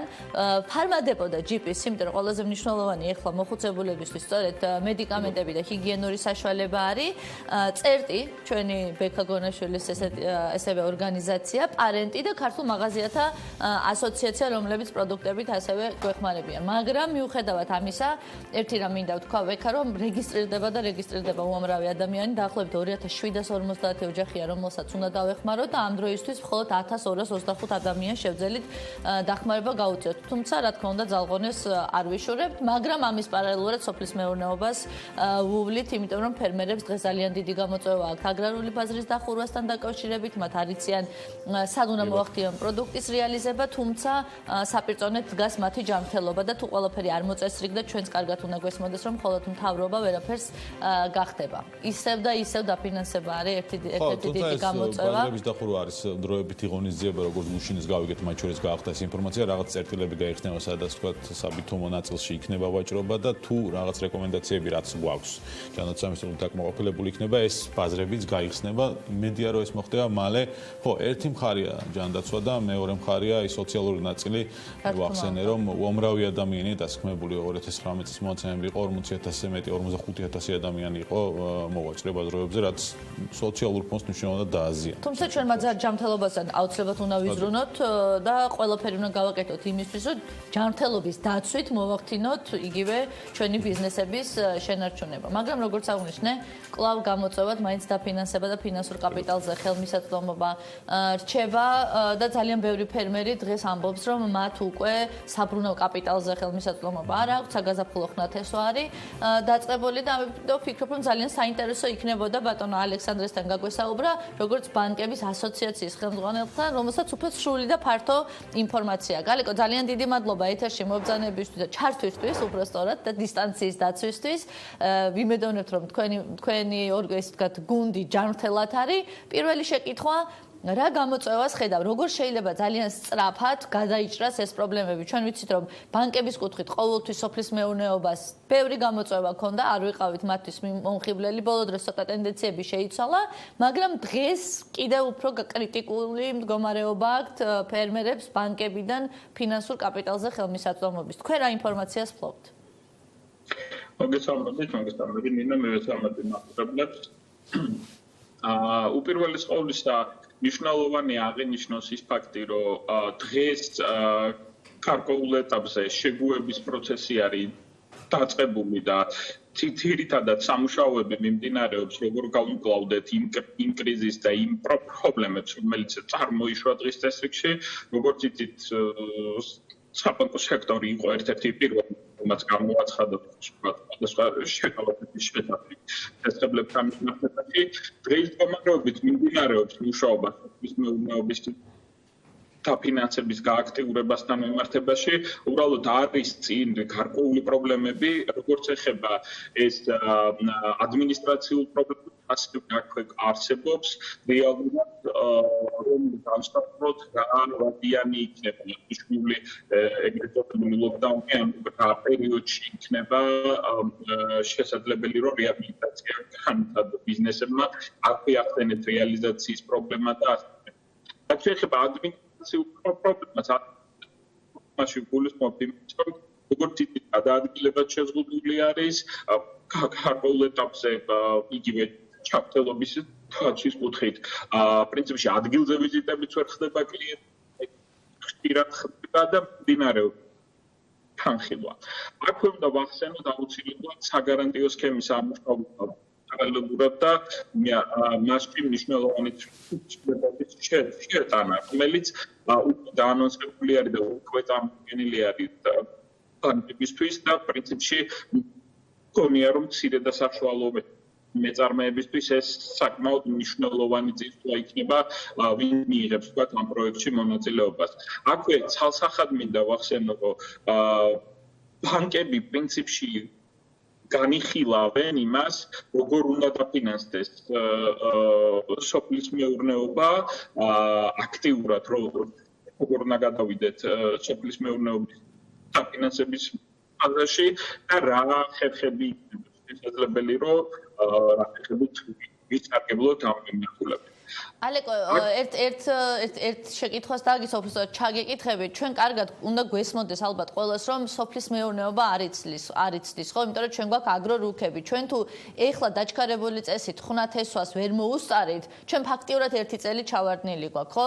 ანუ აი რა ტემპზე არის საუბარი, იმიტომ რომ მე მესმის, რომ ყველა დისტანციურად არის გადასული, მე მესმის, რომ ძალიან გართულებული არის მდგომარეობა, ისიც მესმის, რომ ფინანსური ინსტიტუტები არ უნდა ჩამოვშალოთ, რომელიც ყველაზე მდგრადია, მაგრამ ამავდროულად დგება სასურსათო უსაფრთხოების საკითხი, ამავდროულად დგება ის საკითხი, რომ სხვადასხვა ქვეყნები იმპორტს ამცირებენ, ანუ ექსპორტს ამცირებენ, რაც იმას ნიშნავს, რომ ქვეყანაში იმპორტი შემცირდება და ამისთვის ჩვენ მაგალითად ძალიან სწრაფი რეაგირება გვჭირდება ერთწლიან კულტურებზე.